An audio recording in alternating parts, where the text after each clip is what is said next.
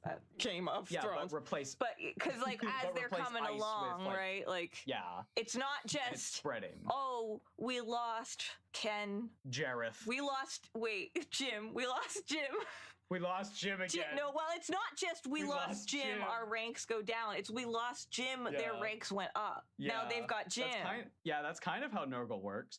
It's, again, I really like the idea of Nurgle's army, like playing as them, because it feels like you are this sickness that is spreading and getting stronger as the battle goes on. Unless your opponent has like, I don't know, fire. I feel like you could do either like a really fun, cute kids show about Nurglings being cute and like little Nurgling getting sick and like being gross, because there's definitely an audience for that kind of thing. But you could also do like a really scary, like zombie survival-esque, like trying to keep back from like the disease that's like coming down on like a small town with a group of people. So you know about Vermintide, right? It's Warhammer Fantasy, but you're fighting rats. You're fighting the cheese boys. You're fighting the cheese boys that have guns. What if Kita popped up right now?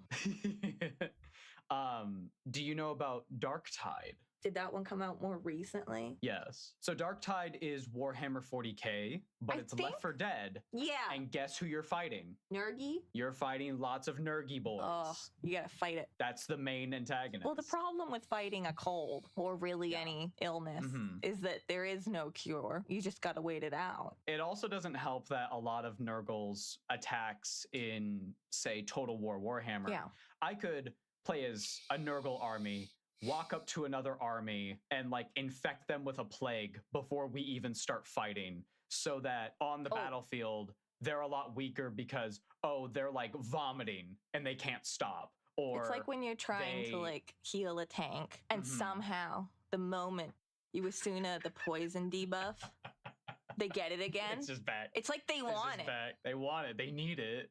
Let's talk about They don't stop coming and they don't stop coming and they don't stop coming and they don't stop coming and they don't stop coming and they don't stop coming and they don't stop coming. I'm gonna get copyright claim. a certain plague bearer that I found very interesting. My DPS. No. Okay. I want you to heal me because that's your job. Oh, it's done. I guess I'll just take a break. I'm gonna eat some snacks, do my taxes. Is the fight done yet? No? Okay, well, I guess I'm gonna do some laundry now. Oh, sucks.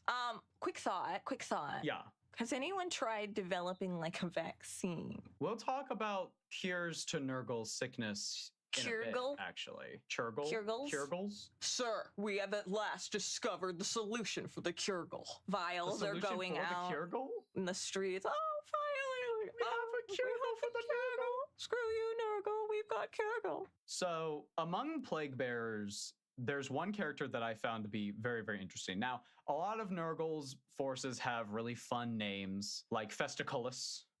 Or things among that nature, like very fun sounding names. These are the kind of words that are somehow always in the voiceover scripts that I get. It's really fun.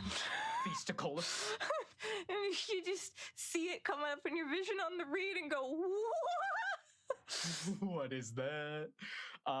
We're going to talk about Horticulus Slimix, the grand cultivator of Nurgle's garden. Now, within the warp, there are these little areas that are the domains of every Chaos God. Khorne has like a battlefield of blood and skulls. Slaanesh has a big set of rings that are descending, and each ring is like more tempting and is like, oh yeah, you want to give into it, don't you? Right? Tzeentch has a palace made of crystals. Nurgle has a garden. Nurgle's garden has every pox and every affliction, every illness imaginable in it. And he has to sort of like maintain it in order to use it in his big cauldron so that he can make these plagues and sicknesses. They're ingredients to make like worse and worse plagues, right? These kinds of gardens exist. Like like medicine facilities have to like grow like really dangerous shit because it's like a small portion that needs to be synthesized to like go into this or whatever. But it's like funny. Yeah, but imagine like a plant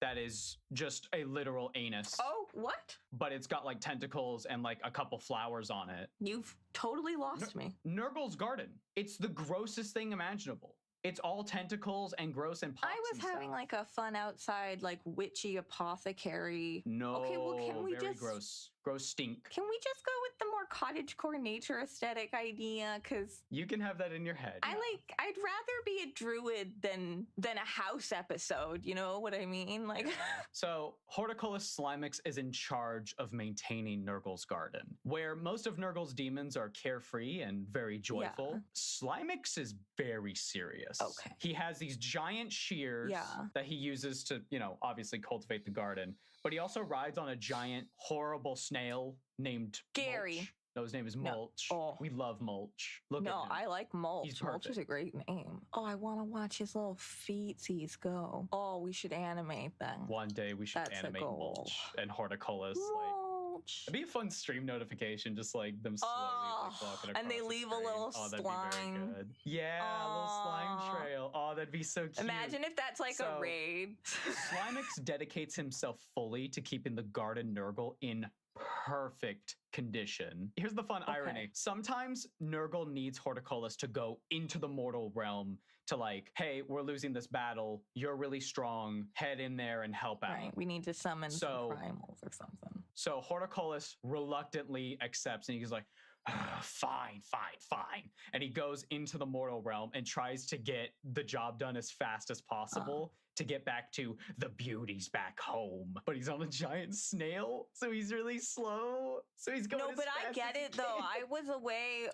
I went away for like 5 days to visit my aunt and uncle. And imagine someone is like very serious face, and you just basically just messing around in Nurgle's garden, and then he be like, "Hey, you!" and then he holding a spears, and then like very serious face charging at you, but he's riding a snail. Is like slowly, gradually approaching you. is hilarious. It's hilarious. And like I like nearly had a panic attack thinking about my snake, who was fine. Just not. What if something horrible happened? But what if somebody manages to grow a flower in the garden? Oh, I can't manage that. Yeah, because like this is why. See, okay, this is why. Get back to the beauties back I home. love Animal Crossing. Nurgle is Animal Crossing, but very small. Like the Halloween version. Like I have a a graveyard area on my island. But icky. Yeah. Like I'm a person who I come in and out of things I'm doing because I have ADHD. So whenever I do go back and be like, oh, I want to go and play some Animal Crossing, all of my villagers are like, where have you been? I can totally imagine Horticulus like talking to his plants. And so like when he comes back to Nurgle's garden, he's like, oh, I'm back, cuties. And he pretends like they're talking back to him. And he's like, oh, I don't want to hear any sass from you. Maybe it's like in Good Omens. He talks to the plants. He talks to the plants. He talks to the plants. Grow better. Grow worse. Become more gross. Stinky. Is that a flower? Ugh. But like it's a cute flower, like a toxic flower. Like if you grind it up and like put it in like no, he would like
Oh, sorry.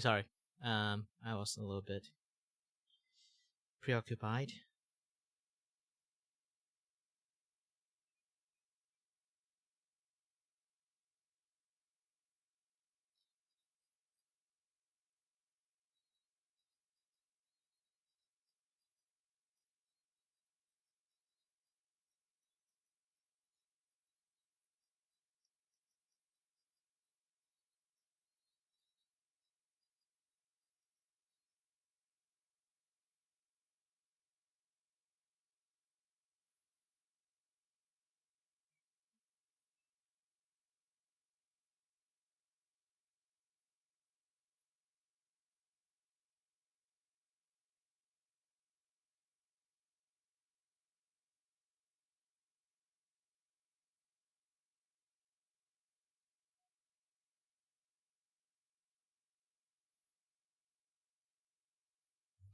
Sorry there. I was having a little bit message fight with a friend.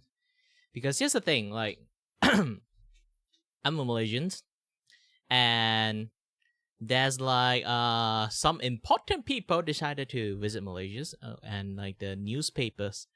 There's one of the newspaper that use AI generated image to put it on news article. And you know what? AI are pretty shitty at detail. So they print out without anyone doing any proofreading on the image because AI art they think is like should be okay because it's cheap. Do you know like normally if you do any like news like art stuff, even it's just simple like bashing photo together, those things cost like 500 to 600 ringgit if you ask a freelancer to do it. So if you just subscribe to like a $20 or like $25 $25 in AI and then you just pop like 10 out without any issues. So they just use it. Obviously, if you use AI art, they aren't going to have an artist willingly enough to do like proof looking at the AI art you just cheap out of them from. Unless you're still paying them to do proofreading on the AI art, supervision on it, then this issue won't be happening in the first place. But nobody do that, obviously, because you're using AI to replace them. Why would they go proof your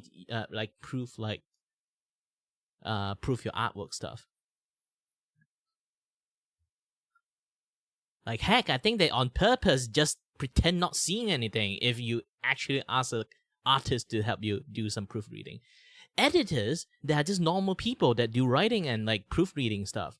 They aren't, they aren't designed or like trained to look at AI and just see something wrong with AI because people just used to use that shit right now. So they just didn't aware that AI, even nowadays, they are still very shitty at still very shitty at doing detail stuff, especially flag. You try to AI generate a fucking flag, it's like holy shit. That like they still like some of the AI still can't do finger that well unless you pay like a very expensive AI to do it, and they use some cheap AI to do a freaking flag. Like, do you know how blasphemy that can become? If you messed up with the flag and then post it on public media. Like, I think like AI might be okay if you have someone have supervision of it, but the problem is they don't even have one. That's the biggest issues. And then now they fucked up because they not just like normally fucked up. They royally fucked up. I mean, like, literally royally fucked up. Because it really involved the royalty and stuff the news is about. So they are really royally fucked up.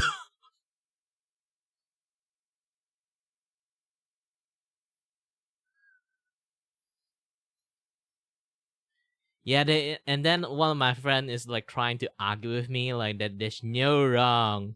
There's no wrong. They have editor in there. It's just the editor is stupid. I'm saying that I'm literally saying that it's because they're using AI, and most of the competent editor is already been fired because of AI, because AI can literally do almost everything, especially for like news media. So even like he told me like I work in printing. There's no firing like editors there. I'll be like, are you smart enough to know they literally are the news channel? Do you think the news channel will be like bold enough to post a news about breaking news? We fucking fired all our editors.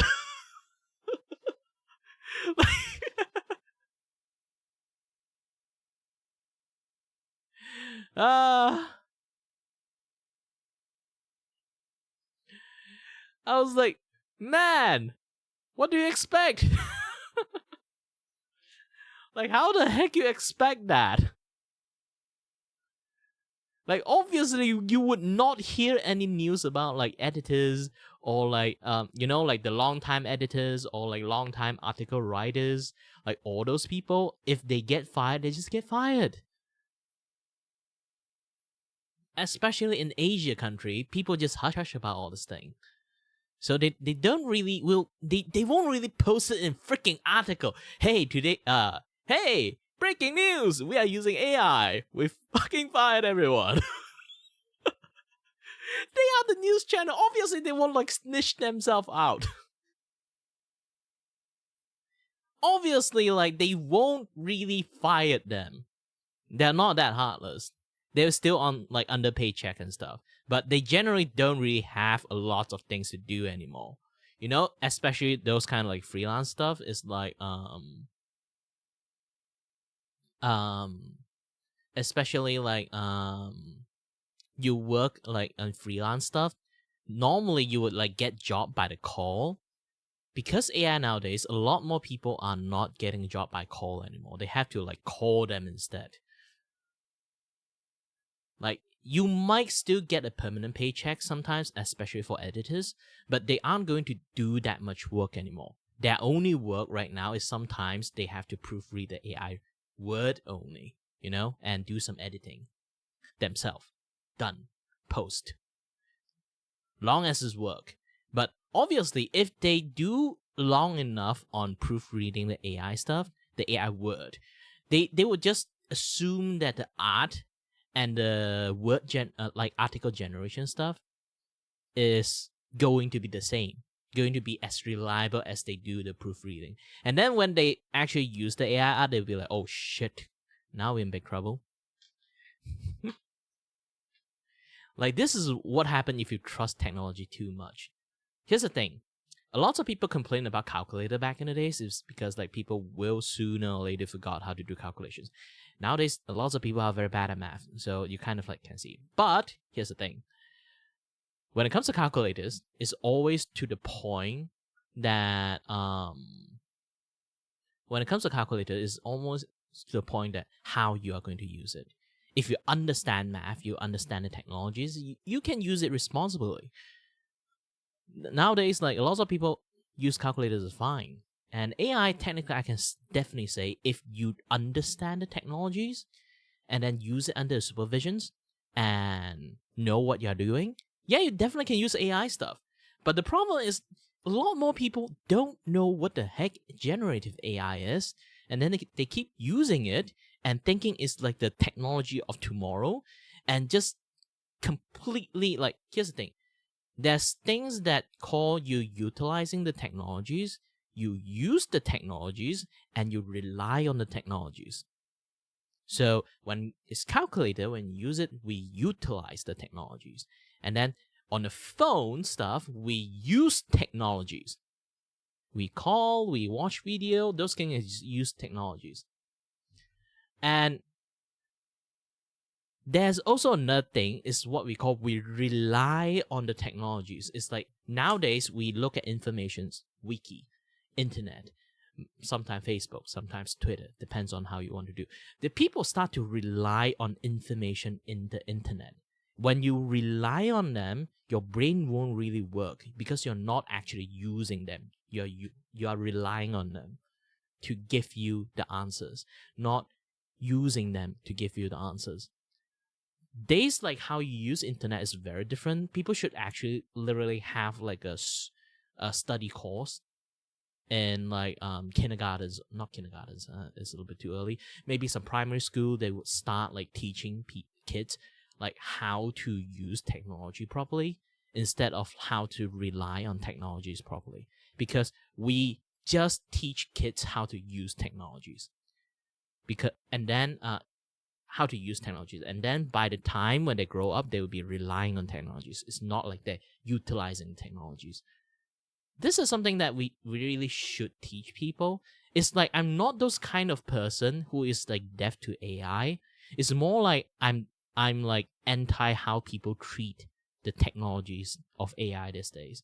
Especially like people literally have no idea what generative AI is. And then they completely think like this is some new type of technology for tomorrow that they can just use it without any care. Like those type of thing, you know? Yeah, it's very stupid. It's very stupid. By the way, shouldn't talk about like a lot of this kind of things. It might be a little bit down and stuff. It's like really stupid, to be honest, when I see that thing.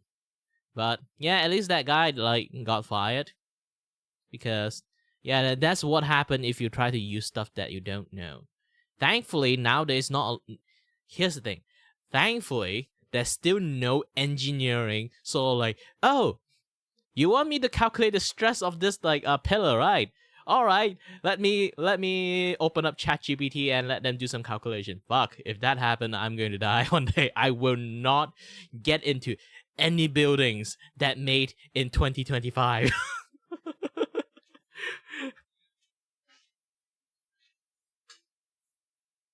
I feel like one day this will happen.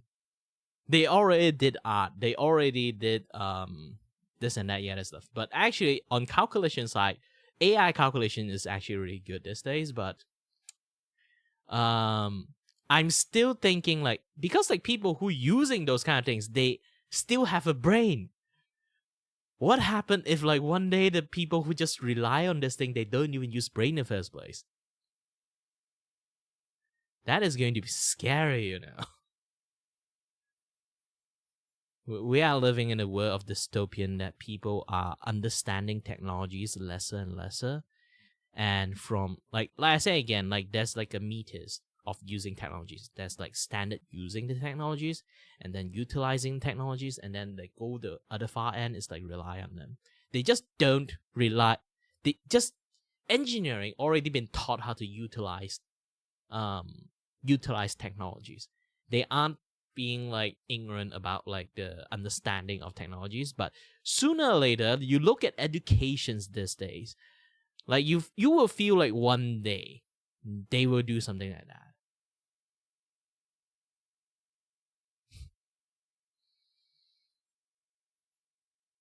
You will think like one day they will use something like that.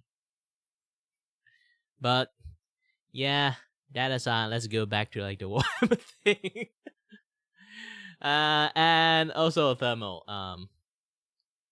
Yeah, but I think like that particular part of like the Primarch soul is like minor chaos god is more or less just a rumor. It's just like fan made stuff.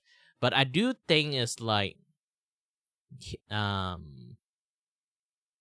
yeah, the Emperor may be like the rumors. I think like the most solid one is like somewhat you say, but it's more like a little bit different one.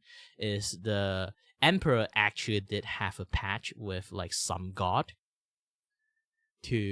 about like the Primarch, and then they made them that way. But not sure it's just the Chaos God or like the Order God, because aside from Chaos God, there's still God of Order and stuff.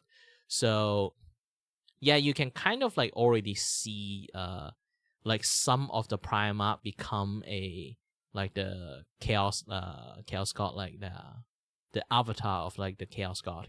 And you kind of like low-key see some of the Loyalist Primarch that got revived and come back. They are doing something actually like closely related to a lot of like the God of Order stuff. So yeah. Like some of the god want to like go to help the goddess of life. Some of the Primarch want to go and help the goddess of life. Some of the Primarch like I forgot like Gilliman is like really close to the what god again? I don't really remember that much. But yeah, it's like in a sense you might think like there is like somewhat of a connection with the Primarch and the god of like chaos and order. So they might nowadays, like since like Emperor is not like taking care of everyone now, so it's basically like they might also like, it's also like a very good like theory, to be honest, because like you think about it, it's like Chaos God have Primarch. Why don't some of the or like the like order like or the God of Orders have like Primarch under their like flag too? So it's a interesting thing to think about.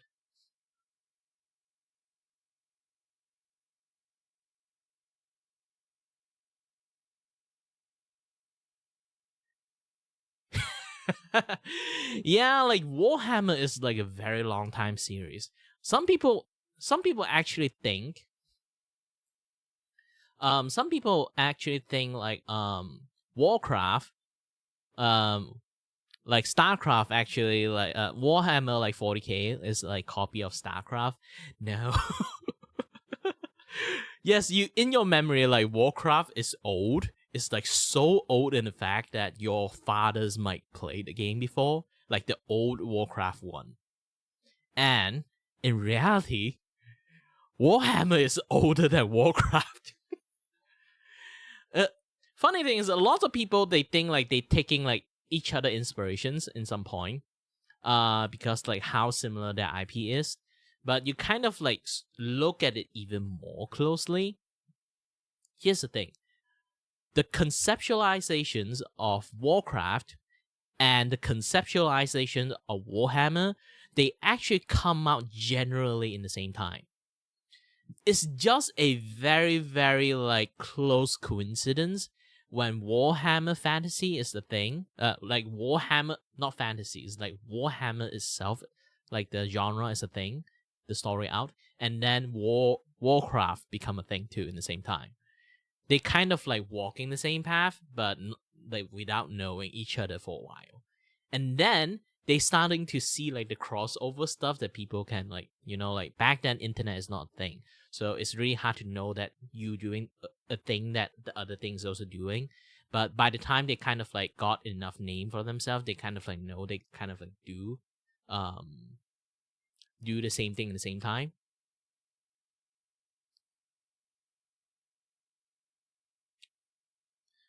So so Warhammer story is actually really, really interesting when it compares to like any like Warcraft and StarCraft stuff. StarCraft definitely have more or less like borrow some of the element from Warhammer, and then Warhammer definitely also borrows some of the thing from StarCraft. They basically just borrow each other's stuff after that part. It's really funny. And later on, they branch off into their own things afterward.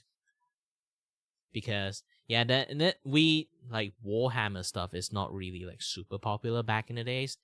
It's like, it is popular, but it's not, like, super duper popular as, like, StarCraft back in the days. Because, like, StarCraft is a game with a lot of tournament and stuff.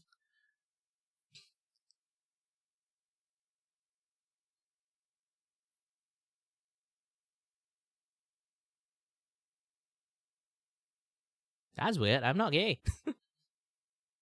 But either way,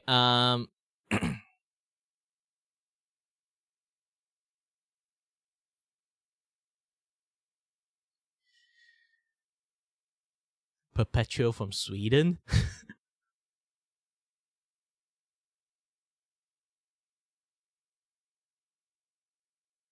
That's actually just like yeah, and that come out of left field. I'm not sure what happened there. But again, like if you did notice like my rule, I have a rule and stuff. Don't suddenly shout out some stuff that out of nowhere. Imagine it's like you shout out some politics stuff in the kindergarten for no reasons. Yeah, those kind of things. If you are doing something similar, I can judge these things as similar despite like the meaning you want to like spread out. I'm going to give you a little bit of time out just to let you know that what you did, okay? Put you in a 5-minute timeout, okay?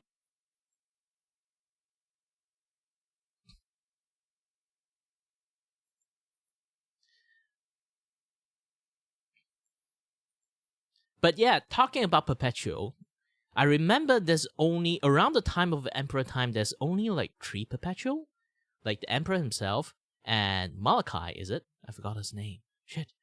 There's so many names to remember in Warhammer. I'm still an entry level guy, so I don't really remember too many people. And also the mother of all, like half of the Primarch. I forgot who she is anymore. She's also another Perpetual. But the meaning of Perpetuals actually changed throughout the histories. Because back then, at the early days of Warhammer, Perpetual means that you just are immortal, you won't die. And you have some neat ability come along with it. Swedish. Yeah, Erida. I didn't know about Swedish, actually.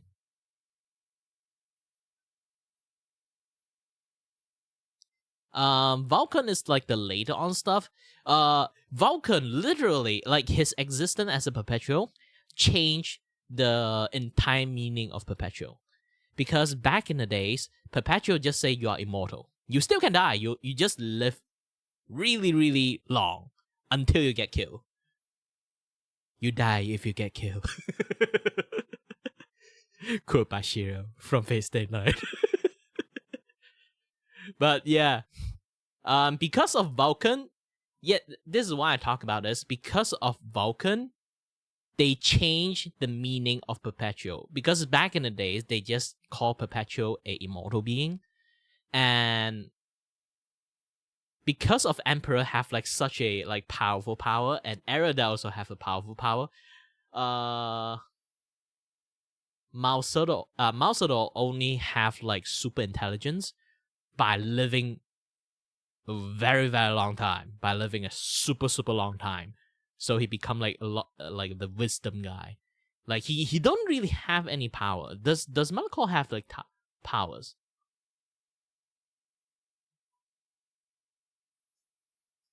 Mao Zedong don't have any power, right? He just like super smart only. Because like he practically lived like forever for a very long time, pursue like knowledge and stuff. So he's like super smart. The fact that Lehman Russ like played chess with him like show how smart Lehman Russ is.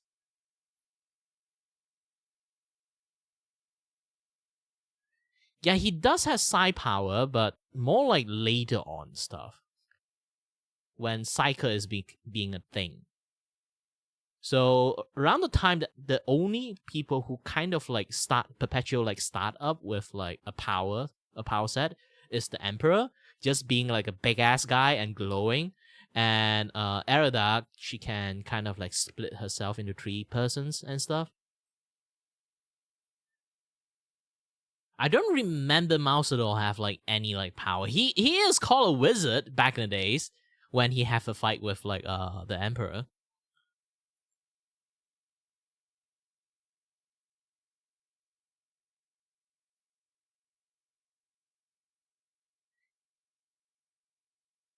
Ah, like that. Yeah, basically just like that. Even Emperor have like the similar set of power. So when it comes to Perpetual, they just attach with you having psycho power, and you can live forever. Just that. Like not even psycho normally can live forever, so it's more like you just a psycho with like the add-on ability to live forever. So back then, Perpetuals is viewed like that. And nowadays, because of Vulcan, they changed the meaning of Perpetual. Nowadays, they are not just like a very powerful psychos and immortals. They also attach like a very, very special ability just unique to them. For Vulcan, it's literally a respawn timer. And I think he's just being depressed in like some corner at the moment right now. So he definitely did not die. I don't think he died. Like even he's respawn out. I don't think he kind of like willing to do anything at the moment, because like that guy has been so freaking depressed in the Horus Heresy time. Like even before the Horus Heresy, like the Transylvania wannabe keep pestering him that he questioned life so much that he started to get depressed over time already. And then like afterward is like Vulcan be like, yeah, you know what? After this orc fight, I'm just going to sit in the corner. I just want to become a farmer. I don't want to do anything. Like that is his dream, you know. Vulcan dream is to become a farmer. He don't want to fight. Even he's a perpetual that he technically will live forever, and then even he die, he will just like reborn again. Like not even like reborn again, he can just reappear out of nowhere again after some times. So I think like he definitely got tired from fighting and then just like sitting in a corner being depressed being a farmer. It's definitely like that.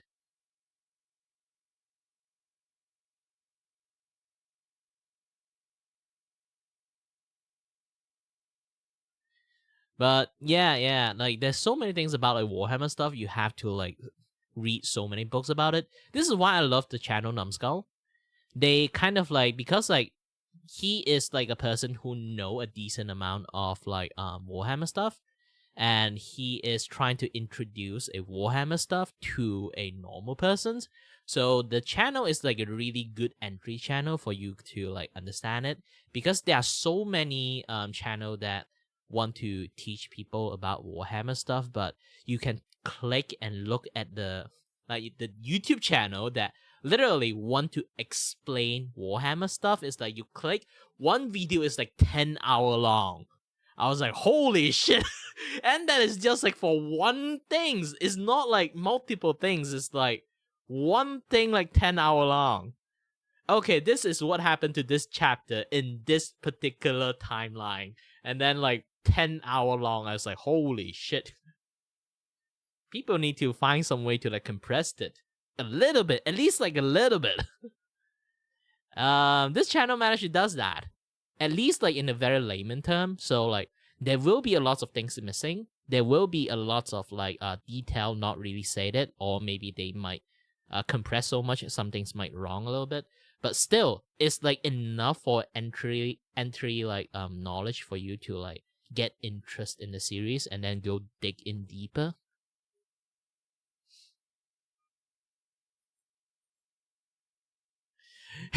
I did talk about that.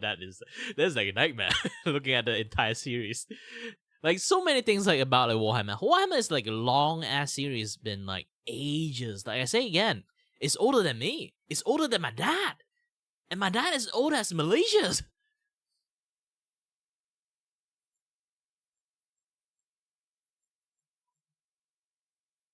It's a very, very long series. Like the toxic flowers, but like I'm talking like a daisy grows in his garden. He's like, yeah, it's like seriously long. Well, technically not older than my dad then, but still, it's really old. I think the space stuff like in the 80s, that's like some other very early work that's for the fantasy one that is like earlier than the 80s. I think we can go and take a I'll go try to search it a little bit. The space stuff I think is from the 80s, but there's like the non-space stuff is even before then.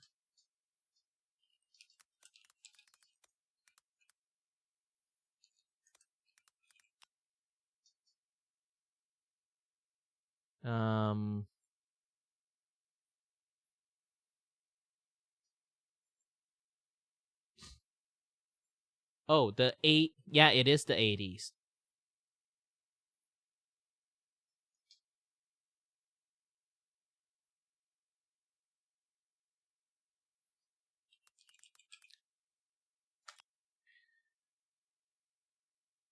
But it is still the time that I haven't born yet.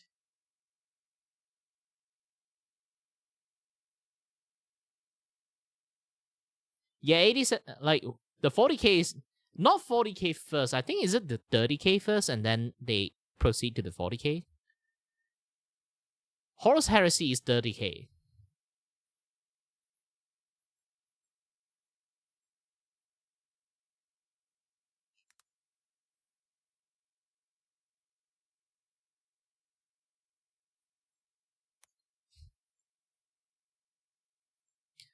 $40K is like relatively like newer version of it. It's like all the Primarch is kind of like not there anymore. Everyone has been like after the Horus Heresy is just like scraping by for quite a while, for like a few like millennia. And then the what game? Tyrannic came, destroyed the balance and stuff, and then they did, and a lot more shit happened around that time. So they decided to kind of like call back the Primarch and do shit. And also KDA went boom boom. Yeah, KDA went boom boom after that.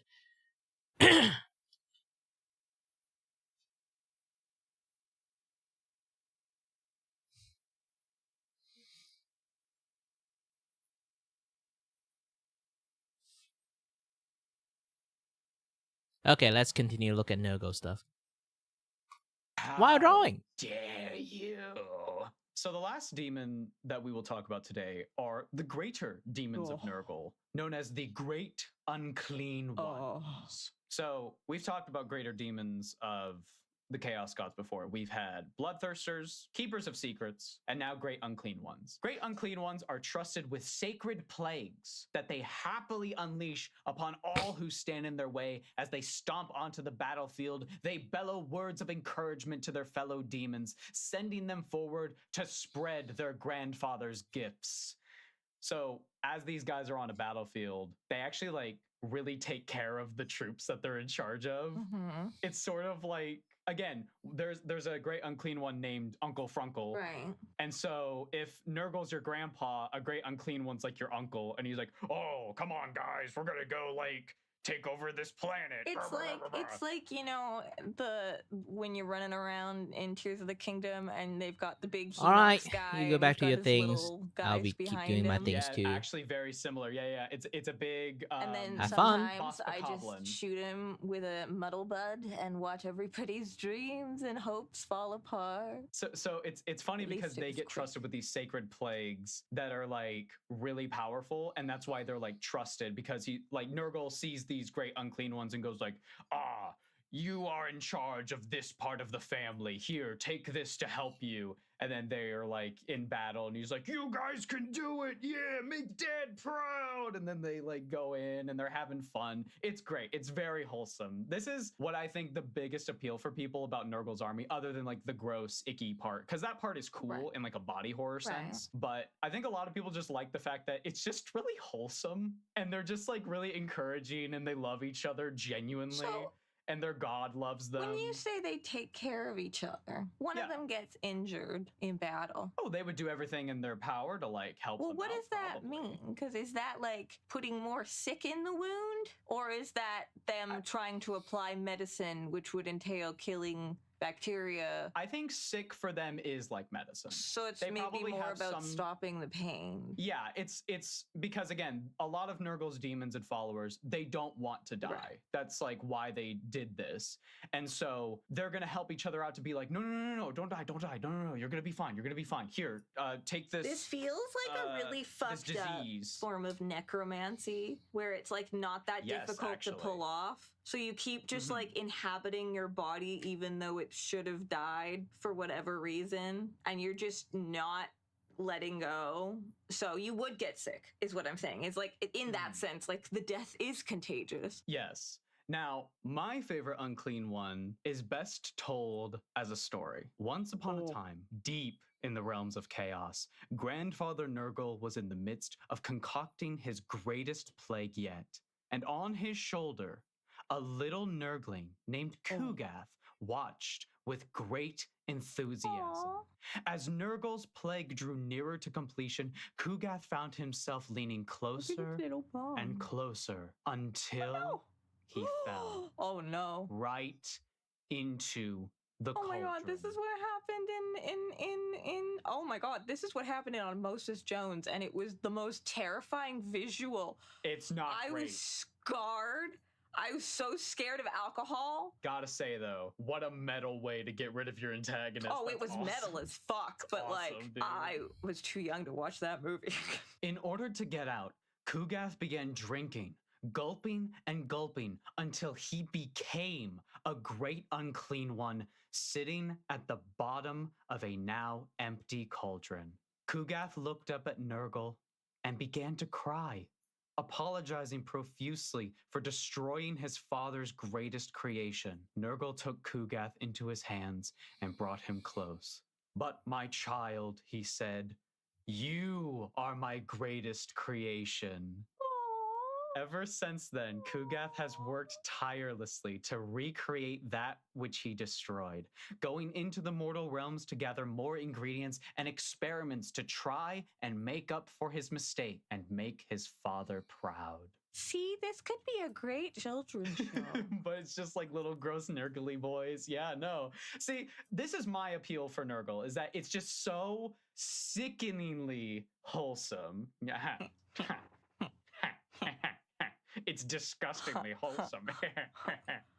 I have two things left for you today. Okay. One is the relationship of Nurgle with the other Chaos Gods. Khorne and Slaanesh, they don't like each other, but they both are pretty okay with Nurgle. Out of everything that Khorne hates, he hates Nurgle the least. Right. Like, they would hang out. Right. However, Nurgle and Tzeentch, they don't get along at all. Oh. At all. Because Nurgle, he's all about the cycle of life and death, right? Life begins, it grows, it dies, it decays, which gives new life, right? Tzeentch is not about the cycle. Tzeentch is about breaking the cycle and doing whatever the hell he wants. That's fair. That makes sense. The last thing I have for you today. Do you remember last time we talked about the Eldari gods and how some of them survived Slaanesh's birth? And I told you that it was two. It was the Laughing God and Cain. Yeah, but you did have the... Okay. I lied. I made a thing for the visuals of that video saying that it is technically 4 that survived, but I intentionally only told you 2 okay. because I wanted to talk about it in this episode. It was part of my grand plan.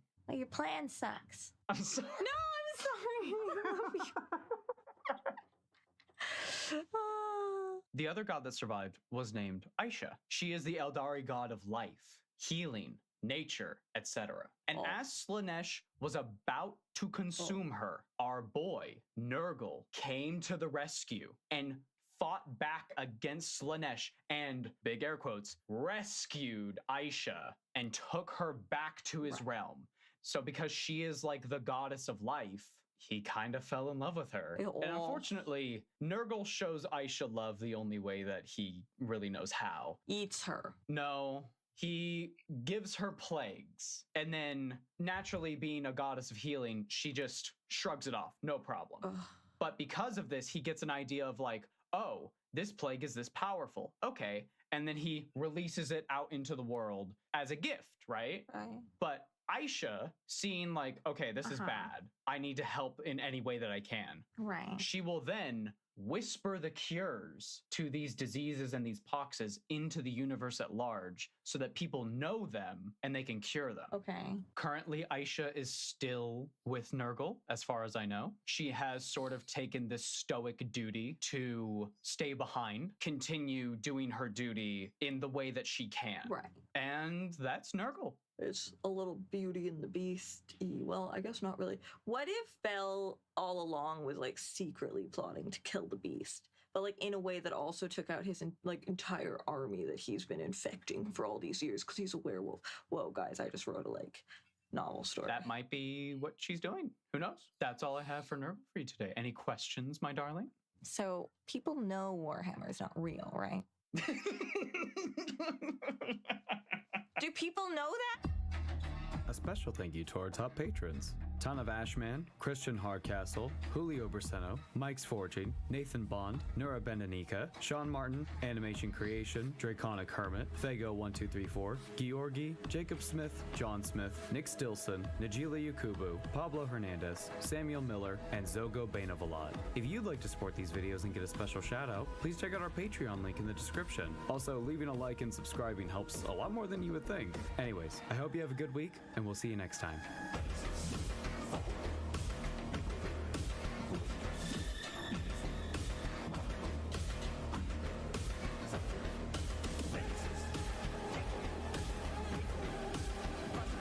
I really do love like how they make this music stuff. This is so iconic, this music.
This is my girlfriend. She knows nothing about Warhammer. I know some things about Warhammer. In this series, I'll be summarizing for her stories and lore from the grimdark world of 40k and fantasy.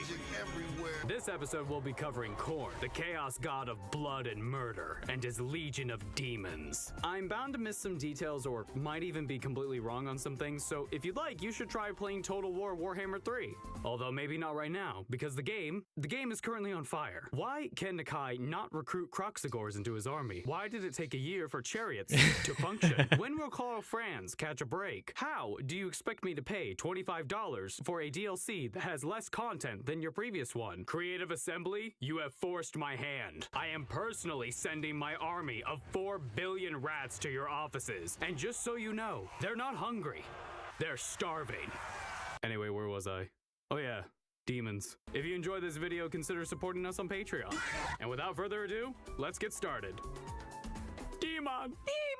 Demon! Hi, Carrie. Greymon. Oh, hi.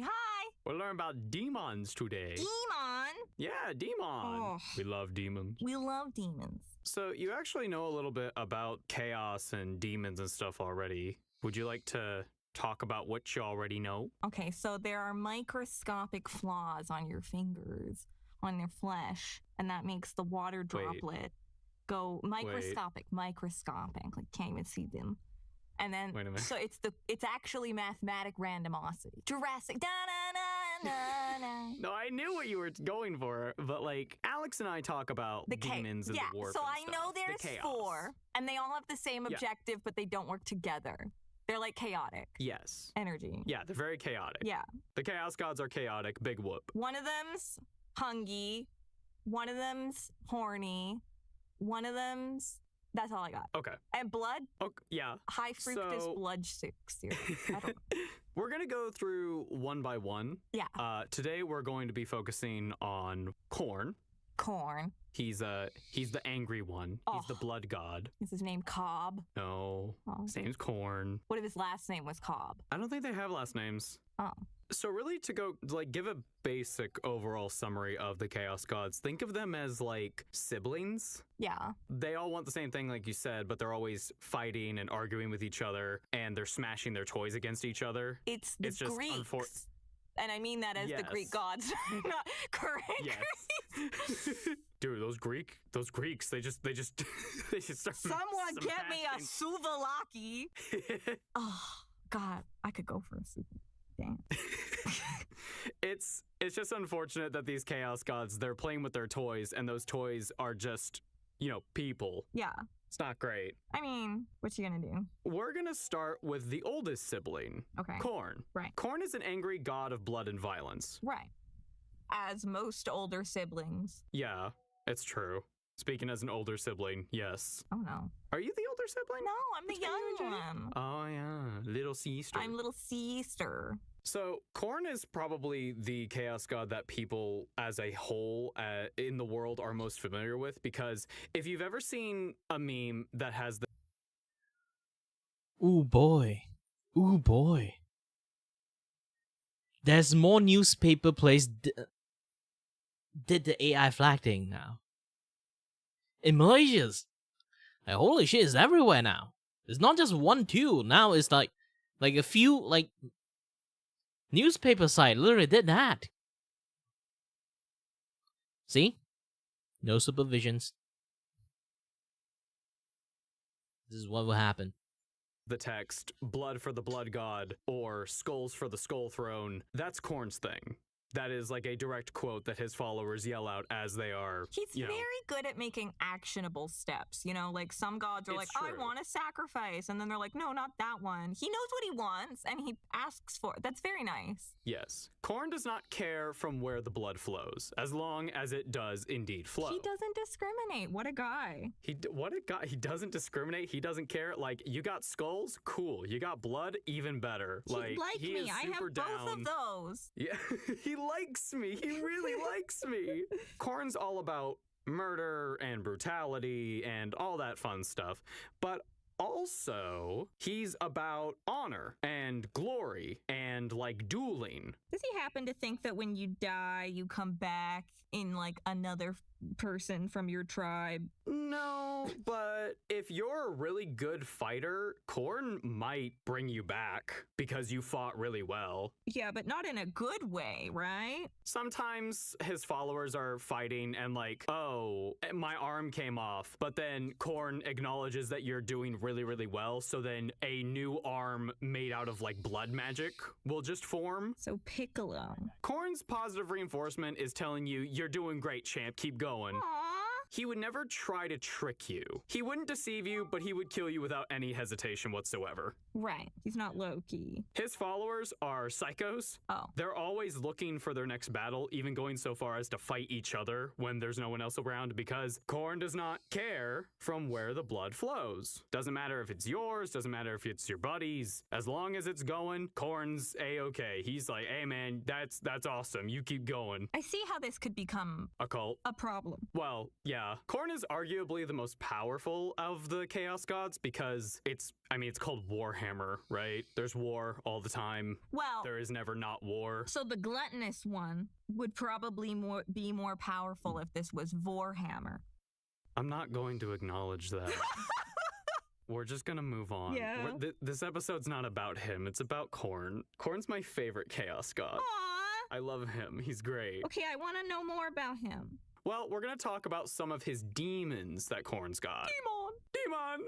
Your basic demon of Khorne is called a bloodletter. Oh, shit. They're Look at your him. standard demon. They get up in your face and they want to rip your head off, you know? Right. Is he from the Mines of Moria by any chance?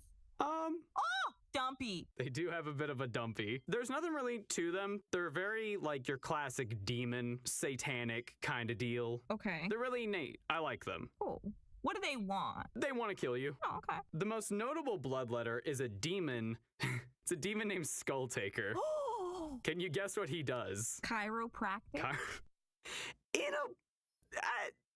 Sure. He's like that Yeah. guy from Naruto that I told you about, Kimimaru. Sure. I don't know who that is He whips yet. his bones at people. Oh, that's not good. Well, Skulltaker was born out of a pool of blood, and upon being created, he immediately turned to the nearest demon and ripped its head off. Oh, Khorne was like, huh, that's never happened before. That's metal. that's metal, bro.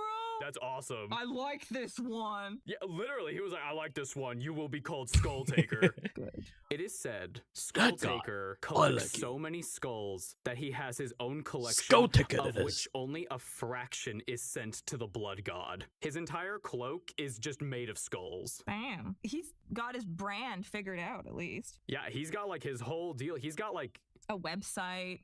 He's got his logo. You need skulls taken, call me. His email signature is like, cheers, all the best, blood for the Blood God. I can't come in on Wednesday. I'm busy going to be skull taking. I need more That's skulls. the collection day. The storefront isn't open. Yeah, you can't. We gotta restock. It's a popular business. I mean, Korn's pretty happy with him, so you know he's doing his thing. So he keeps like blessing this guy, going like, "Hey man, you brought me like another 200 skulls today. That's awesome. You're now like 10% stronger or whatever, right? He's However Korn leveling. does things. Yeah, pretty much. So usually bloodletters and all of Korn's demons can be seen with flesh hounds, which are, I like to call them corn dogs. Oh, babies. Oh yeah, they're great. They're great. They are so cute. Oh, Very, very adorable. love little hellhounds. And typically bloodletters are riding on these things called juggernauts, which are these armored cyborg dog rhino. Wait, the dogs aren't the mounts? things? The dogs ride mounts? No. The bloodletters ride the juggernauts. The dogs are just dogs. They go out and they like hunt. Ah, yes. Think of the juggernauts as like wargs from Lord of the Rings. You don't want to be in the way of one. It's gonna tear you apart. Right, okay. The generals of Korn's armies are called bloodthirsters. Ah, okay. Now, these guys are real tough and real scary. If you're a bloodletter and you are doing great, Korn's gonna be like, hey, check this out. And he's gonna like bathe you in fire and blood, and you're gonna come out as a bloodthirster. You're gonna like level up. But okay, so this is a good furnace as opposed to the TSA. Oh yeah, it's like a good furnace. With Jim. Yeah, should a demon do well enough, R.I.P. Jim. Korn will probably make them into a bloodthirster, although that's sort of up to debate because, you know, demons and a lot of the information about this stuff is based on human perspectives. So it's a lot of he said, she said kind of deal. But the most iconic bloodthirster, at least in my opinion, is a guy named Skarbrand. I know that name. Once upon a time, Skarbrand was Korn's greatest champion. He would go out, destroy whatever was in his way, and he got a lot, and I mean a lot, of good boy points with Korn. He was like Korn's favorite guy. It was said that Skarbrand could destroy a city with one swing of his arm. Is this why his god then gave him the main villain role in Ring Fit Adventure? You're saying he looks like the dragon from Ring Fit? Yeah, I've battled this I don't dude know. with my Hi there, muscles. JJ. I mean, that could be interesting if you could mod it and just like, instead of the dragon, it's just Skarbrand. It's just a freaking All right, trophy. go and have your Rather nap. than, like, Or encouraging, sleep like, or "Good anything. job, your form is Good night. great." It's like, Have a nice dream. fucking great. It's just Skarbrand. He's like, you better do more push-ups or I'll fucking cut your head off. Yeah, so Skarbrand's real strong. Great. This gave him quite the ego. Mm. And one day, Jim bro. Skarbrand, you know, he's doing his thing. He's destroying all these towns and settlements and stuff, raining chaos everywhere in Korn's name. And he starts to get a little whisper in his ear. Just a little, like a little songbird, just telling him like, yeah, you know, Skarbrand, you are the best demon that ever was. You are the greatest demon that is in Korn's armies. You know what, Skarbrand? You're stronger than Korn. He's gonna die. And so Skarbrand thought about this for a while and he kind of ruminated on it, sort of digested it. One day he's being congratulated by Korn and, you know, he's at this big ceremony and he's just like, hey dad, I did such a great job. And Korn is like, you did, my son. You were doing so good. I'm so proud of you. You're winning, And then son. Korn turned around. Oh, I did great. You can see like all the things that I have. Oh, remember the jobs that I talked about last time? Actually, they replied me and say, yeah, you can go for an interview. like at Saturday. So yeah, I got my resume printed, this and that, yada yada stuff. And you know what? It's funny things I sent to my brothers. He's also he's a boss for another company he made. So it's like I don't want to become a nepo hired, so I just find a job myself. So I sent him my resume, tell him to print it for me because our house don't really have printers, and I sent it to him. He immediately sent back the word, please redo your resume. This look horrible. And I told him that, it's fine. I already sent them the digital version already. They're fine with it. I'm working as a retail worker. It's not like I'm going to apply for work for Nobel Prize. Because I said a very like vague, like everything I wrote in there is very vague. Because here's the thing. Nobody would think like a person with like high education that want to work as a retail worker. So my dad did tell me that I have to be like not like brag too much about like my education level, so they would like afraid that I'm just going to like work in there for a few months and just bolt out. I'm working mainly because that I don't have my medical conditions. I don't want to have like the kind of work that I have to look at computers a little bit way too much already, since I'm already looking at computer a lot. And I have to think so much to the point that I will, like it trigger my vertigo and stuff. So I think retail work is like low key the best thing that I can like do by permanently. So in fact, I will like in fact they would scare that I would bolt away after like a few months work. I would just stay there forever. Like, you guys are stuck with me now. If you guys accept me, you guys are stuck with me now. I'm just going to be there, be like a very like high education person for no reasons, like stuck in a retail job. And then you would think about like, is it because like the economic nowadays that even high educational people have to stuck in retail work? No, not that. Definitely there are someone like that, but not me. I'm working retail willingly.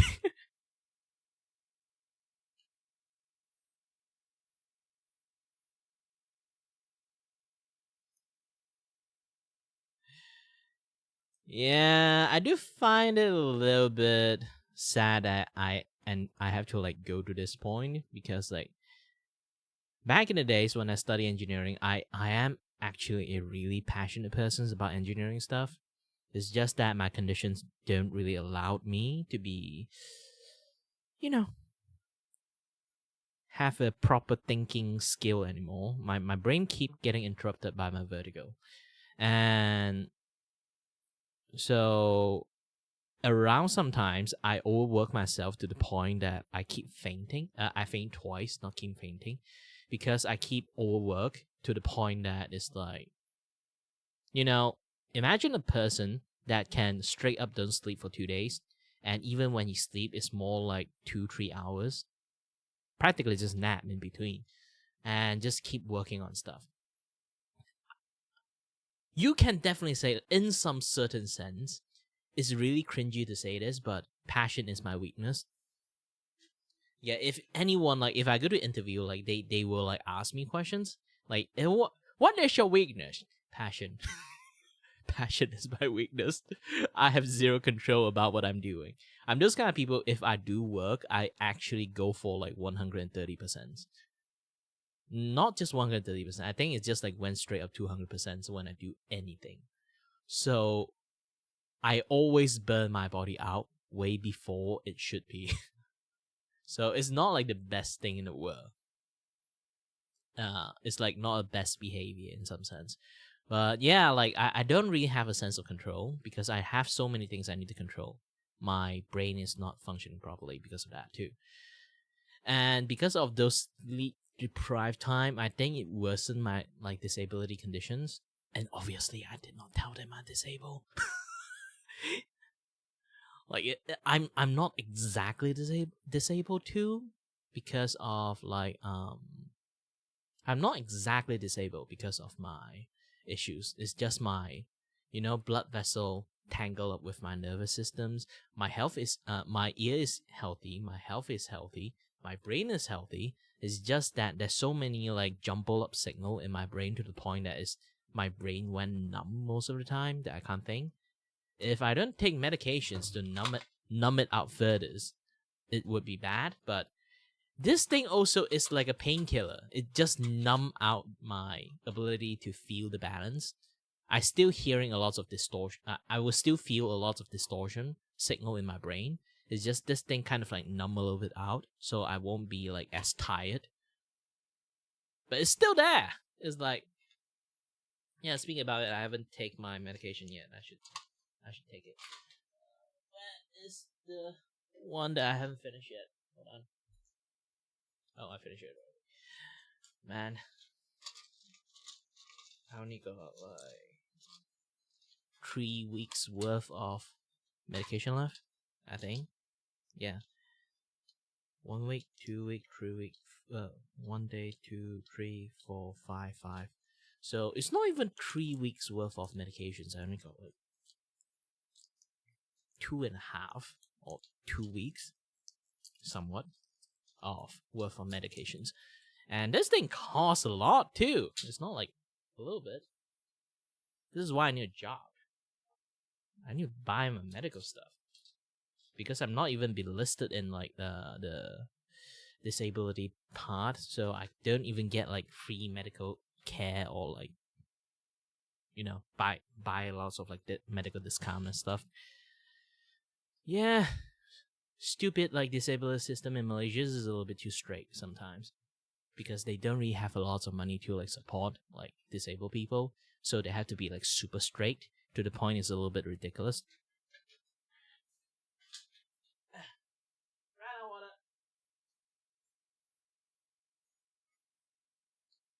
Alright, came back with water.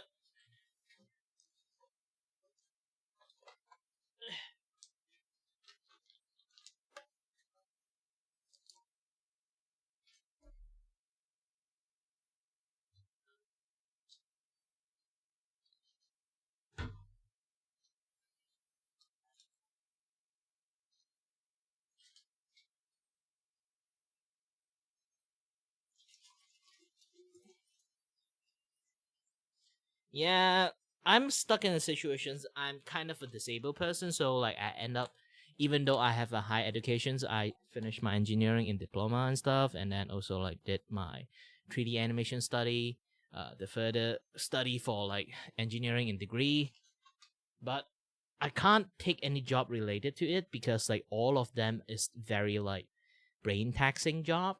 And especially for like 3D animations, at first I thought I can handle it, but 3D animations is a very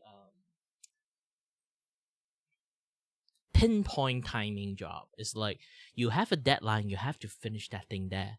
So because my conditions, like especially the vertical stuff, is like come out at random time. There are times that I just out of commissions. There are times that I'm just fine. So it's like my things won't be like really, how should I say? I can't keep up the pacing of normal persons. So if I work in a group, I might have a hard time catching up. So yeah, it become like very difficult. This is why I say like retail work right now for me is like one of the best choice, weirdly. Because I can't even handle like physical job due to I have a forest, because again, ear stuff, my balance is screwed. So having like just sort out some like stocks and like, sorting some stocks, explaining to people like what kind of product it is and sell it to them, do some like payment stuff, then it's not like a lot of work.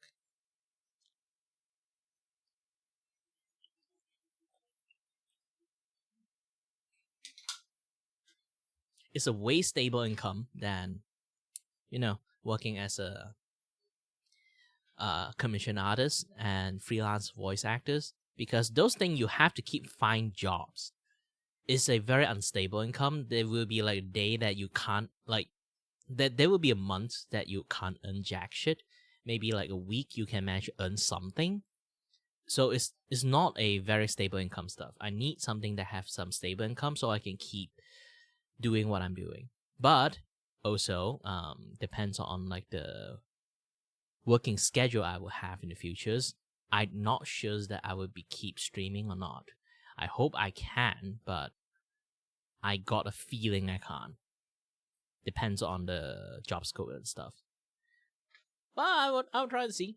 I will try to see it through. If I can, I'll try.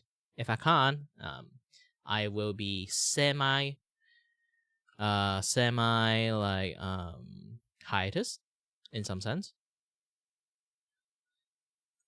I only stream maybe like a week. I would like stream a day or something like that.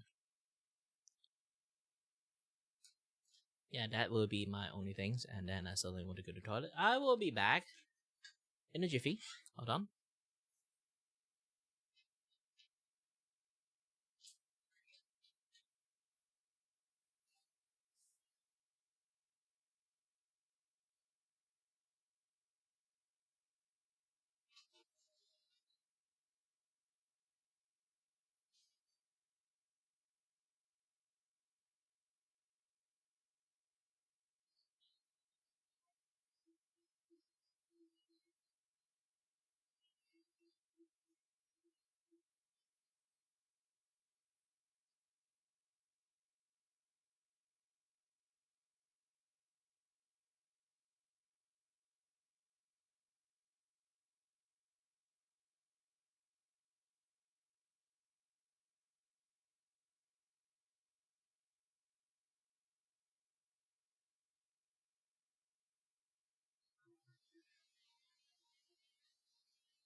Okay, I'm back.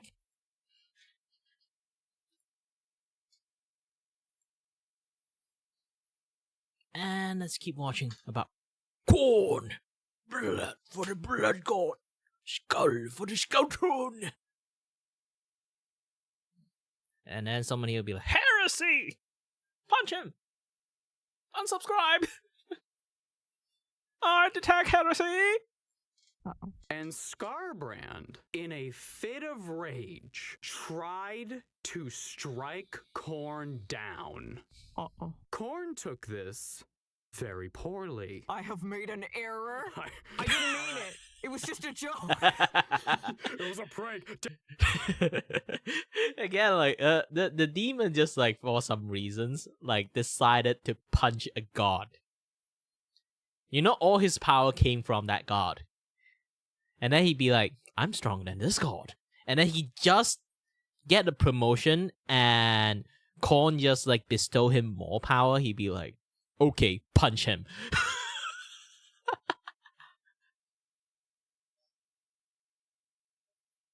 Again, let's do this part again. Did such a great job. And Korn is like, you did, my son. You were doing so good. I'm so proud of you. You're winning, And then son.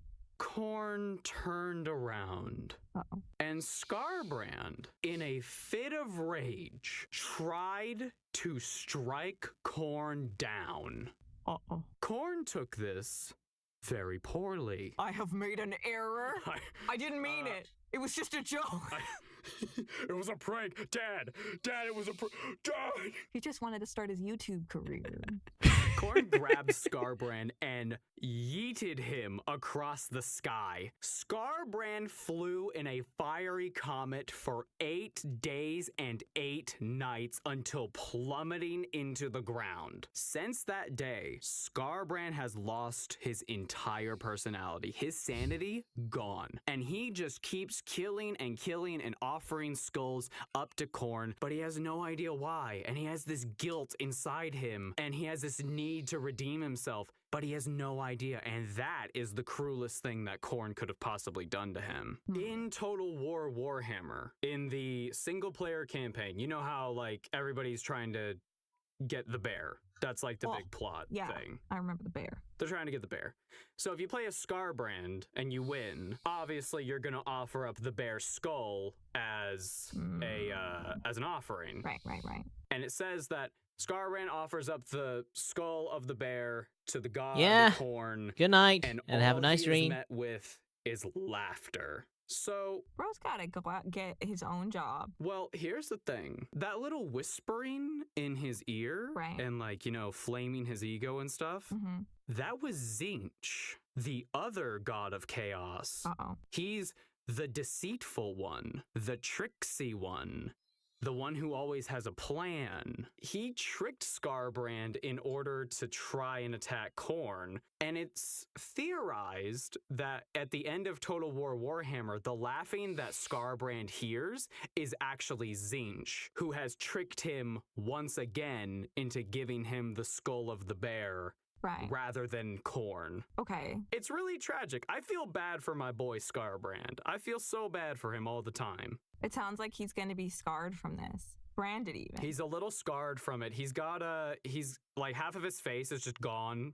A couple of his horns are broken. His wings are actually like demolished. He cannot fly Well, how does he anymore. get anywhere? He just walks. Oh no. So why didn't he just get yeeted again? Couldn't he just ask? I guess he won't remember. Sorry, what? Well, I mean, if he's trying to get around, he can't do anything. Just get yeeted again. Get somebody to throw you. Just don't tell the elf. I don't know if Scarbrand would ever, of his own will, try to attack Korn. This is why Zinch tricking him is so important, because it's the flaming of his ego that caused him to do that, not his own will. Yeah, I know. It's fair. It's like, oh, I'm gonna put an apple in an orchard. Don't eat it, snake. You ever think about if I did the right thing and you did the wrong thing? Wouldn't that be funny? Interesting. Interesting. That's pretty much Korn demons. He doesn't seem to be doing well. What is his grand goal? What is this blood accomplishing for him? Power. Like, he drinks it and he levels up? No, it's just, you know, where there is war, there is Korn. And he gets his power from war and battle and blood and conquest and so on and so forth. So what if there was none? Would he just fizzle out? I guess he would just fizzle out, yeah. So what you're saying is everybody just needs to talk. Good luck having people in Warhammer just talk about their problems. I mean, how else do they get anywhere?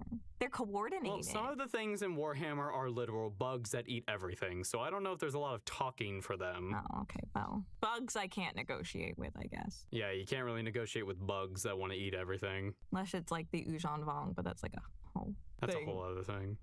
Yeah, any questions about Korn, his deal? Any demon Thank you. questions? We talked about Skull Taker, talked about Scarbrand. So, he's been around, so Korn has been around like forever? I did my best trying to see when Korn kind of came into existence. Right. There's two theories. That's a high deal. One, he came into existence at the dawn of time, Right. where, you know, there has always been war. Ooh, I'm really There's hungry always right been now. like conflict and battles and stuff. So My that's dad where told he me sort he's of manifested. getting like So taco he's- for me. That would lend him credence to haven't be came back. the oldest sibling of the Chaos Gods. Technically, it's really early. What time Some is it now? sources say that he came into being It's like around 10 a.m. Let me take a look. Did he send a message that he got back the food? I think he did. Oh. Oh, heck. Hold on a little bit. I'm still trying my best to draw Bibu stuff. It's really difficult to draw her hand things because like she has so many detail in there. Whew. A little bit too much. So I'm just going to be a little bit lazy on the gradient thing that happened to her hair.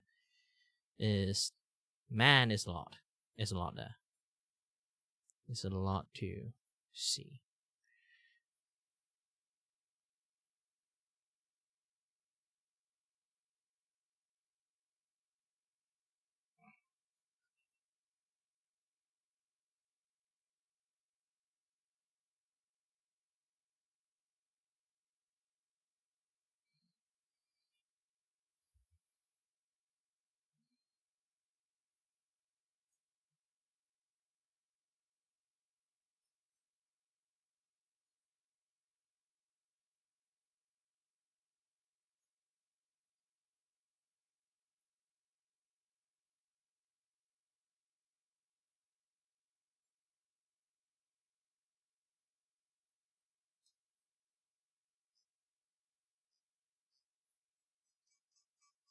Oops.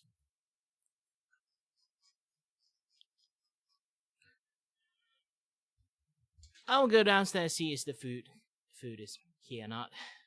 Be back soon.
And I'm back with a lot more work to do. My dad haven't go out buy stuff yet, so I'm going to stay hungry, and my stomach will be keep growling for a very long period amount of time, I guess. I already ate something before, like some bread. That was like before the stream, so it's like more or less like 3-4 hours ago. Ooh. Was it like this? Hold on. Yeah, I need to fade out this part. Okay, good. Let's continue here the lore about corn. The corn you can eat. I keep hearing corn, I'm starting to get hungry. The medieval ages of human history, which is... Like the Spanish Inquisition kind of idea? I guess, but that also doesn't make a lot of sense, because that's pretty relatively recent in history. It just doesn't make a lot of sense. Yeah. So let's go with the idea that he has been around since the dawn of time. Okay. And he sits in his brass citadel on top of his skull throne with like lakes of blood and stuff in his little own realm of chaos. Thinking about how cool he is. Pretty much. Waiting for people to do all his work for him. Oh my god, it's Andrew Tate. Kind of.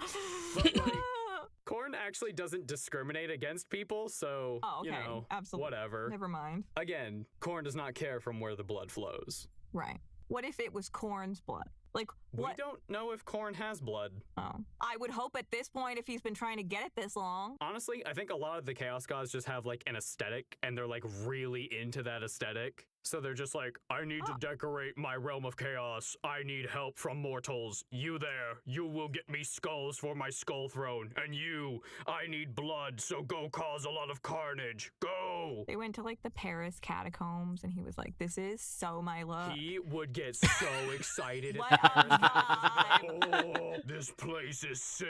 As Above, So Below is like his favorite movie. He just starts like taking some of the skulls from the walls, and they're like, you can't do that. And he's like, I'm the god of blood. I can do what I want. I like that he's got his prerogatives lined up. Like he's got, again, like I feel like if I worked for this guy, I could make him like a spreadsheet and like work it out. Oh yeah, like the most efficient way to like kill and get skulls and stuff. Yeah, and just like how many skulls you can expect based on like last year's trends and like, you know, expected He probably growth. wouldn't be able to read it. Oh. I could put He probably wouldn't be able to visuals, read it, but he would appreciate it. emojis. I could just, rather than typing like 2,000 skulls, I can just put in 2,000 skull emojis. He would really like that. Oh, I can do that. It's important Yeah, to he would consider really like different. that. Like, it normally one day equal to, and then you type like 5,000 skull. And then now, with this thing, you will earn, and then and then one day it equals to, like 100,000 skull. You'd be like, good. Good. Good, proceed. Abilities. It's true. He's very mad all the time, but honestly, he's my favorite Chaos God because he's by far the simplest. He's Fair. very honest with what's going on. Yeah. Just like, hey, I like skulls, I like blood. You want to worship me? You gotta do a lot of murder. And you're like, oh yeah, like I'm down with that. I can do that. I could do that. I know how to do that. Because, like, that's the thing with other gods. It's like, why is it so confusing? Mm-hmm. Like, just tell me what you want. It's like a tell me relationship. what Like, you you know, the want. first few relationships you have before you, like, start to, like, love yourself. And realistically, if a person Yeah. just communicated. On the first date, Korn just like sits down and he's like, this is what I want. I want skulls. I want murder. Well, that's good because then you can, like, not waste your time. Like, if you don't want to be, like, a crazy murderer, then you can, like, move on. Yeah. But if you, like, have the thirst, then, you know where you're going. Meanwhile, Zinj is like, you never know what the hell he wants. It's always changing. And sometimes you do things wrong and he's like, that's exactly what I wanted. And you're like, okay. A moving whatever, Zinj. goalpost does no one any favor. Yeah, but it's like constantly a part of his grand plan or whatever. I mean, I'm sure that's what Elon Musk would say. What would you say is your favorite Korn thing? Oh. Wait a minute. Hold up. Korn's like little ears perk up. You're like, wait a minute. What was that? Hold up. You don't own me. I ain't signed no contract. What was that? An opinion. You Are you not used to hearing them from women? Oh, sorry, you're not gonna like me. Starts sharpening his axes, and he's like, I don't like that. Too bad. I've seen more blood in my time. Women know more of blood than men. Honestly, Corn's probably super down with women. He's like, you guys bleed every month? That's hardcore. You think, like, menstruation? Menstruation? That's fucking radical. Awesome. Keep doing that. So it's not about the pain or the suffering. It is literally like the blood. Yes. The suffering stuff is more of a Slanesh thing, but we'll get into that when we talk about Slanesh. Could you, like, go get a bunch of fishes and, like, drain the fishes of their blood and then offer him, like, a bucket of fish blood and he'd be like, yay. I mean, it is blood. Doesn't matter where it comes from. So why is everybody, like, freaking out? Like, well, because he gets most of his power from, like, you killed the guy. It's like in Twilight where they're like, I'm gonna eat some deer and it'll sustain me, but it's not the same. Yes. Like, if you did the fish thing, Corn would be like, yeah, that's cool, I guess, but, you know, I'd really like it if you went and, like, killed your neighbor or whatever, and you'd be like, oh, I don't know, Corn, it's kind of mean. He's like, yeah, it is. You should do it. Oh, nothing's ever good enough for men. I mean, I'm just kidding. Fellas, are you a man if you are a primordial chaos I suppose this spirit? is an assumption I'm making. Yes, you're correct. It's true. A lot of people use gendered pronouns for the chaos gods, although they don't really have genders per se. Right. But it's just easier it's to more refer of to them as such. Projection of the speaker. Right. Also, a couple important things. Corn, not down with the sex. What do you mean not? Like What the? He's not down for it. Because that's a Slanesh thing. Did he? Well, he's gonna have a wake-up call about why menstruation happens. Yeah, but, like, he likes the blood part. What do you mean like, not down with the sex? What does that even mean? Because that's not where he gets his power from, so he doesn't care about it. So he's not against it. Well, sex directly gives power to Slanesh, and he hates Slanesh more than anything, so... Oh my god. He's pretty, like, aggressive towards it. In fact, in Total War Warhammer, there is a random event that can occur where one of your armies can get, like, seduced by a demon prince of Slanesh, and you have two options. Number one, instate a horny police, or castrate your entire force. Oh, no. He is really not down with the sex. They're gonna become the Unsullied. Very unfortunate. Also, hates magic. Very much not into the magic. Also, guns, that's shit's for pussies. Get a fucking sword and get in there, idiot. Okay, I'm down with the no gun thing, but the other bits, I don't think I like this no guy. magic. He hates all the things I like. He is the god of hatred and violence and everything. So, you could call him Hades. You could call him Hades almost. Hades, yeah, although it wasn't Hades the youngest one. I can't remember. Hades, I believe, was the youngest one, yes. That's why he got stuck with the lame job. Yeah, he got stuck with the bad job. Oh, poor guy. Although, actually, like, that's got to be a hell of a man cave. Just sit down there with like, set up a gaming PC. It doesn't sound so bad. Okay, so here's a thought. How do we know all this? Excellent question. Wikipedia?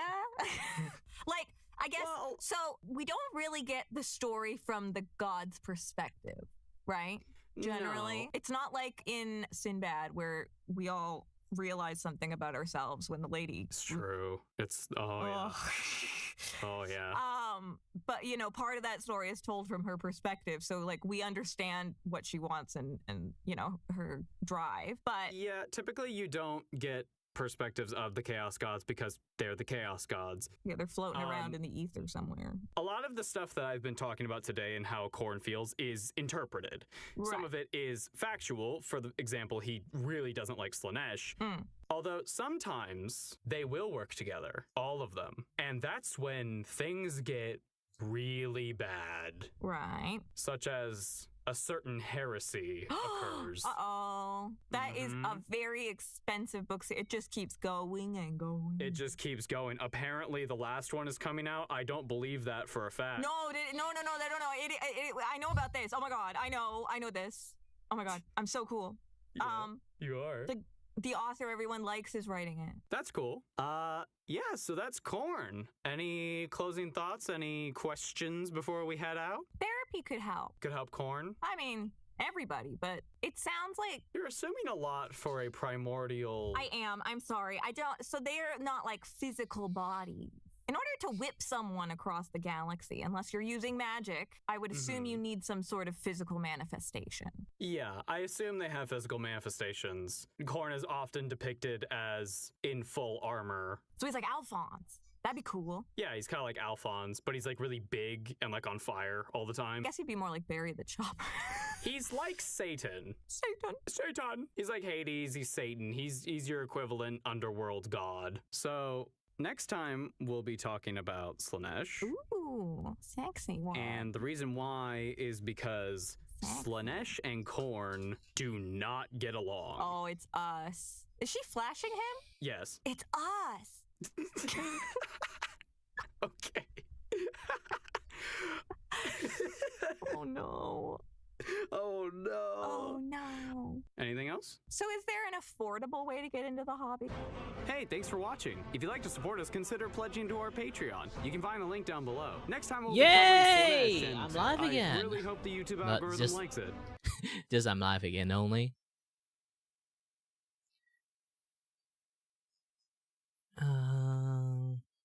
Man, I think I got this a little bit wrong on the color scheme. Alright, hold on.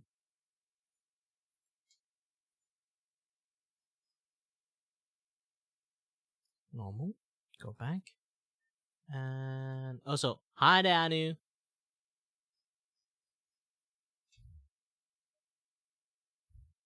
Yeah, before I start the jobs and then unable to do anything I like anymore, it's best for me to do as much, stream as much as I can.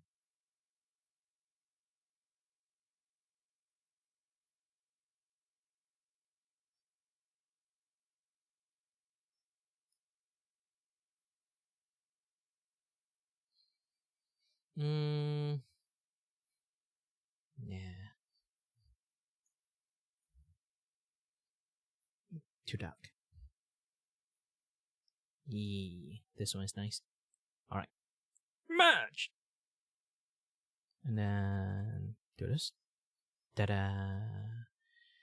Then turn them into different colors.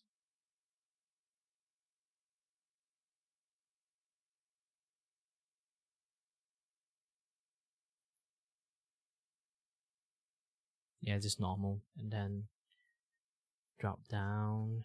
Good. Then give it a brighter one for the hand.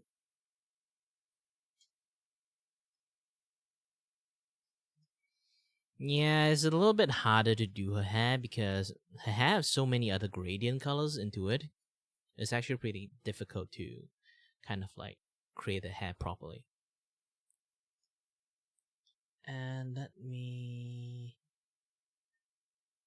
do the arm thingy. And then lower it up. Yep.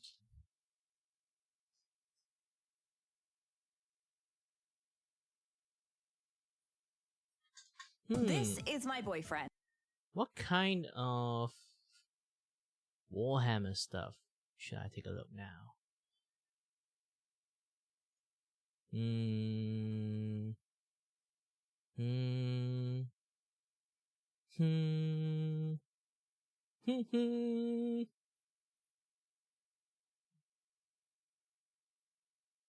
Oh, Mechanicus.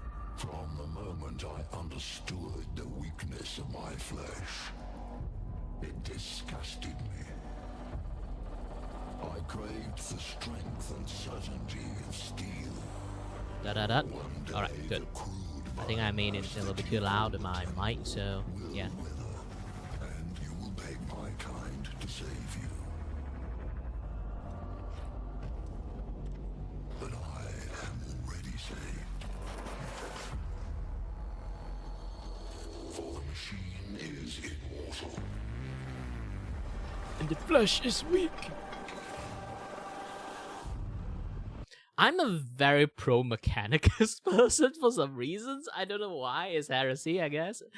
But yeah, like Adeptus Mechanicus is like some things that I really like the concept about. Even the Marine one, they do have their own Marine chapters. It's called Tech Marine. Like Tank Marine have like some things like they have like a mechanical arm behind them, so you can shoot, stab people, and then you have a third arm also shooting people. It's really cool. Even in death, I serve the undesire. Hello, everybody, and welcome to another episode of Explaining Warhammer to My Girlfriend. My name is Ava, and joining me, as always, is my lovely significant other, Carrie. Are we sure? We did the intro, and I couldn't say significant other. It kept coming out as Sigmar. Is this Warhammer Sigma? Is this the age of Sigma? Alpha? Today, we will be talking about the Mechanicus or Mechanicum, depending on which, what timeline you're looking at. Kiss. Is it? Oh, yeah, the Robo they Boys. Make out. Oh, they clang, ding, Oh, here's my impression of two of them kissing.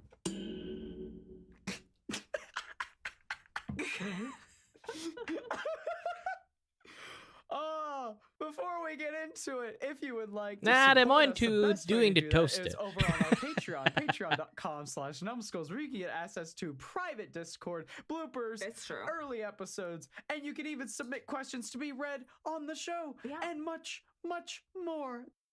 Oh, by the way, I think not lots of people know this. If you play any Warhammer game, they have no technologies anymore. I mean, like, literally, they have no circuit that power a door anymore. If you see anything that is automatic, there's a brain inside it. And I'm not kidding about it. Everything that have, like, automations into it is actually a brain inside it. And most technologies, yes, there's plasma gun, like, very direct current stuff, it still exists. But if anything that have like computing power to a point that have like ability of have AI stuff or like anything automatic, like if you go to a door, it just automatic open and stuff. Those things are powered by literally a brain. It's like I think they clone people out and then take their brains out and then put them in machines, so it make them like work that way. Or like take the brain out of criminal. I forgot. I think it's like also like anyone that is like having like heresy, like they will like go through a procedures that lobotomize them, and then afterward, if they kind of like the body like either disintegrate or they got crushed or anything, if the brain survived, they would just take it out and then use it as a automatic door or on the toasters. All right, this is nice and toasty enough. It's time to get it out. That is my life now. Ding. That's at patreon.com/numbskulls. Also, if you'd like some cool merch, I'll model it. Head on over to orchidate.com, where we've got a wide selection of items like Nurgling sweatpants, sleepy Necron hoodies, and more exciting things on the way. That's all over at orchidate.com. Link in the description. Yeah, looking good. My love, what do you know about the Mechanicus? Okay. These are some of the first ones I ever heard about. Yeah, they're very popular. Yeah, I feel like it's either that or they were the first ones that like sunk in and I understood the concept. And so they like found a little room in my mind palace. Yeah, I think Mechanicus is one of the things that people really latch onto when they're first getting into Warhammer, because it's such a striking visual aesthetic, because you have all these like gray, dark, bluish machines with blue lights and then these bright red robes. Yeah. And that has like such a contrast that like, you're looking at all these space marines and you're like, oh, they're all the same, but kind of what's that over there? And you see a little Mechanicus thing and you're like, what is that about? Yeah. And I think that they also delve into kind of a theme that you often see in sci-fi, which is the flesh is weak, the replacement of a body over time. Yeah, it's like cyborg machines. To android. Yeah. Yeah, exactly. Like, how much of you is and left? You see it to varying levels. I mean, like Ghost in the Shell is kind of the perfect example in that you've got Bato, who's like just replaced his eyes, and then you've got Major, who she's just like a brain. Yeah. So And even then, that's like, I think actually, no, I'm probably misremembering it. It's been a minute since I've seen Ghost in the Shell. But I think Major is actually like, she's all robot, like fully replaced. I feel like it was like something that, or it was like it's a ghost in the shell. Yeah, it's like supposed to be the soul. Yeah, is the idea, but and the shell I is don't the machine. remember if it's still like there is a bit of tissue left. I think because that would be more like Briarios. Yeah, I think it depends on which one you're watching. Because I remember this when John was showing me Standalone Complex, where I noted that there was a difference between the Major in the movie and the show. Like she had different cybernetic replacements. And I found that to be really interesting. Yeah. Because it really, like, I mean, the discussion either way becomes what is a human? What is human? The Major is actually complete robot. Even the brain signal is they just had the copy of the brain signal of a person's inside the robot body. I don't remember that she even have a brain in there. I don't think she have a brain in there. She literally have a copy of like her brain signal in there. So she is literally a dead person memory inside a robot, inside Android. Is it brain? Humans. What is humanity? What makes us human? What makes us who we are? What if I'm a skull and I scream? That's my job. I scream. Harry, could you talk about Murphy again? Could you talk about Murphy's ass? Could you talk about Murphy's ass, please? It goes into like, and you and I have had this conversation a couple of times, but like the ship of Theseus, at what point is it not the same? Is it the same boat? Yeah. Well, the Mechanicus / Mechanicum, as they're known before 40K, they changed their name at some point. In a couple thousand years, they'll be the Mechanicata. For simplicity's sake, I'm just going to refer to them as the Mechanicus, the cult Mechanicus, etc. I know what you're talking about. Yeah, they are very much like flesh is stupid and flesh is weak. That's fair. I feel that sometimes. I just hit my 30s and I'm like, sign me up! Bro! You've heard, I'm sure, the monologue from the intro to the Mechanicus game where he's like, from the moment I understood the weakness of my flesh. Yes, I do own a snake. Disgusted and me. enjoy snake-based memes. Because we gotta get Kita her legs. She has to have legs. Kita, you want your leg? She go blah, blah, blah. I think she's sleeping. That's so fine. it'll be a Don't wake surprise. It'll be like Christmas. Surprise legs. She's sleeping under her hide. She wakes up. She crawls out. What the hell? We gotta knit her a little like Mechanicus hood. Oh, I'm gonna robe thing. Guys, so I've been knitting because I have to do something with my hands while we have these conversations, or I literally pull my hair out. Super fun. But yeah, I'm gonna knit her like a bunch of different like cosplay. Oh yeah, a little outfit. Little outfits. Now she likes Warhammer. She crawls over it all the time. Oh, she loves Warhammer. So let us talk about the Mechanicus. Oh, okay. Our metal setting. guys, kind of. Mars. Mars. Welcome to Mars. The red planet. It's the red planet. Yeah. You know the red planet. Yeah, it's got iron oxide. Oh. Is what makes it red. Oh. Yeah. That's cool. In the soil. The red is very important for this. Fun fact. Oh. It's actually only a thin layer of red. Like, if you burrow into the planet, it's not red anymore. Like, that's just the outer layer. Otherwise, Mars is pretty not special, but it's got a layer of iron oxide all around it. Cool. Yeah. Well, the red part is very important for Mars, for our Mechanicus boys here. Mm-hmm. So, during the Age of Strife, where everybody was cut off because of good old Slanesh. Right. Everyone got cut off. She was like, we got to make great. sure the daddy issues happen, so we got to like cut off the trains. Everybody's dads are going out for milk tonight, so...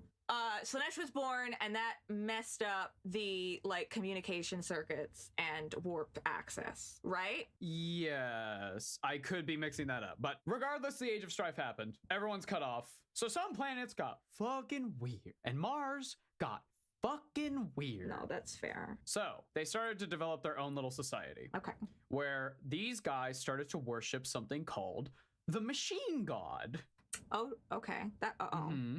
So their belief is every machine, the machine, no matter God? how big, no matter how big or small, right, it has a spirit inside of it.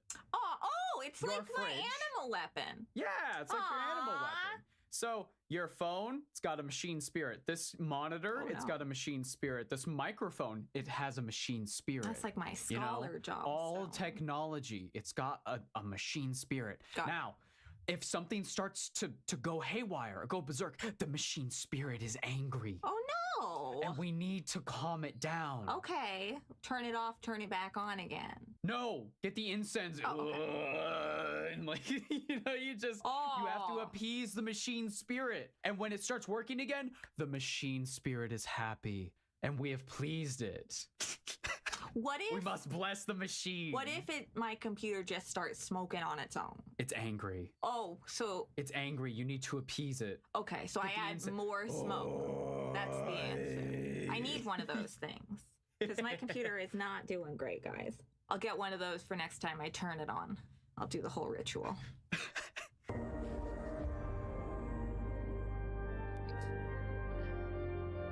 If you guys didn't really know, like Adaptus Mechanicus is basically, you know, like those kind of like old timey technologies that you kind of like, oh, it didn't work, smack it a few times and then it works.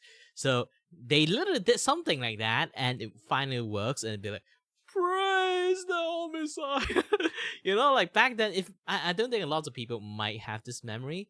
Maybe you have, maybe you don't have. It's like playing like PlayStation 2 or PlayStation 1. You will always pray to the Messiah and then like wish like, you know, like pray to the machine god that your games will like the games that where the CDs is like really like scratch up, still manage to be able to play that game.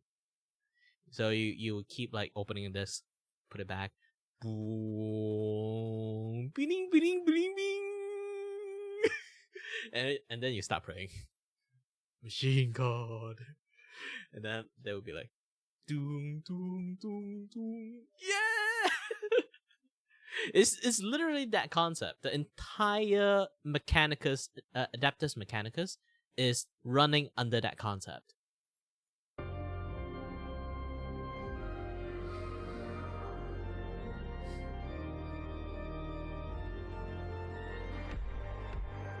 So these guys, obviously, they start worshiping machines. Do they also do the dippy sticky flicky? What the hell are you talking about? In your church, you do the incense, but then they also do the Oh. holy water, the dippy and the sticky and the flicky. Yeah, probably. Because that wouldn't be a good idea to do that at like a laptop or something. From what I've heard, from what I've seen, it's mostly just like the incense and Yeah. like the blessing. Like they'll literally What if walk up to. Have you seen those like crazy light bulb jugglers? No, What if they were doing that? You don't know what I'm talking about. You know? I don't. Oh my gosh. I can visualize. There's what you- guys who dress as Gandalf and do it. Oh yeah. Yeah. Okay, I know what Imagine you're they were talking doing about now. that. No, so basically what happens is like, you know, before every battle, Yeah. they'll go up to every single gun, every single piece of equipment that's going to be used, and they'll bless it Right. That in order for it to work better. makes sense. Now, because belief is a power in Warhammer 40K's universe, there's a bit of substance to actually doing this. Right. So there is a sense of manifestation has some sort of effect on reality. Yes, they could be praying to some sort of warp entity or something else. Yeah. But that intention of, I want this machine to work properly in the next couple of hours. I must bless Something it. about that actually slightly increases the rate of it working. Maybe. It seems. It seems it hasn't stopped before. It's not like we have any proof of records being inaccurate. Listen, the fridge We've turned never off. heard of that means it's happening. mad at you. Nobody writes down things Carrie, before they I happen. assure you, covering myself in oil and lighting myself on fire is critical Don't do to that. getting Microsoft Paint to turn on. Okay, but we have Procreate. No. We can move on. It must be Microsoft People Paint. love the you, holy Ava. Microsoft Paint. I love you. No, I love you, cutie. We just got Procreate Dreams. There's so Good much to program. live for. It's true. Oh no, flashbang! So, back to Mechanicus. Oh. They've got the red cloaks because of Mars's surface. Cool. So they wear the red robes to blend in. So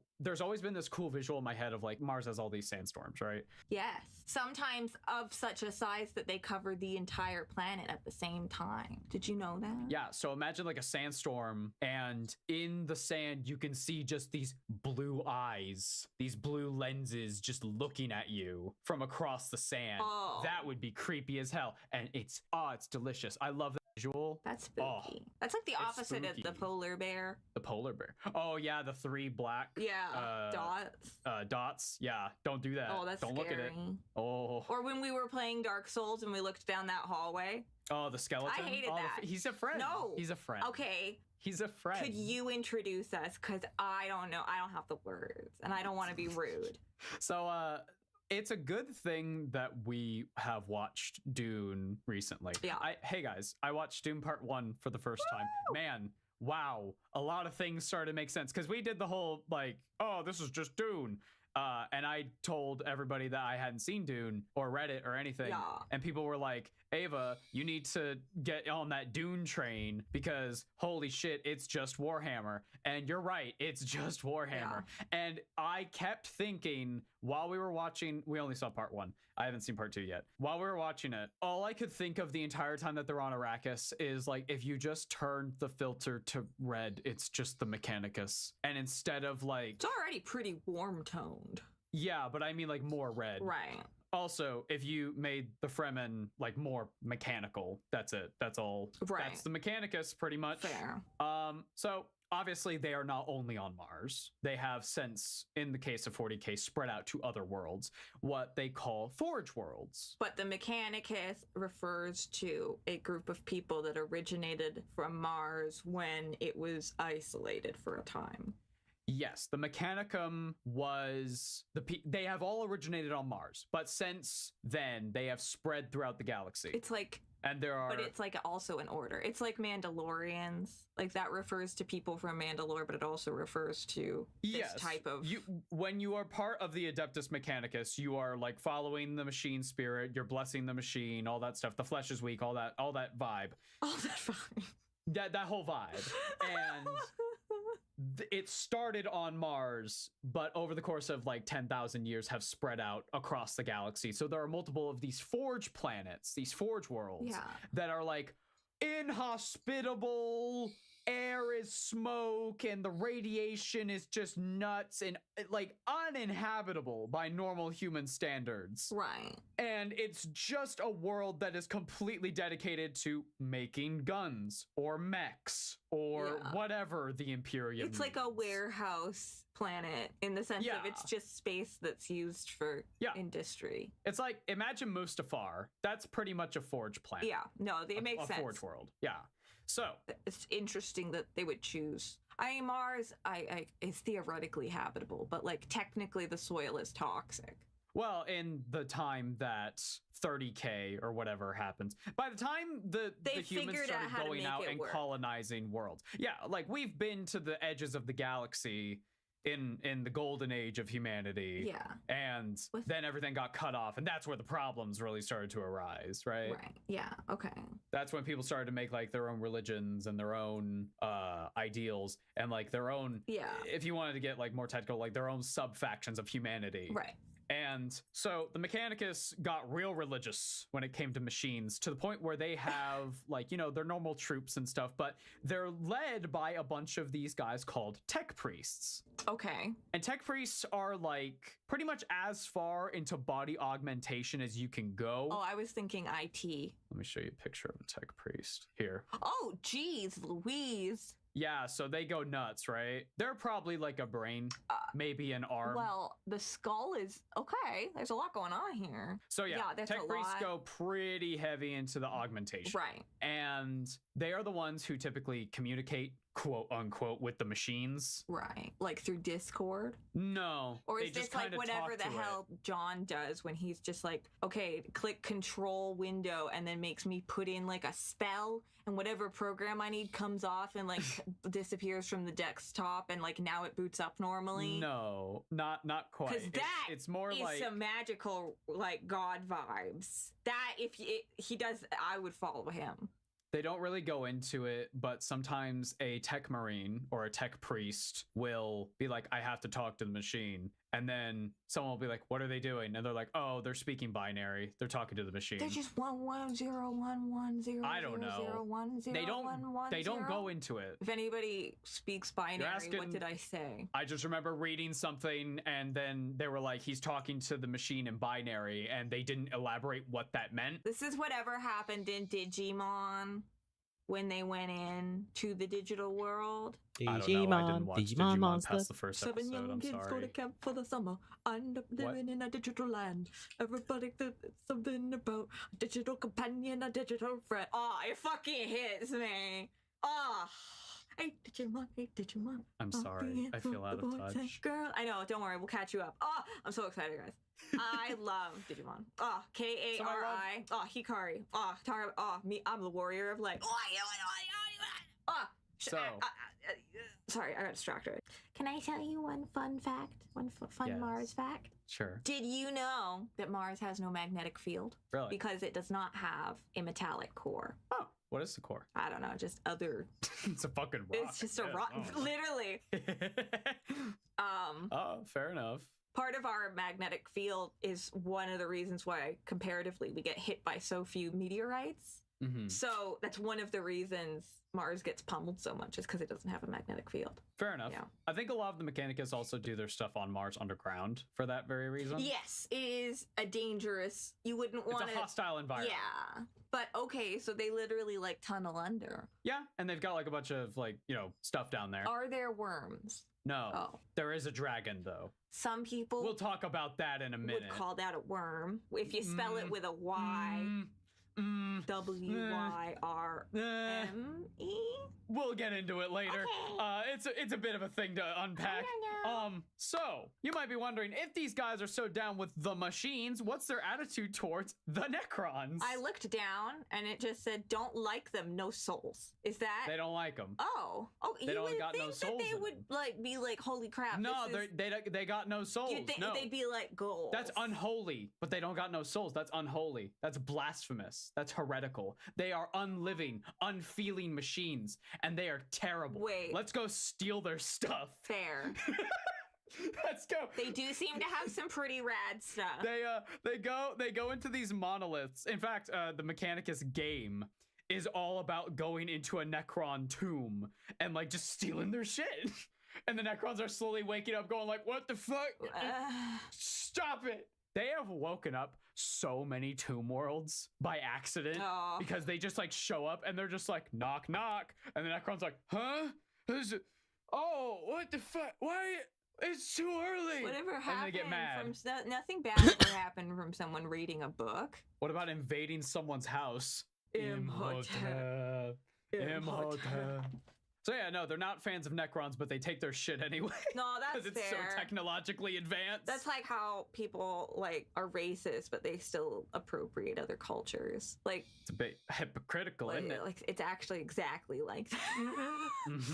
Oh no. Right. Okay. So why don't they feel that Necrons have souls? Considering because they don't. Well, so what's? Because remember the Catan came by and they went yum yum yum yum yum. They took their souls. Well, most of them, yes. But didn't some of the souls kind of get through? No. Yum, yum, yum, yum, yum. Fair enough. I feel like I'm, again, confusing soul and mind. The Catan were fat with souls. Right. Again, there's like this separation between their soul and their like consciousness. Personality. Yeah. Yeah, that's where I get... This is why I asked about it in the first episode, but I'm just reminding myself because I feel like I use the word to mean like consciousness. Context to all this stuff, this makes a lot more sense. Your soul is your connection to the warp. Yeah. Whereas when I use the word, it's more like that's the spark that is... Yes, that is a mind. Yeah. An intelligence. Yeah, to be aware. So I'm just reminding myself because otherwise I'm thinking of a whole different thing as you're explaining it. So they see Necrons and they see no souls. Ew, gross, disgusting. Ugh, Get out of here. can't imagine. Shoo, be gone. She I'm doesn't. gonna take your stuff though. 1 sec. She doesn't even have the latest Chanel. Doesn't even have it. I know. Let's take it. Yeah. So they take their stuff and they kind of backwards engineer it, or they dismantle it or whatever, and They figure it out. It's a whole thing. Yeah. They try to figure it They out. smoke Oftentimes some they don't. stuff over it. Go, it doesn't make sense. I don't know why I don't get it, guys. Dude, the heretical machine. Bro, I can't believe it's hereditary and I love you guys. So, as I mentioned, the history of the Mechanicum, they were sort of separated from every other planet. And so Mars becomes an uninhabitable wasteland. Cybernetics became the answer to fight against the hostile environment of Mars. Okay. Now, because of the whole AI uprising, that whole thing, you know, puts a bad taste in people's mouths. Yeah. So, the Mechanicus have a rule. Right. No more inventing technology. Oh. We may only use what we have discovered that was once lost. Okay. We are discovering technology, but we are not inventing it. No invention. No. That's a big no-no. Huh? That's weird. The idea is that they don't want to make AI again. Right. Okay. So progression will inevitably lead to what happened again, is their theory. Yeah, their theory is that. So we're not going to invent anything, but we will go on the hunt to find ancient technology. But wasn't some ancient technology AI? Yes. Oh. This is where the problem comes in. Okay. Yeah. They didn't quite. They were almost there. One of the funniest things about the Mechanicum and the Imperium in general, really, is just the hypocrisy of it is so hilarious. This is why it's important to learn about history. It's true. Histpocracy. So, they hate AI so much that AI doesn't stand for artificial intelligence anymore. It stands for abominable intelligence. Oh, snap. Which is nuts. Damn. Snap. We can't make new things. No.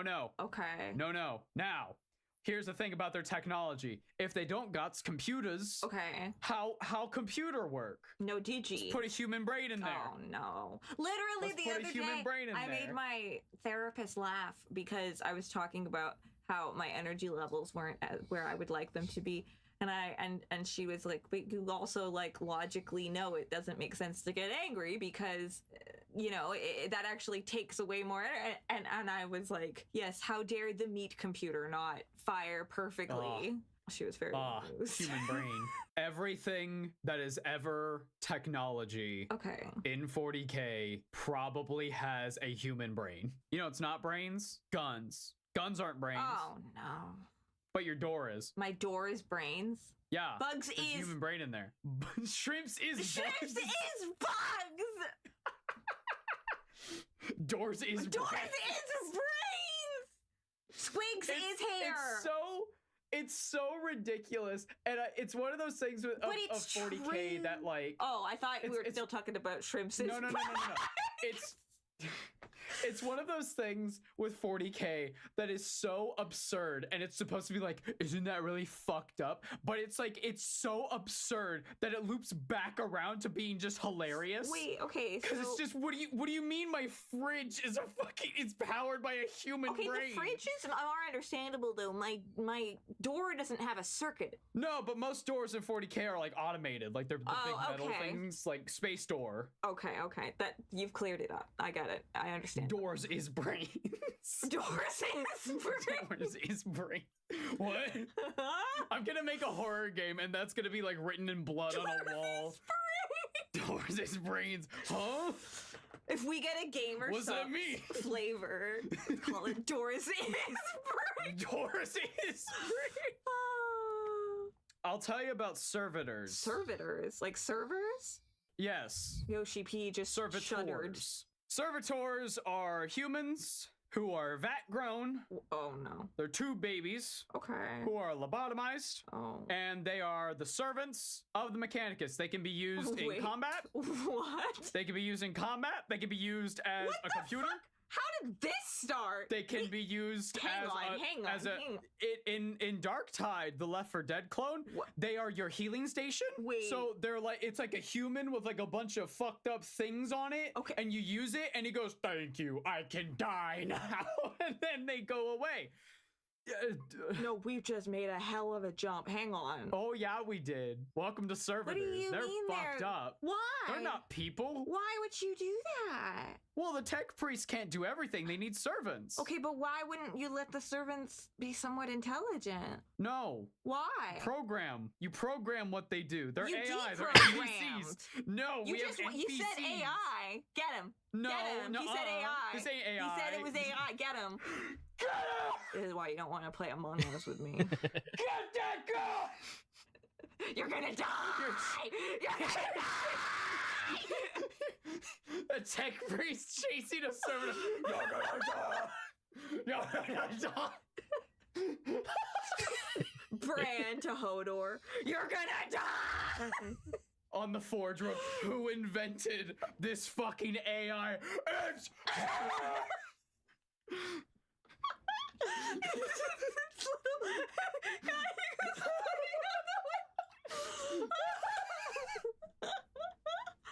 You're gonna die! No! So, oh my god, the sudden spike in my waveform. So servitors. Oh my god. They're vat-grown lobotomized people, quote unquote, that have a variety of uses from combat to daily life. This is what why? Where are the squigs when you need them? These are humanities squigs. Yeah, but they're not though. You're doing that to them. It's different. No, they're not people. What the hell We made them. this? We made them. No, yeah, they're not that's the people. problem. That's where I wanted you to No, they're not people. We made them. We made I know. them. Okay, we made them. They're not. Servitors ain't people. It's an NPC that we made. Hashtag justice for the servitors. No, I Hashtag agree. servitors is people. Yeah, no, they're fucked up, and honestly. Oh my god! Who started this? Oh, probably the Mechanicus themselves. They're probably like, we need some servants, that, like, and they David looked over. They probably looked over at like as they were surviving on Mars, they probably saw the people who weren't getting their techno stuff replaced, and they were like, "We can use you. Put them in the surgery. Put them on the surgery table. Oh, I'll fix you up." It's dark. But I No, don't understand. I'm laughing. It seems like it would only hinder unless it was obviously still a terrible bad thing, but I could almost understand it if it was like these were criminals, like if this was somehow the punishment, or if hey, what do you think they do punish criminals with? Okay, terrifying, but I'm just saying it seems like how were the not vat babies chosen to not be vat babies, or is this the eventuality of everyone who wasn't those like noble? No, because I'm going back to the custodies. That was earlier today. No. So why at what point did somebody hand over a baby and go, okay, let's start vatting them up? No. Well, it's, I don't know, Mechanicus bullshit. Right. I guess this is another gene seed thing. No.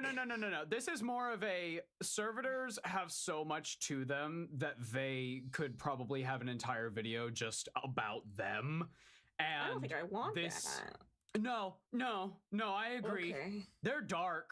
They're really dark, and this is kind of why, like in my notes, I just kind of skimmed over it. I didn't intend for it to. I didn't intend for it to just go into as deep as we are. But yeah, they're dark. It's real dark up in here. But remember, doors is brains. It's okay. We can make it funny again. It's okay. We can make it funny. Now, as previously mentioned, everything must be blessed. Okay. Everything. Okay. Otherwise, it'll get mad. Okay. Are you okay, love? I don't like this. I know. Well, the servitors, we're not going to talk about them anymore. Okay. We're back to the Mechanicus. Okay. We're back there. Okay. We're back to the tech priest with the funny monologue about how the flesh is weak. Okay, I like that. We're back to that. It's okay. We're back. We're back. Yay. Oh, we're so back. Woo! Woo! Hey, you know how a Space Marine has like a bunch of armor on? Oh, yeah. Yeah, they have to bless every single piece as they're putting it onto them. It's a fucking process. But they're not around all the Space Marines. No, they bless it, I think, once, and then they put it on. So does all the Space Marine armor come from Mars? Most of it, probably, yeah. Oh. Hey, here's a big fucking problem. The Mechanicus aren't technically part of the Imperium. They're like allied with them, right? Okay. So if for whatever reason the Mechanicus ever said, fuck off Imperium, there go your guns. Right. There goes all your technology. There goes your Space Marine armor. There go your ships. There go your Titans. There go your Knights. Bye. Oh, those are ours now. This is what happened when like District 2 and 3 started to revolt in the Hunger Games. There goes your industry, dumbass. Yeah, exactly. So, the Imperium tries to make the Mechanicus pretty happy when it comes to political situations. Okay. There's actually a video that Games Workshop released of like a CG cinematic of a Space Marine being equipped with all of his armor, and it's just like 4 dudes around the Space Marine on an altar with like a billion candles and a dude above like reading from this giant book, and like these cherub robot things like placing every section of armor, and they're blessing it with the smoke and everything, and it's such a process. But what if it was 4 Haley Steinfelds? Who? Haley Steinfeld. Okay. So, you might be wondering. Right. Hey. What's going on? If these guys are so weird and culty, yeah, how the fuck did they get on the Emperor's side?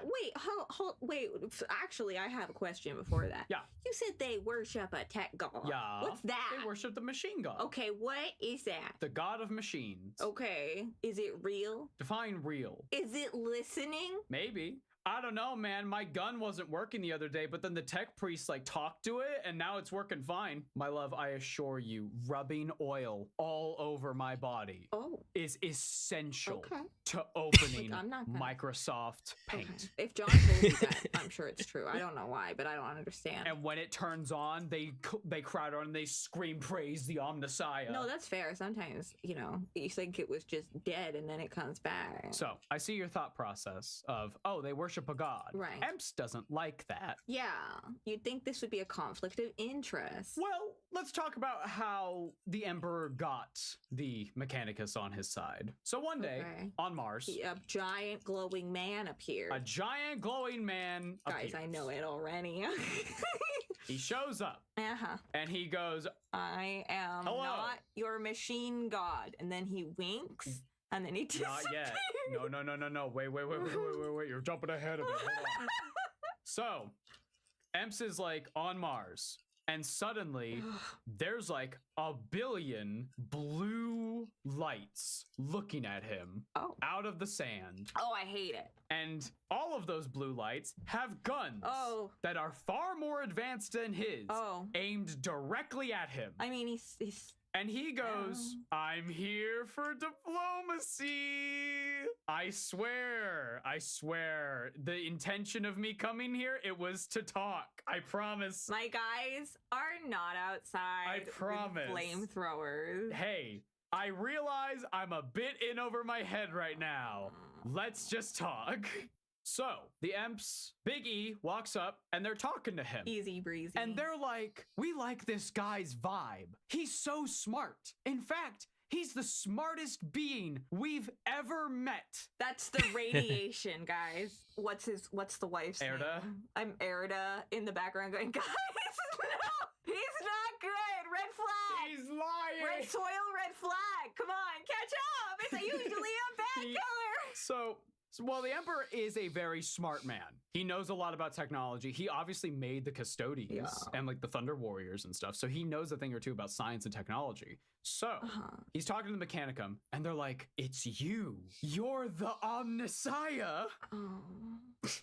You're Tech Jesus. Being a glowing giant man will really get you far. It must be him. The Twilight vampires had the entire wrong idea of what was going to be the consequence of their And so they deemed the Emperor the Omnissiah, the physical manifestation of the machine god. But he's flesh, right?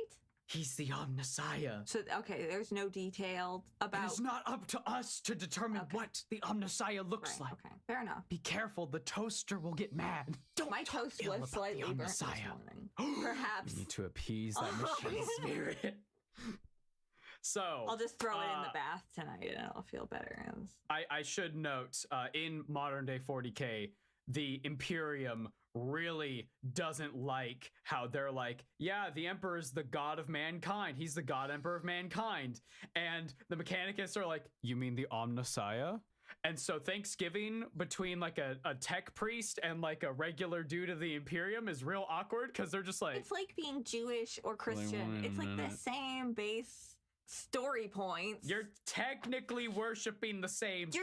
You're on the same path. Mm-hmm.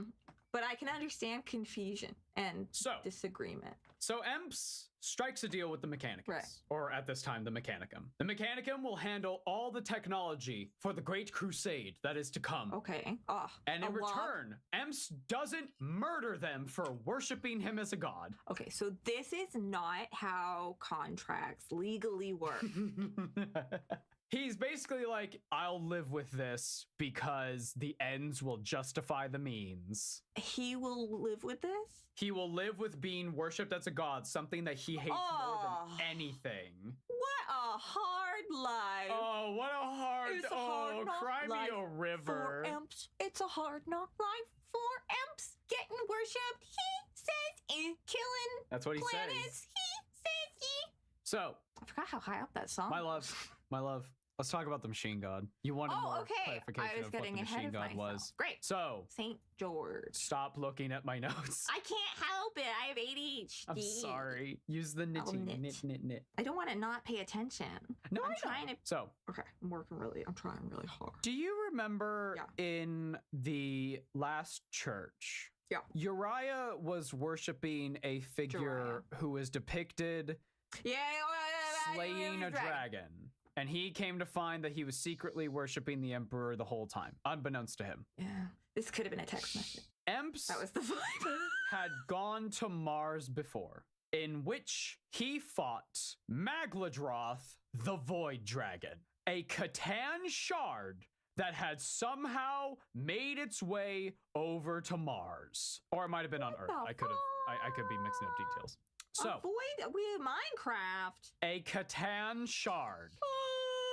A literal star god. And Emps fought it. Right, yeah, no, okay. And after he defeated it, because you can't really, well, you can kill a Catan, but it's a bad idea. You could contain a Catan. Although yes, that's you can. Kind of hard to say. Contain the Catan. Contain the Catan on Canterbury. He did just that by imprisoning it within Mars itself. This might be a reference to St. George. Egg. Emps might be St. George. Egg. I'm not exactly sure. It's an egg. Oh, like Bahamut. The planet's an egg. So the theory is the Mechanicus have accidentally been worshipping a Catan shard that's just been whispering to them over the course of like 10,000 years, which suddenly makes things make a lot more sense about how the whole flesh is weak thing. Because look at Necrons, right? Oh, no. Oh, no. Oh, he wants the souls for nom-noms. No. He hungry. He kind of hungry. He hadn't had snack in a real long time. So inside of Mars is the Void Dragon. Is it like, you know how in Disneyland Paris, if you go under the castle, you can see Maleficent? It's like that. Oh, no. Yeah, I've seen this one. I like this one. It's cool. This is the Void Dragon. Yeah, so he's not... Why is he called a drag? I don't know. Okay, fair enough. Dragons are one of those things that, like, I feel like the word is translated to the word dragon. I guess because the wings and, like, the spine tail. Yeah. I don't know. It's very interesting. It's really cool. It's one of the coolest models 40K ever has done. It's so goddamn cool. But yeah, that's inside of Mars. Okay. Fair just enough. There, hanging out. I mean, you got to be somewhere every minute, right? I guess so. Now, it's time to talk about the Skitarii. If you're going to go buy a Mechanicus army, which I have heard is not a good idea because apparently Mechanicus models are quite expensive and you really...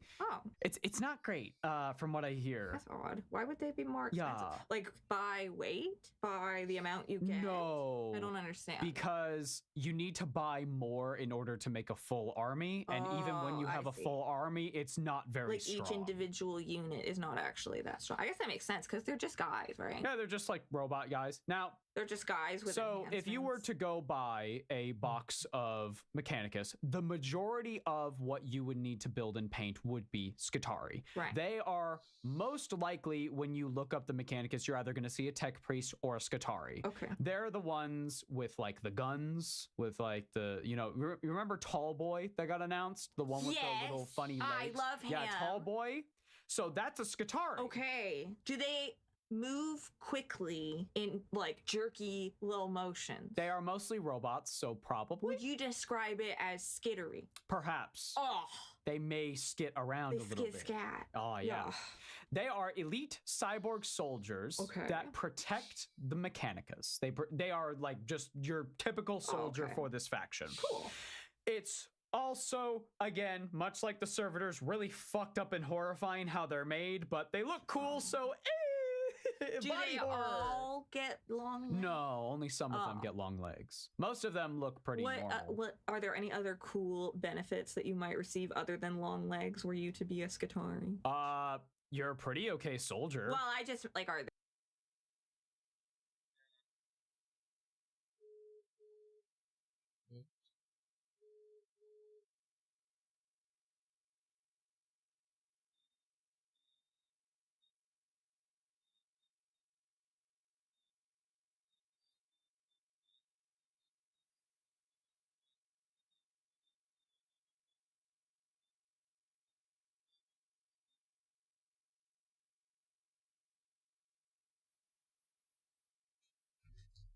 Okay. Food is coming.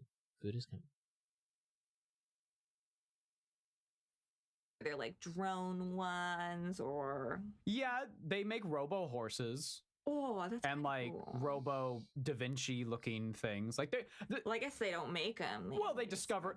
I need to specify that probably. They find like the blueprint of a technology. They will not design a thing. Then they will not design a thing. They will not invent something, but they will remake something over and over and over again. Yes, they will not progress. So they will only continue. The main appeal for a lot of people when it comes to the Mechanicus is the aesthetic. Yeah, and it's a strong aesthetic. Yeah, no, they look cool. It's like they are very cool. Mad Max on like part steroids, of that is, but also steampunk and also Dune and also Star Wars and also like it's a lot. Yeah, like they are so visually striking.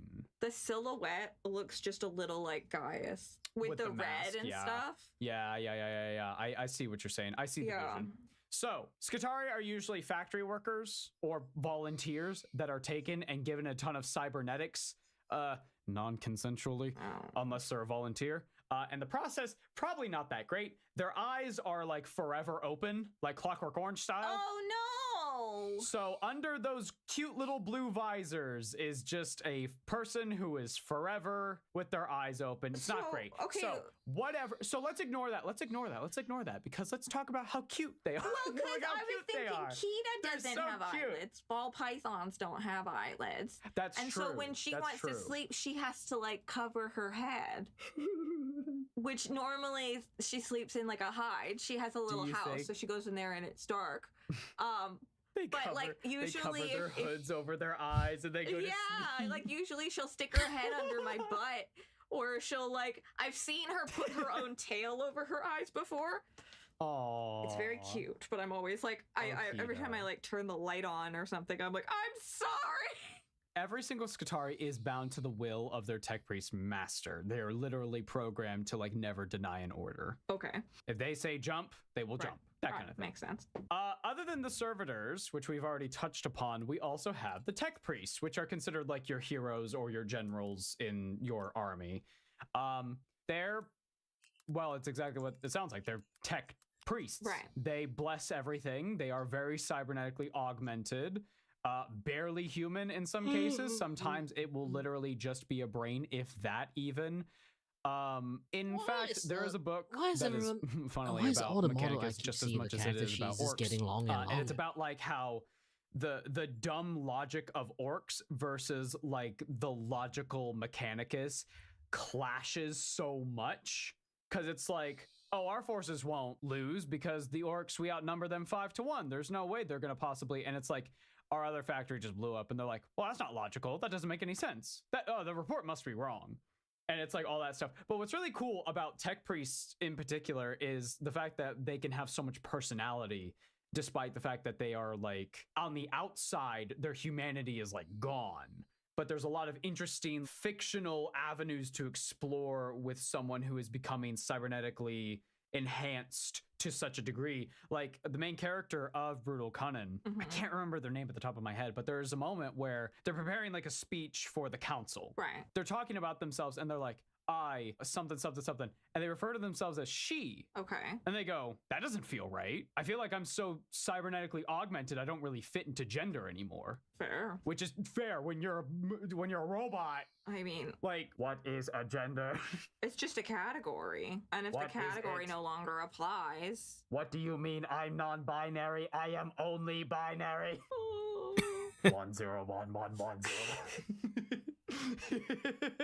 Like, I have found a lot of people in the LGBTQ community, myself even, have found like a lot of like relation when it comes to some Mechanicus characters just going like, yeah, whatever, gender, who cares? I'm a robot, man. Fuck it. I mean, at the point where there is like literally no physical distinction, yeah, it's pretty much just a waste of time. Exactly. It's a waste of time. Yeah. And most of them see it that way. It's like, gender's a waste of time. I don't care. Whatever. Yeah, now, just do what you want to do, bro. Yeah, exactly. That's right. Dude, Mechanicus, they're fucking cool. Yeah, I love them. We love it. Now, live your life. This is the part of the video where usually we talk about certain key characters when it comes to the Mechanicus or whatever faction we're talking about. Right. Unfortunately, the Mechanicus only have one key character. Okay. He is a man, well, at least at one point was a man, by the name of Belisarius Call. Holy moly. Is that the red gobbo in a bunch of clothes? Is that a bunch of the red gobbos stacked on top of each other? What is happening? No. I need to specify something very quickly. Call is like enormous and terrifying. Okay. Let me set the stage for Call real quick. Archmagos Dominus of the Adeptus Mechanicus, Belisarius Call. This will be a mercy. Archmagos Dominus translating to Master of Masters. He is a very high rank on Mars in terms of tech priests. Right. Obviously, as you can tell from how he looks, he is old as shit. Right. And has augmented his body far beyond possibly any Mechanicus member since. He has been around since the Horus Heresy. Right. This dude is pushing 10,000 years old. And he, over the course of that time, rose up through the ranks. Right. Sometimes, of course, via malicious means. Because, I mean, hey, let's get fucked up in here. What's that? Oh, he fell in the lava, officer. He just fell. They're iron oxide born. They take things for the iron oxide price. It's too long, but yeah, no, it's, Are you right? No, I see it. What is dead may never die. So, here's where things get complicated. Apparently, at one point, there was another tech priest who lured Call and was like, Call, I am your superior. I need more power. Right. I'm going to take your soul, and that's going to combine with mine. Call Saul. Better Call Soul. So this tech priest was like, all right, we're going to fuse souls. You ready? Okay. And Call won. Yeah. Get wrecked, idiot. Call was supposed to die, but he didn't because he's just built fucking different, I guess. I don't know. Why would you? Also, why would you do that? That's dumb. It's not a smart idea. But apparently, before this happened, Emps was talking to this tech priest who was going to do this to Call. And at one point, he was talking to him, and he's like, yeah, you know, we'll meet again, Call. And the tech priest went, what? My name's not Call. And Emps went, oh, right. That hasn't happened yet. What? Oh, yeah, Emps can see into the future. Wait, what do you mean? That wasn't in the Emps episode. Sorry, Kairos over here. Sorry. I forgot to mention he can see the future. That's kind of important. I'm sorry. I'm so sorry. When I say see the future, he has seen something. It is not an accurate sight. Things can change. He gets a premonition of what can be, and usually it's accurate. So he can call it because he saw it. He calls it because he saw it. So, okay. He has seen some visions of the future. Some of them seem to come to fruition, some of them not so much. Some of his sons also adopt this trait.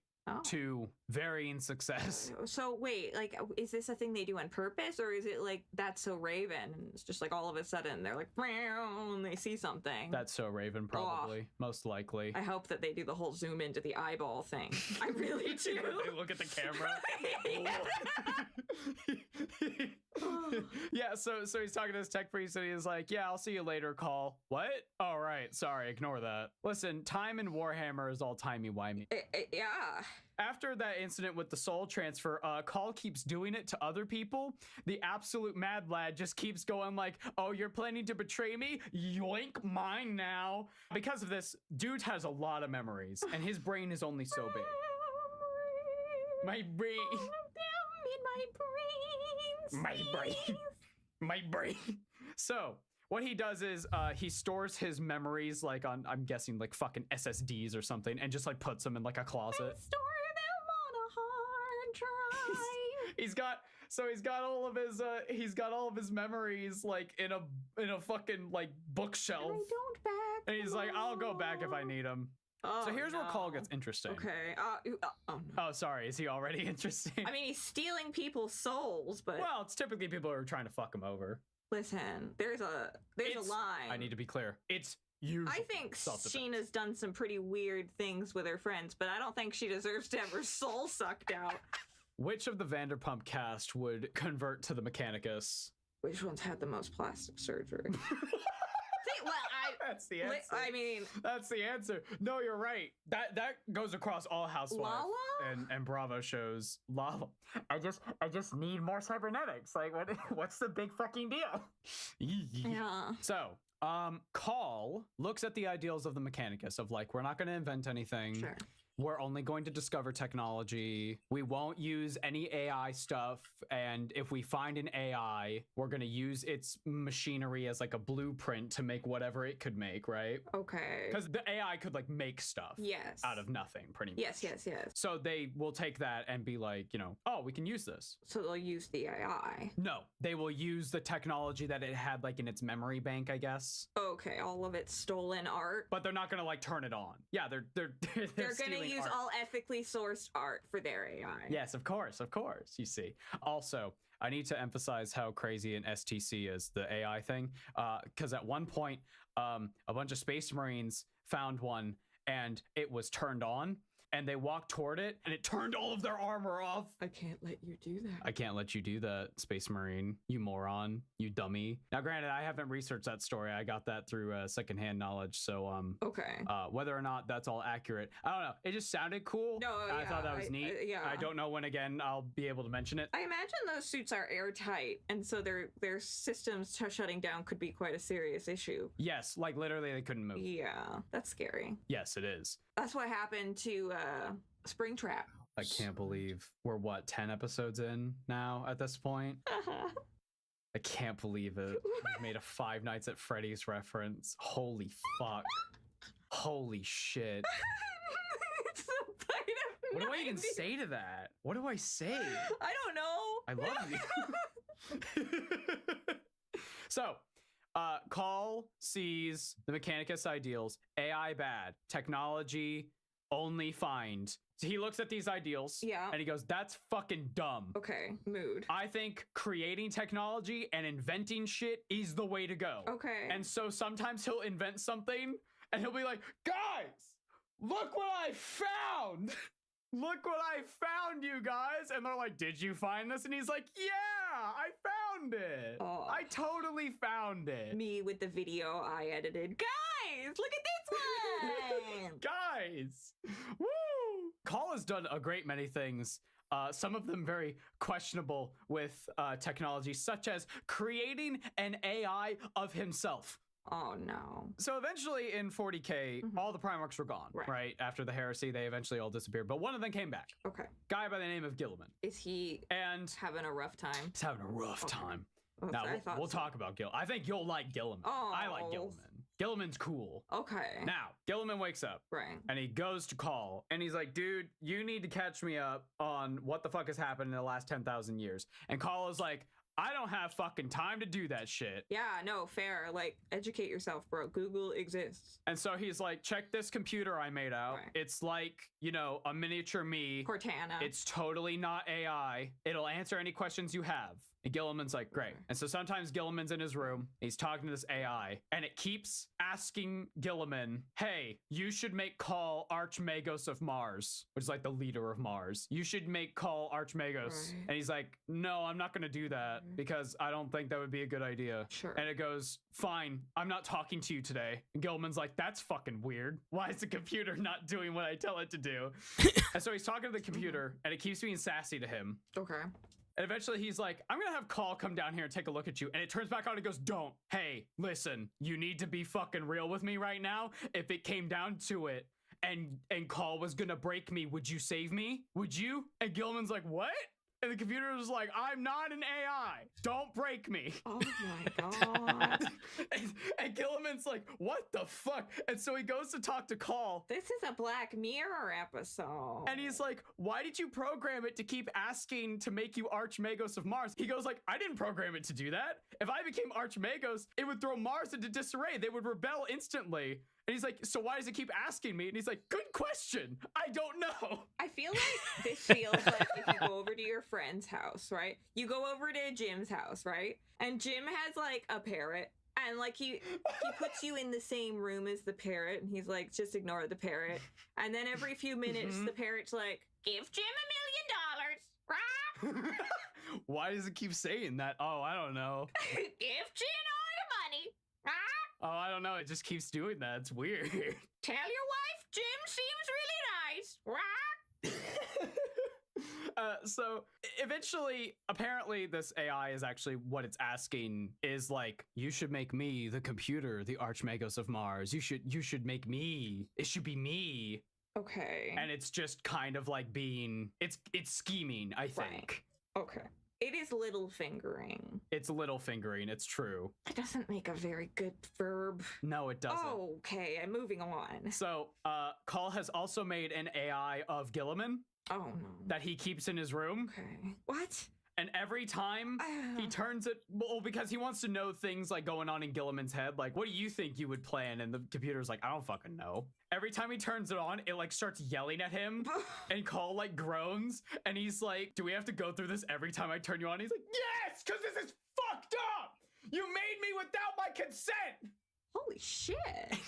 And he's like, oh, you're just a cranky. Oh my. Listen, you don't understand. You want to know what else Call has in his little fucked up basement? Do I want to know? He has a Necron Chronomancer, or at least the head of one. Oh no. And so she's like all locked up. How come everybody's got a woman in their closet in this series? And so he's like talking to her and he's like, hey, you guys know how to make really fancy tech. Can you tell me? And she goes, no. And he's like, please, no, please, no. Oh. And that happens for a few days. And she is pissed. She has like made a vow. She like looked at him. Right. And she was like, I want you to be fully aware that as a chronomancer, I have full capability of bending time to my will. So when I get out of here, oh, and trust me, I will make you relive your death again and again and again until I get bored. And well, I'm a machine, so there's a fucking fat chance of that ever happening. I don't know why that gives me Arya and the Hound vibes, but it kind of does. Little bit. Also, during this time, actually, after she said that, Call was like, okay. He just well, puts another firewall on the computer. So, at one point, he was sitting down and he was like, you know, you underestimate humans because, like, we're pretty cool. And she's like, oh, yeah, really? You're just a bunch of fucking apes, like, fucking around with technology you don't understand. And he's like, nuh-uh, because check this out. And he put on Bach. Johann Sebastian? Yes. And he was like, check this shit out. Okay, sure. And she was like, I guess it's okay, I guess. Sure. And he's like, see, isn't humanity amazing? She's like, I guess. I mean, Necrons have theater and music and things, right? Yeah, and I think it was just this weird little moment where he was like, check out what we can create. And she's like, because Necrons always have that high hoity-toity, holier than thou. Yeah. Our society was so much better than your society kind of vibe. Where have I heard this before? Every society ever. I was thinking Amarang. Oh. Is that what it's called? Yulmore. Yulmore? Yeah, more like you'll complain more. You know what I'm talking about? True. So Call is also responsible. This is probably his most controversial thing when it comes to the fandom. He is responsible for creating the Primaris Space Marines. We're lobotomizing 2 babies. No, they're not babies. They're like fully grown people. We're letting them grow up and then lobotomizing them? I don't know. Call doesn't do it himself. That's for the others. Call's got other things to do, like talking to his Necron girlfriend. Which also, if she can control time, how come she doesn't just go back to when she wasn't captured and then... She's just ahead. So how come she doesn't... You need fingers. Okay. You need fingers to cast the spells. Fair enough. You'd think one might be able to figure it out with their tongue, but I guess... She might. But, well, I mean, Necron, no tongue. I guess it depends what a spell actually is. But anyway. Anyway, Call created the Primaris Space Marines. Now, out of lore, as in real life, the reason why Primaris Marines happened is because the old Firstborn Marines were ugly and short and not very good looking. And so Games Workshop was like, we need to make better So Space they're Marines. designer Let's make the babies. Primaris Marines. Oh, no. They are designer babies. They are bigger. They're better. They're faster. We're going to take humans and Space Marine genes and we're going to combine them together to create something greater. Space Magines. Oh, that is Gene Seed. Space Magician. Here's the thing. Primaris is somewhat controversial because people, they want to use their old models, which fair enough. Yeah, that makes sense. I'm sure. And so people don't like the Primaris aesthetic oftentimes. Personally, I like it, but that's just me. And the lore reason is because Call and Gilliman are hanging out, and Gilliman is like, Call, we are running out of Space Marines. You need to make more. And Call's like, got it, boss. I already have a bunch. And he's like, what? He's like, yeah, I've been making them. In fact, I'm using gene seed from the traitor Primarchs. Oh. And Gilliman says, no, don't do that. And Call's like, why? It's just a gene seed. The fucking DNA isn't why they turned evil. Like, we can still use it. We have so much of it. It'd be a waste. Okay. And Gilliman's like, no, absolutely not. If people found out about that, it would spark a civil war. That is unacceptable. Right. So Call went, fine. Wink. Yeah. And so now you have a bunch of different Space Marine chapters in modern day 40K that are a little odd. Right. You have people like the Sons of the Phoenix, which are technically a Imperial Fist successor chapter. Now, the Imperial Fists are very blunt, to the point, lots of firepower. Sure. However, the Sons of the Phoenix are a little unique in that they wear candles. They have bright, colorful, and oftentimes they wear candles? majestic. Oh yeah, they got candles all over their fucking like armor. That's and shit. It's crazy. dangerous. And they have been. It's said that all of their battles are very beautiful and elegant, like almost a dance. So that ain't fucking Rogel Dorn gene seed. Is America writing this propaganda? Like, no, the theory goes is that they're actually from Fulgrim. oh, Sparkle Hair McGee. Sparkle Number Hair 9. McGee. That's right. You know him. All right, hold on. I'll grab some food. I need to eat my breakfast. I haven't eaten and then streamed for like 3 hours straight. So when I woke up, technically I ate something. I drank a Milo, but that was like 4 or 5 hours ago. So yeah, I'm very damn hungry right now. Whew.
I want to turn on the air conditioners, and also I'm back. I want to turn on the air conditioners, but man, batteries died.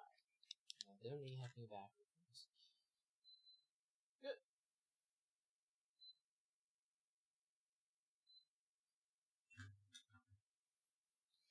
Wow, it had a whole reset stuff going on there. And right now I'm going to eat my breakfast, so I'm going to not do a lot of things for a while. Look at this sketch of a very suggestive, like, Narissa, I guess. I sort them by taste. I sort them by color. 1, 2, 3, 4, 5. All my brothers from my dad got a summer life. Better look at the best out of all of those guys and Damn. gonna steal all of their wives and put my gene seed into all those girls, my lord. I didn't say my lord because my daddy says it's bad. I don't. Damn. A little bit of fog around in my life. A little bit of Nurgle by my side. I'm just singing. Nope. So, my love, Nobody that is wants to all go I inside. have when it comes You to died. the mechanics. Oh. Now, as always, I have given broad strokes. We may have another episode where we focus more on things that people like Belisarius call, or the Forge worlds, or other specific things with like Skitarii or whatever we wish. Mm-hmm. Do you have any questions, my love, about the Mechanicus? I'm just thinking.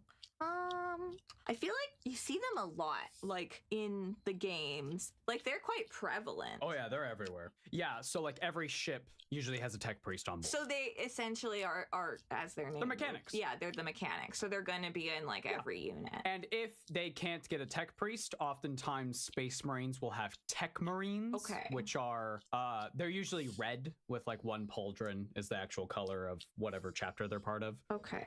They look cool. They've got like backpacks with like lots of like little grabby grabs on them. They're very cute. I love them a lot. So the Emperor is like employing these guys? Pretty much, yes. And even into 40K, when Ems has stepped out of the picture, they're still like employed, quote unquote, by the Imperium. But he doesn't believe in what they're doing. He needs them for their technology, not for anything else. But he can't have a bunch of Space Marines just go in there and take it. No, the output at which the Mechanicus create, the production is so astronomically high that it would be foolish to just expect regular ass humans on Terra to do it. Right. Mechanicus don't really have to sleep. Yeah, fair. Now, this again goes into the idea of like if there was ever a civil war and on one side is the Mechanicus and the other side is the Imperium. Yeah, Mechanicus wins. Right. I should also specify the stuff that they make for like the average troop. Yeah. Garbage. Shit. Terrible. They keep all the high-tech shit for themselves and their own faction. So they've got like a bunker somewhere with a bunch of spoopy shit. And then the Emperor has a bunker under his palace with a bunch of spoopy shit. Okay. Yes. And Trazen's got a bunker somewhere. With all sorts of shit. In the Barbie Dream House. In the Barbie Dream House, you see. Yes. Yes. A story comes to mind called Hell's Reach, which is another Warhammer thing that got adapted into like a fan animation, into like a full-length movie. It's like 2 hours and 30 minutes long. It's fucking crazy. Damn. It's also very good.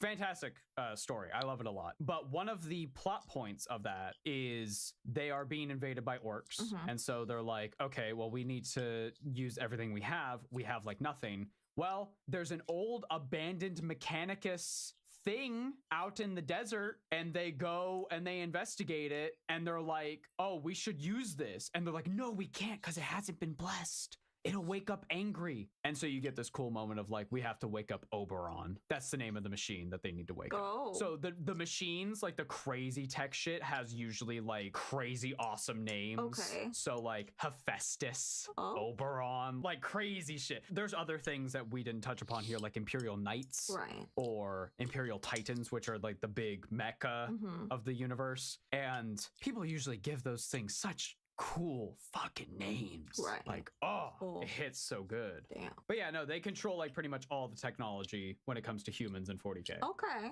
This is where Apple's going. And they tried to phase out the plugs or like having all their own plugs. And then I can't remember which country it was that like was like, no, you can't do that. No. You never played Metal Gear, did you? No. Okay. There's an interesting thing in one of the games where all of the guns are like subscription based. So there's literally a plot point point where they're about to fire and the subscription runs out. Oh, and so they can't fire their guns. That's horrible.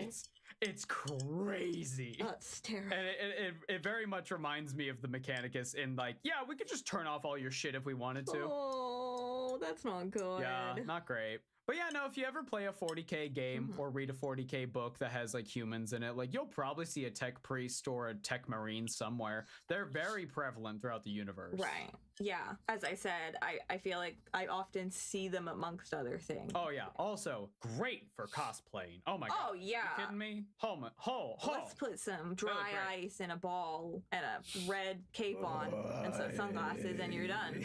Me walking up to the convention, blessing every single What if you phone did I see. this guy, but like Super Mario Sunshine? What do you mean? Like the backpack. I don't know.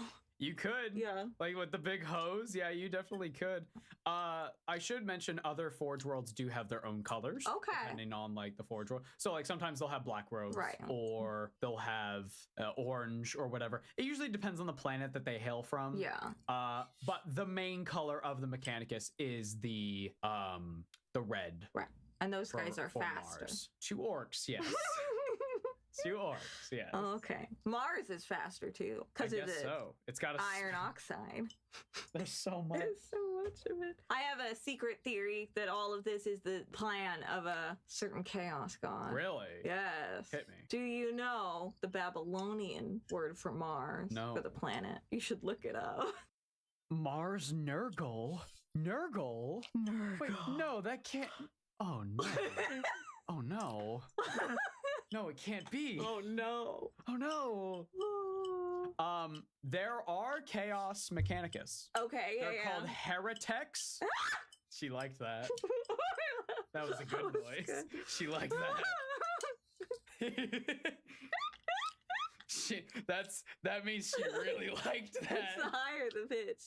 The higher the pitch, the more she liked. Yeah, so they're heretics. They're down with the chaos gods. Typically, they're really down with this one demon. We keep mentioning him, but we have yet to do a video on him. Demon by the name of Vashtor. He's the one who deals with all the contracts, and he's got the spooky eyes that you don't like. Okay, so is he the machine god for true? That's what I thought I was asking about. And I was like, I seen him. And you were like, no. It was like that one guy who was like, I swear I seen pterodactyls. They went extinct 65 million years ago. 65 million years. I swear I've seen this animal. I believe him. I believe him. He has. I don't think he's lying. With the god of machines. I swear. I swear I've seen him. I'm pretty sure he's on Ricky's website. I swear. No, Vashtor wants to become the big 5th chaos god. He wants to become the big. Doors is right. Hera is text. Oh my god, guys. She's breaking down. So Vashtor wants to become the big bad 5th scary chaos god of like industry and technology. Right. So yeah, pretty much. Okay. But the Mechanicus of the Loyalists, the Imperium, worship the Emperor as the Omnissiah, the physical manifestation of their machine god. And how does Vashtor feel about this? He probably doesn't give a fuck. He's like, whatever, humans are dumb. I'll trick them. Oh, okay. With spooky Maybe. eyeballs. Yeah, he's got spooky eyes. Oh. Vashtor's cool. We should talk about Vashtor. Vashtor. But we need a lot of context for what Vashtor is doing. What? And so we probably won't talk He's about it a for a while. god? No, he's a big demon who wants to become a god. He's a demon. He's a so demon. which is he under? Undivided. But he's of the warp. He is a warp entity. Not all demons fall under the 4. Not all demons is bugs. Not all demons is 4. Huh? Okay. So he's just a spooky big entity that's just also in existence. Yeah. But he has some kind of godlike influence, like maybe some kind of, I guess, psychic influence via the warp. He just wants to become a 5th big bad chaos god. I mean, me too. The chaos gods are just demons who are, you could say, like the most powerful. Yeah. And so to be become the 5th one, you would essentially need to do something real crazy. I mean, the Great Horned Rat did a whole, like, rats swarm the planet for a while, and that's how he got bumped up there, which, you know, fair enough. Oh. The Vermintide. Do you get, like, benefits? You get to be one of the big bad 5. Oh, cool. Yeah, you probably get a bunch more worshippers. That's fair. You probably get a significant power boost. I don't know. Yeah, I don't know. It's just something demons want. They want to be on the top of Yeah, I mean, everybody wants to make it to the top. Yeah, it's all about power with demons. But for him, it's literally a Power. Did I show you? There was Unmotivated, if anyone get a reference. Talking about a guy at a Warhammer tournament who was a World Eaters player. Sure. My faction, the Khorne Space Marines. Okay, yeah. And he was under the pseudonym Get Good, and his opponent was like, hey, can you tell me your name? And he goes, no, because if you have my name, you'll have power over me like all demons.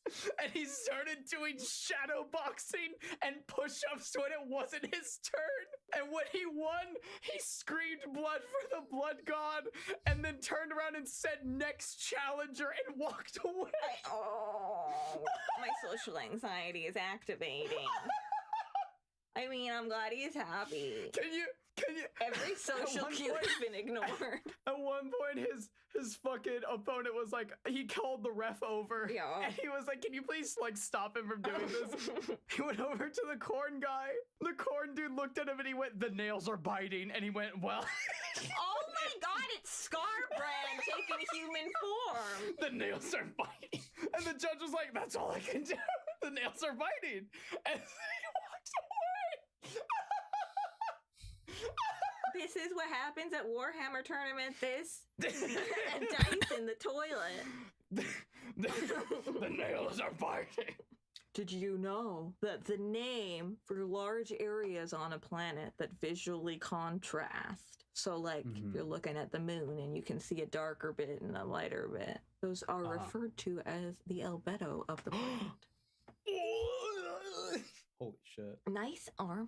Oh, do you want to know the microwave thing? The microwave thing. The meme is that the Mechanicus are all sexually attracted to toasters. Mm-hmm.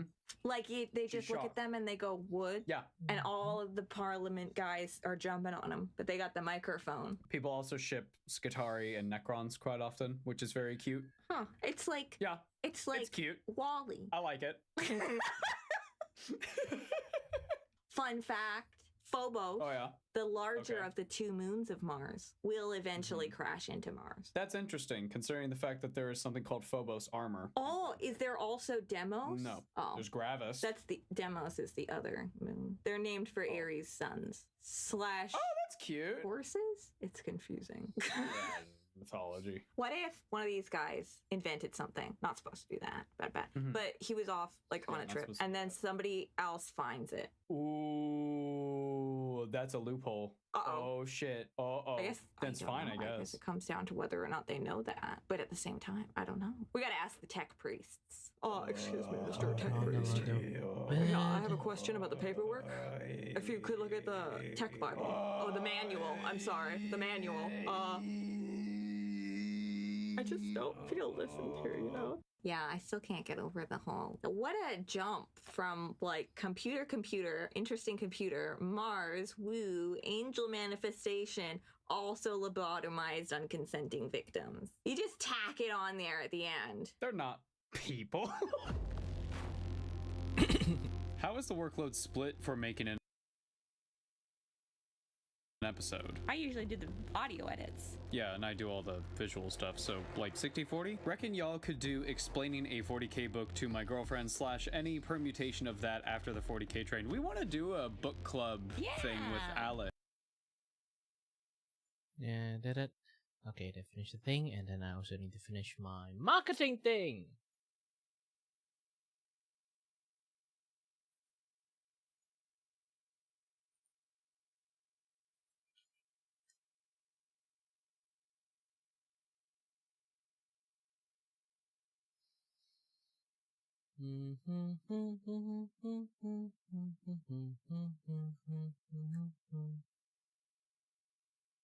It's time to spam all the website. Ah!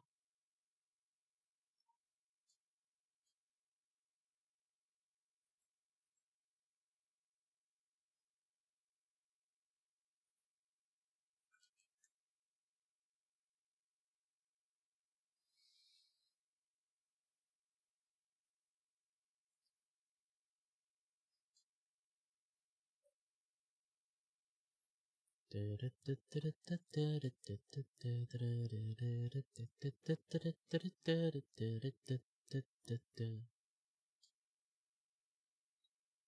I think I got most of the things that I can spam. Yeah, this is video that I finished making. Took me like around 3 hours ish. Yeah, 3 hours ish to color her. Yesterday, like how long did I do? Like 7 hours just to draw her.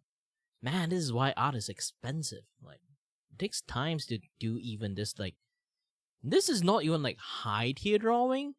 Everything you see it in here is like mid tier drawing. They aren't even like high tier stuff.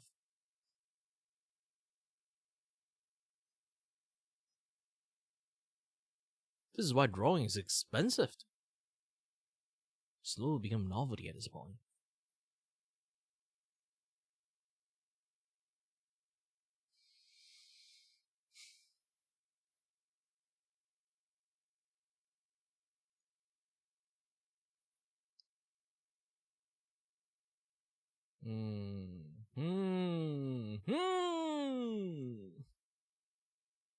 Let's take a look at Lehman Rust.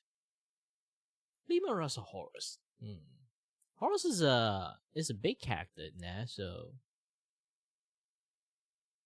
you know what? Let's take a look about Horus. Dad? Yes, son? Are you just waiting by my door? Well, sometimes dads wait outside their son's doors. You know, just in case. How long have you been out there? Oh, you know, between 2 and 3, maybe. 2 and 3 what? I love you. Hello, everybody, and welcome to another episode of Explaining Warhammer to My Girlfriend. I am your host, Ava, and joining me, as always, is my lovely significant other, Carrie. Hello. Welcome. Ah, flashbang! But anyway, hold on a bit. I need to grab some drinks. Ooh, just say something oily, so I want to grab some Hunger Plus. Yeah. Some fat soda drink.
Thanks for having me. Where are we? Today, we are back with humans. Last we left off, Emps was starting to make some pseudo clones of himself, kids clones. The Primarchs? The Primarchs. The Primarchs. And Erda trying to save her children. Did a bad thing.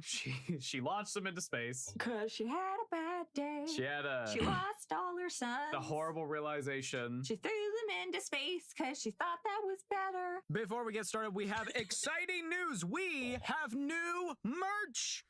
We have worked with Carrie's sister Jenny to bring you the Bones of Chaos. Poopy. We have a design for each of the 4 ruinous powers with the bones of blood, change, rot, and excess. And might I say, they look absolutely beautiful. And not only that. Kind of feel a little bit off. Let's try to take a look at the Emperor story first. Humans. Humans? Where? No!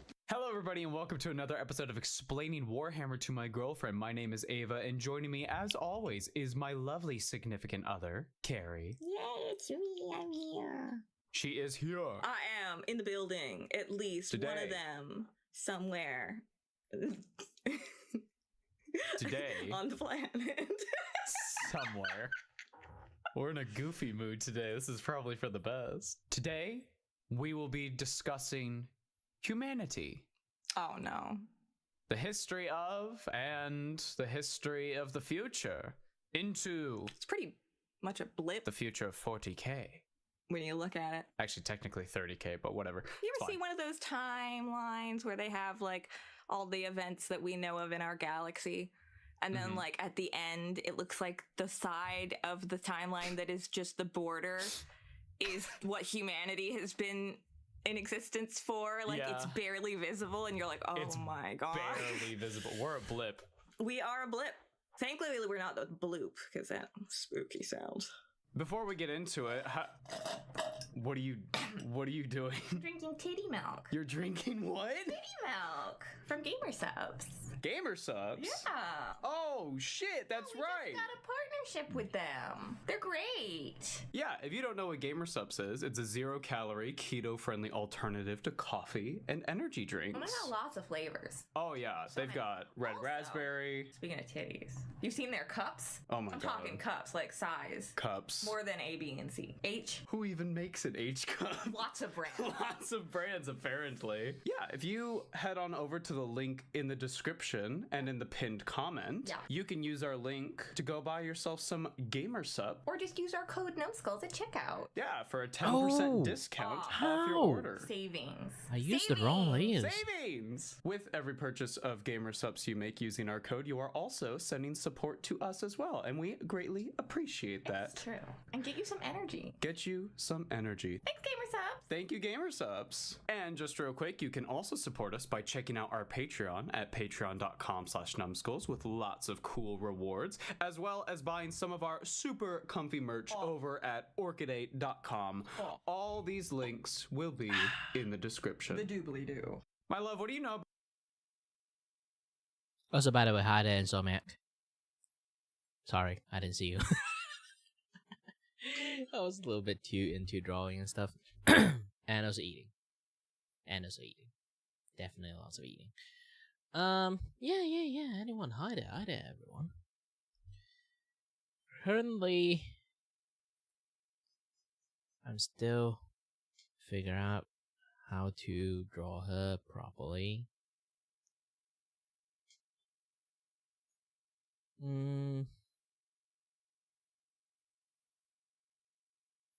Yeah, I like the head, but it's just that there's so many things I still need to like do.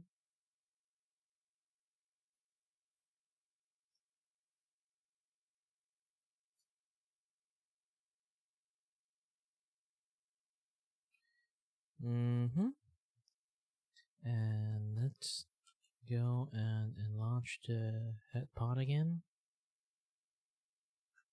A bit more. Then let's continue to do some drawing, okay? I will draw a little bit of the body, but this time I need to draw a little bit differently because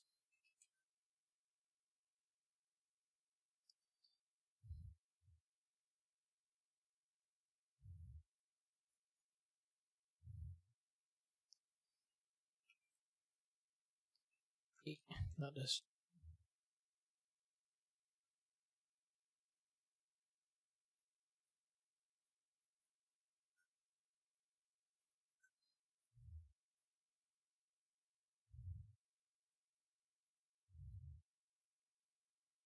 I have to draw the body like this.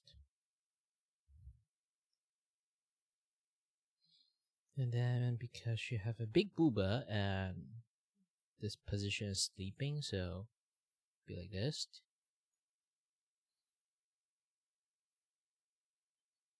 And then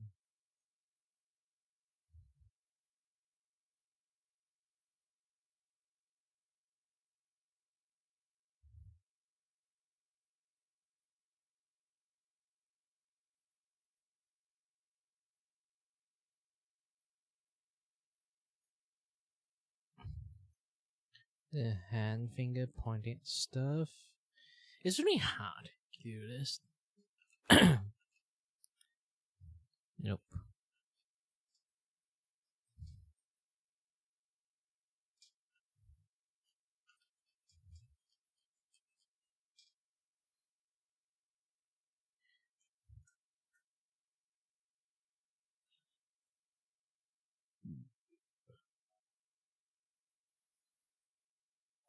Maybe I can make her sit on the throne or something like that.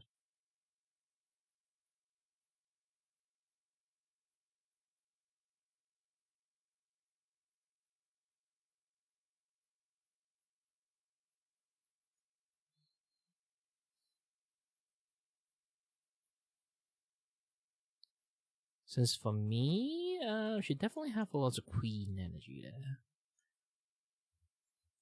Well, she technically is the leader of Athens, right?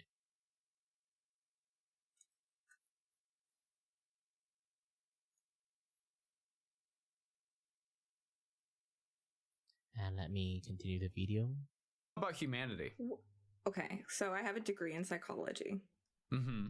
And I find history fascinating, so I study that. Mm-hmm. But I guess so does But what about everybody. future history? Okay, well, I like sci-fi and find like philosophical debate very interesting. What about religious sci-fi? Okay, I think I find it interesting to explore the what ifs. And that sometimes manifests in something like sci-fi or something like dystopia or something, you know, it's what's going to come after is kind of the idea. But also sometimes it manifests in like Quentin Tarantino style of correcting history. Right, like a fixing, like how it should have happened. Yeah, it's like that YouTube series, how it should have happened. You know? Yeah, how it should have ended. It's just like it would have been funnier if this happened, or it's like it would have made more sense for them to do this. And also, I find I think it brings together like a fantastical fantasy scenario that is almost more explainable.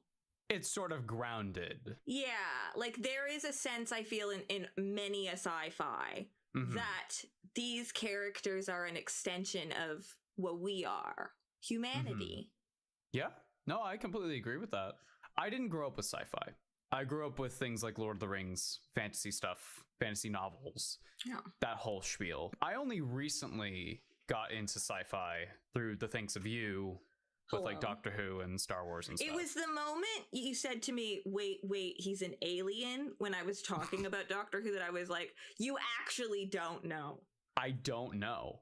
I don't know anything. And now we've watched some of it and it's been great and I've been having a blast. Yeah, we're all the way up to Matt Smith fam. We're having a great time. Same thing with Star Wars, same thing with Star Trek. The only sci-fi things that I really had any exposure to was like Halo and Mass Effect, but like so games. Yeah, like video games. But then I think about like how much I played those compared to something like Dark Souls. Right. And it's like Dark Souls, power gap, everything else, right? Right. Fantasy is much more my thing, but sci-fi is really cool. I have a quick question. Yeah. What is the category between sci-fi and fantasy that is Shark Boy and Lava Girl? I legitimately thought about it because I was like thinking about, you know. Isekai. Well, no, everything's an isekai. This all said, I think a lot of the sci-fi stuff in Warhammer didn't really appeal to me until I got more than just the bare bones of it. Does that make sense? Yes. Like the first time I saw a Space Marine, I said, that looks stupid. Yes. And now I'm like, they're really cool. Yes. That makes total sense to me. I actually feel quite similar in that, like, I am much quicker to be interested in and, like, allow myself to make the first steps into something that is more fantasy genre. Yes. Final Fantasy was not a step. The way it looked, like, it was already sold to me in terms of I liked it. I just didn't understand how to play an MMO yet. I was out of practice with games, and I had not ever played an MMO specifically because you have to be able to read like really, really quickly. It's kind of part of it. Like Lord of the Rings, it's like foundational, right? And then you have something that you already have a basis of. Sparkly and like it's got that more fairy wonderland as opposed to Nurgle Swamp. And also I think that oftentimes, and this can very much be reversed, you know, this is a very general statement I'm making in all this, but like I find fantasy aligns more with utopia and sci-fi aligns more with dystopia in the sense of like, it seems like when we're talking about the past, we have this kind of rose-colored glasses, whereas not always, again, many, many examples of not that. And then on the other side, I feel like I notice like when we're talking about where we feel like humanity is going, it's often a little grim. Grim dark even. Oh. Well, I also think about like, how did I get into Warhammer at all? And it really comes down to, I started playing Total War Warhammer, which is based in fantasy. Right. It's not the sci-fi stuff. Yeah. And I eventually got into that. And then from there, it eventually extended off into, okay, well, what is the Emperor? What is a Space Marine? And so today we're going to be talking about that primarily. Let's get into humanity in Warhammer 40K. It began... Big Bang. No. Oh. Further than that. Imagine our history pretty much as normal until we get to about where we are right now. Okay, so we're in the line on the timeline that is But now humanity. we're about to deviate. Okay, we're up to the present. Yep. Joe Biden is president right now. Nope. Okay. What? Okay. It is the age of progress. Oh, okay. That's good. There's not a ton of info when it comes to this era of human history, but what we do know is this is where people started to go out and colonize other planets.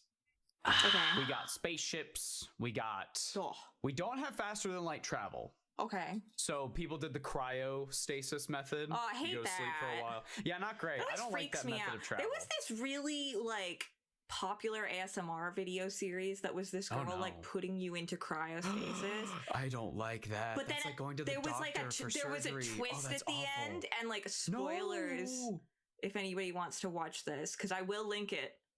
At the end, you get like kidnapped by like the secret society. Well, you told me about the goblin bomb situation, so this is my comeuppance. I told you about Snickle, and suddenly I'm the bad guy. Yeah, because I said don't tell me about Snickle, and you were like, he has to know. You put me in a pickle. That's what happened. So yeah. Humanity going out colonizing other worlds, cryosleep for long voyages. The Necrons also had a form of cryosleep. So this went on for a while. Humanity had some planets, colonized successfully, etc., etc. But thus began the age of technology. Okay. Which would come to be known as the Dark Age of Technology. Uh-oh. Much further into the future. Uh-oh. So, Age of Technology, this is where things started to become crazy. This is the golden age of humanity. Oh, I thought it was the Dark Age. Well, the Dark Gold. It's like a bronze. It would come to be known as the Dark Age of Technology. Oh, it got a reputation. Yeah. So right now we're in the age of technology. It's a golden age. We're having fun. Oh, okay. We got space travel. Hell yeah. Space travel is going crazy. We don't need cryosleep anymore. Cryosleep? That's old shit. Don't need that anymore. You know why? Because now we have warp drives. We're going to use the power of the warp to go faster than light. Right. Wormholes. No. Kind of. Yes. Actually, yeah. Go into the warp. Come out of the warp. Go into the warp, out of the warp, faster than light travel. Yeah, there's little like portal points. Yeah.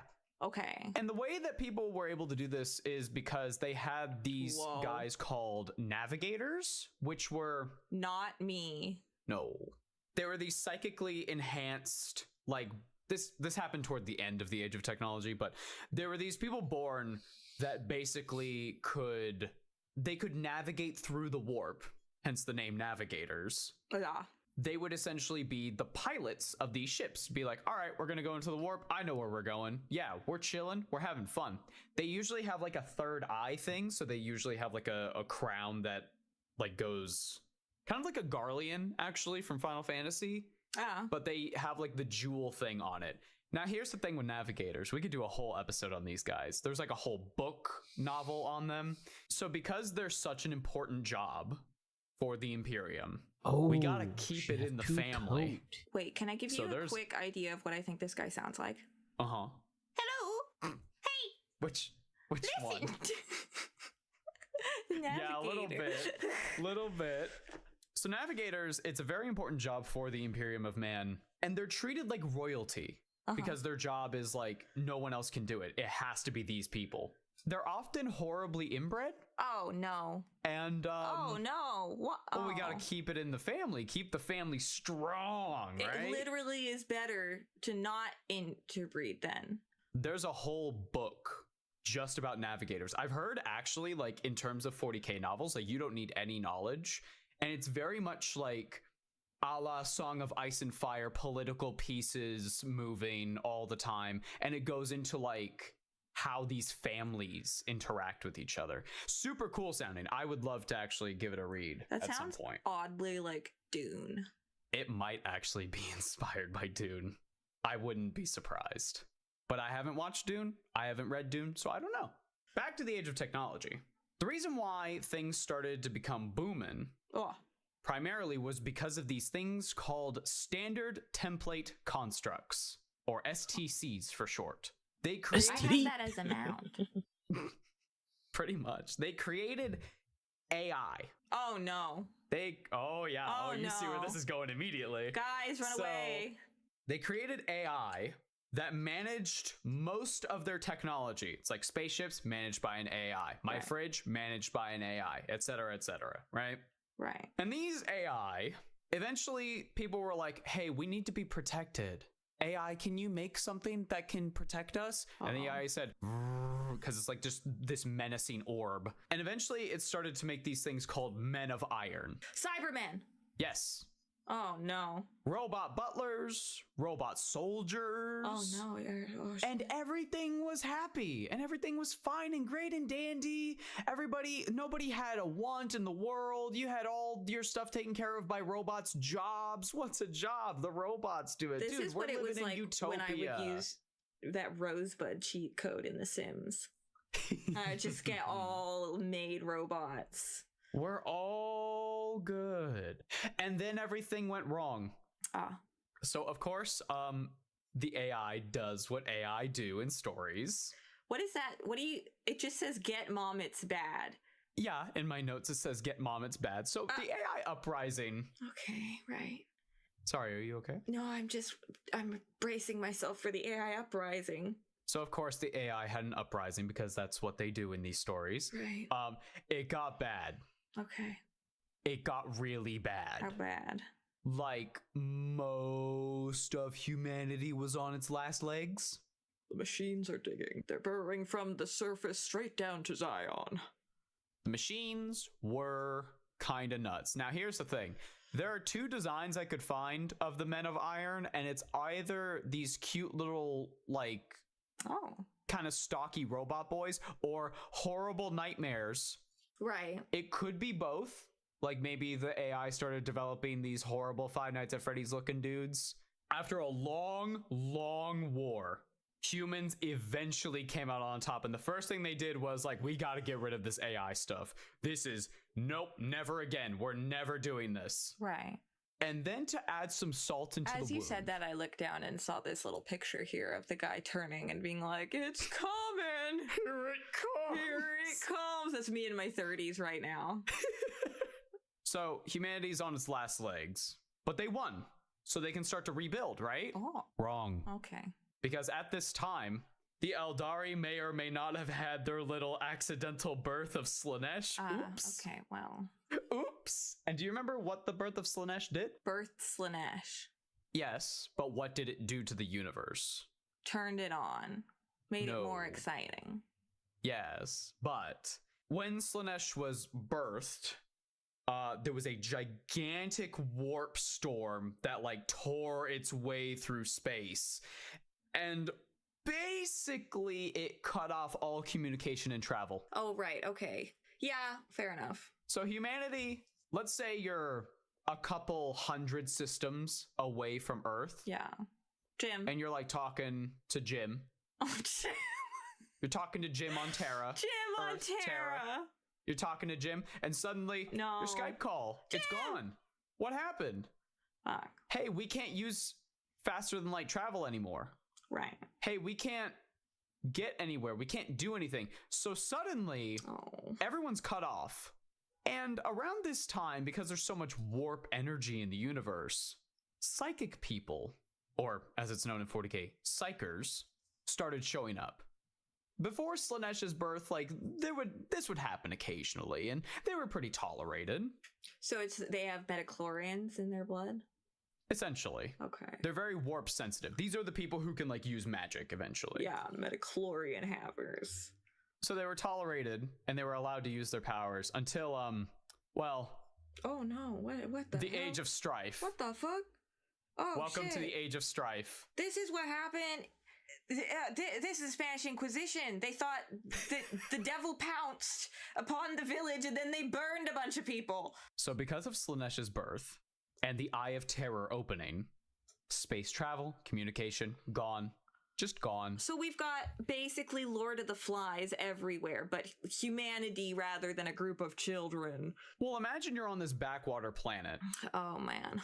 You're like stranded now. Yeah. You have no resources coming in. Yeah. What do you do? I don't know. I assume that you are on that planet and have prepared yourself. Some planets had it better than others. Yeah. There were witch hunts for these psychers. Okay. Because demons started popping up everywhere. And when someone is especially warp sensitive, like a psyker, well, maybe they get possessed by a demon. Maybe they accidentally summon a demon. So on and so forth. Now, is that a for true or is that what people think? That is a for true. Okay. Yeah, people get possessed in Warhammer. Okay. Just making sure, because, Now, were all of these witch hunts entirely, like, based in logic and actual assumptions? Probably not. Oh, no. Probably not. What? There were probably a lot of innocent people that got burned, or worse. You know who probably also had it worse? What's that? Well, we had no protection because all of our men of iron are gone, and we don't have any soldiers or technology that can, like, fight back against, orcs, Drukhari. Yeah, Necrons. We're gonna have to start a stir fry. Necrons with guns that just vaporize. Well, that's great. We'll just be cast iron, Just hit them really hard. Well, I meant make it out of them. Oh. But also that's dark. Well, I have forged this sword from the bones of your brother. That's more of an Eldari thing, actually. From the living metal of your brother. There you go. Even Earth, or Terra as it's called, became a world that had regressed into tribal combat. Kind of Mad Max barbarians running around, right? Until something happened. Everybody rise up. He arrived. He arrived up. The Emperor arrived. Now, he wasn't known as the Emperor. He didn't introduce himself like, I'm the Emperor, it's me. Because people would be like, who? Huh? Who do they think this guy is, huh? I guess the Emperor is what he thinks. But he's got gray hair. Oh, no. That's what my hair used to look like. And now I tore most of it off, but I'm going to try to let it grow again. Yeah. Working on it. We don't know where he came from. Oh, okay. His origins are a mystery, but we do know one thing. He is immortal. What if he's part of the Skywalker line? If this was written by Disney, yes.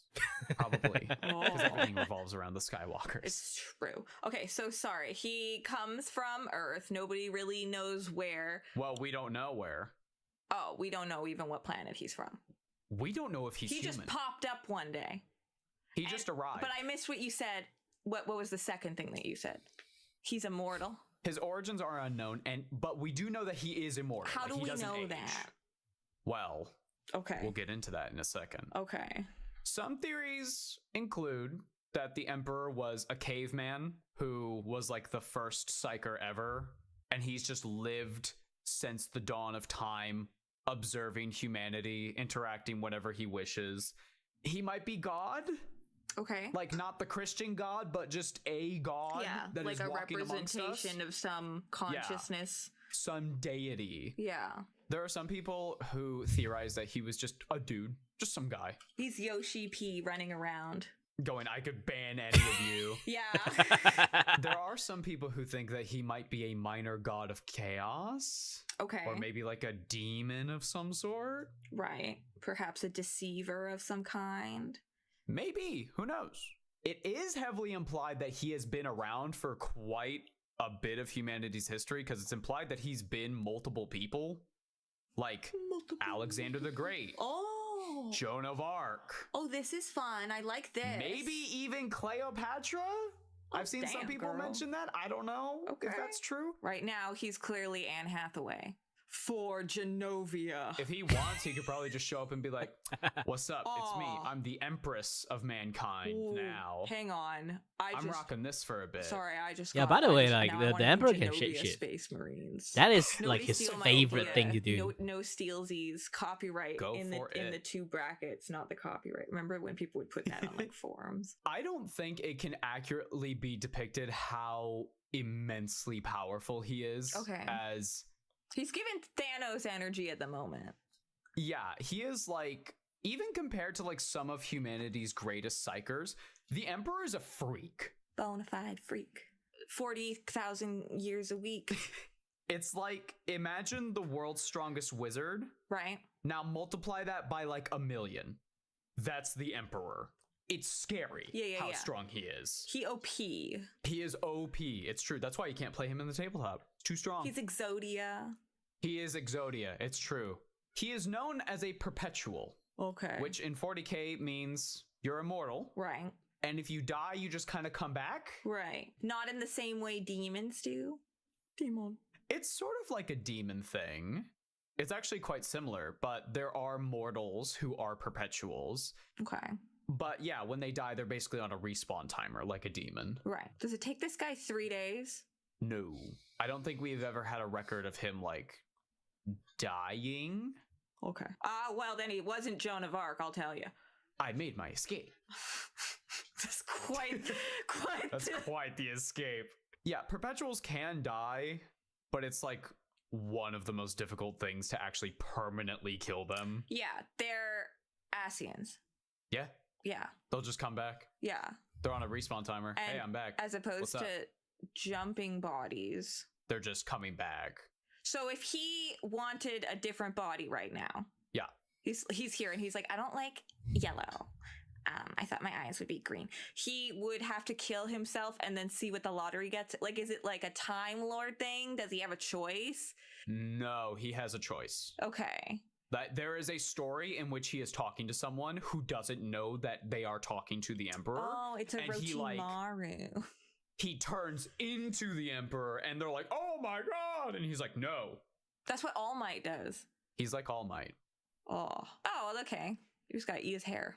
Delicious. Ugh. Now, he is like a 14-foot tall, ambiently glowing, eyes glowing with the light of the sun kind of guy. And he's looking at you and going, I am not God. I met a kid like that in Korea, actually. I was like, holy shit, you're pretty. So this dude shows up, full clad in golden, glowing, like actually glowing armor. Oh, okay. Long flowing hair with a flaming sword. And he's like cutting down people and uniting people behind him. And they're like, are you God? And he goes, no, I'm not God. Do not worship me. I'm not God. When he appeared, he had a bunch of soldiers behind him who he called his Thunder Warriors. Okay, cool. Rad. They're Space Marines 1.0. They were strong. Like Valkyries. Intelligent. Kind of. They were like, imagine Space Marines, but more of like a His entourage. Yeah, he's got soldiers. Yeah. They're like genetically modified, gigantic dudes. They're strong, they're intelligent, often a little psychotic and a little unstable, and they don't live for very long. Oh no, that's like they're kind of. The longer they're alive, it's like, oh no, my stomach turned off. Oh no, there goes my heart, my lungs, my blah blah blah blah blah. Right, like they are deteriorating at a extremely fast pace. When the Emperor arrived, this began the Unification Wars. Okay. Wait, that's not the war part. Not so good, but unification. It was just like the Civil War. What's happening? The Emperor worked to unite Terra under his rule. At one point, he met up with a guy named Malkador the Sigillite. That's the most untrustworthy name I've ever heard in my life. Sigillite means seal bearer. Malazak? So Malkador. Malkador. ADHD. That's what dyslexia is, guys. We don't know. Malkador the Sigillite. He's a human, super powerful wizard. His name sounds like a spell, so yeah, I can see it. Yeah, imagine him as like this old wizard, and he's just like, he's been around for a while. He is also a perpetual, if I recall correctly. Oh. So he's been around for quite a bit. Okay. So these guys probably know each other. Well, originally he was one of the enemies that the Emperor faced. Oh. And Malkador was like, what the fuck? What is that? And the Emperor was like, I am not God. Malkador said, okay. So is this guy older? No. Okay. The Emperor might be the oldest being living known to humanity. Right. Yeah. So eventually he and Malkador teamed up because, you know, they like met on the battlefield or something. Yeah. And the Emperor was like, I do not wish to fight you, old powerful wizard guy. You should join my side. And Malkador was like, why should I join your side? In which the Emperor told him his ideology, which he called the Imperial Truth. Oh, this is what happens on Reddit.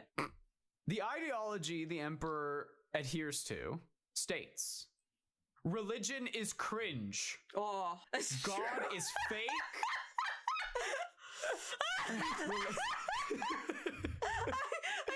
Set by a golden man that would go state. I'm an atheist, so to me, it's like one of the things is like state by a man with golden glowing light and glowing eye. That's very funny. Oh. So the Emperor is a omega atheist. Okay, cool. So he's going around going, God is cringe and fake. And then they're like, what about you, 14-foot tall glowing guy? And he goes, I am not God. I promise. Stop. You're going against my whole vibe, guys. You're throwing it off. I'm gonna worship you as a god. No. It's like a really homophobic country singer that loves rainbows. It's such a conflict of just like, wait a minute. Are you sure? At these shows, it's the only shows they call you for, and they won't stop calling. That's what would happen too. Now, the reason why the Emperor is so against religion, right, is because he knows about chaos. Oh, okay. And so, there's quite a few planets out there and quite a few humans as well who are worshiping gods. So, hang on. He's an atheist who's against religion because he knows about religion? Hold on. Let me finish. I'm seeing... Okay. Hold on. No, I'm sorry. I'm just making sure I understand. Yeah. So often people are on these backwater planets. Right. And they develop their own religions because when you don't have resources coming in and you've got like a really bad farm or whatever, things are going to get rough. And so where do people find comfort? They find it in religion. Makes sense. Yeah. That's how humanity has done throughout the ages. And so sometimes it's a way to explain these people started worshiping 4 gods. Maybe a god of war. Right. A god of death. Right, there's a pattern. A god of knowledge. Right. A god of lust, etc., etc. And the Emperor knows about the chaos gods. Right.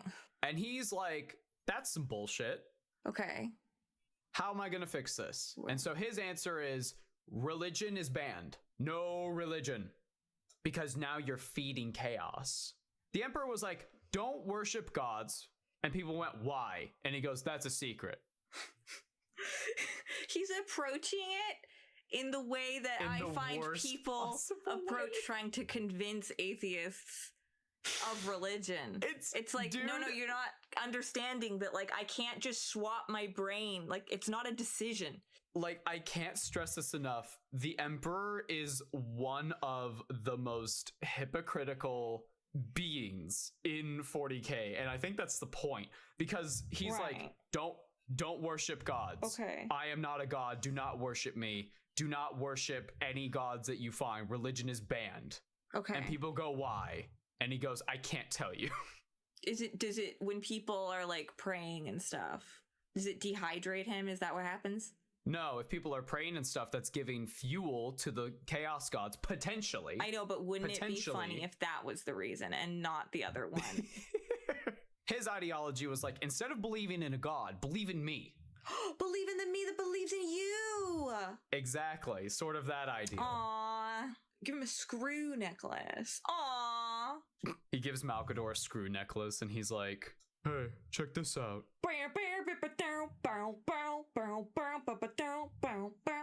Back to the Unification Wars. The war continued. Battle casualties of some battles were in the millions. Oh no. Wait, what? Uh-oh. Oh yeah. This is a different kind of united ding than I would use that word for. Well, remember, these are all like barbarians, essentially. Okay. Techno barbarians. Right. And so towards the end of the war, when the barbarians were finally being like finalized, they're gone. The Emperor has united like 99.9% of everybody. He's like, how can I unite people under my banner? I have to make myself into a legend. And so he looks at his Thunder Warriors and goes, it would help sell the legend a lot more if people believed that I did this all by myself. Hello, my soldiers. Goodbye, my soldiers. Get fucked. He started killing all of his Thunder Warriors. What a dick. And the official story goes, oh, yeah, all the Thunder Warriors, they died in the final battle. I know what of the Unification Wars. They all died. It was very tragic. In reality, the Emperor hunted down each and every one. You know what this guy is? Poo-poo head. He is a poo-poo head. He's a poo-poo head. It's true. There are some theories that some Thunder Warriors might live, like a couple, a handful, and they have to essentially cannibalize each other to survive. Because remember, they have like that organ failure thing. So it's like, well, Steve is going out. I need a new liver. Sorry, Steve. Yoink. I mean, organ donation is great, and we should all be donating. Yeah, but preferably they're gone. Yeah.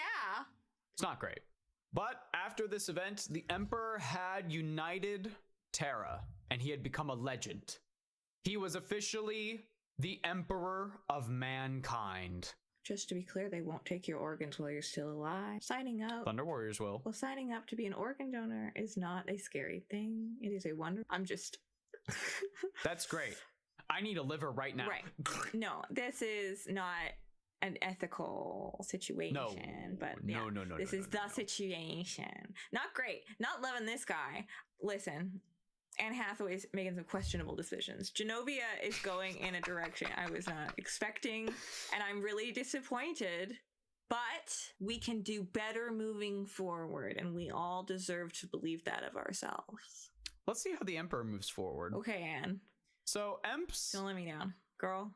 Emps had become a legendary figure. Remember, the devil wears Everyone Prada. looked to him as a leader, the Emperor of mankind. And so he moved on to his next project. Okay. To unite the galaxy. Milky Way. And to reclaim all those worlds that we had lost during the dark age of technology. I guess if you've got this would be called the Great Crusade.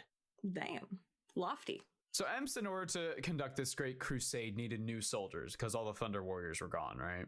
Thus began the production of the Adeptus Astartes, the Space Marines. And after they had produced a few, they needed some leaders. Okay. So the Emperor had this whole... He basically made a bunch of vat babies. Oh, no. He spliced his own genes with all sorts of weird bullshit. Fucking Emperor squigs, animal DNA, maybe some like rock he found, etc., etc. He was just like experimenting, going like, what if I put this bullshit with my genes? What would happen?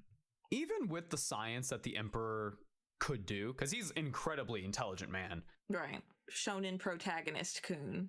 These leaders, who would be known as the Primarchs, which are the same name of the leaders the Thunder Warriors were. Wow, Emps, you're real creative. Marks would be considered a miracle of science even for the English. Oh, damn. And we'll touch back on that in a minute. Had turned their heads and recognized, hey, what is that glowing thing over there on that planet? Some babies into space. Well, hold on. No. Not yet. Hold on. Hold your horses. We're getting there, babe. We're getting there. So they're looking over and they're like, what's that glowing thing over there on that planet? Oh, no. And they're seeing the Emperor and they're like, this dude's a problem. And so they're like, how can we delay him getting all these planets back? Because they're having fun, like ambushing these random worlds with all their demons and like they're harvesting all these souls. Yum, yum, yum, yum, yum, yum, yum, right? Sure. So they went over and they were like, oh, he's got like all these babies in these vials. Wow, they're almost ready to be. And they took them and yeeted them into space.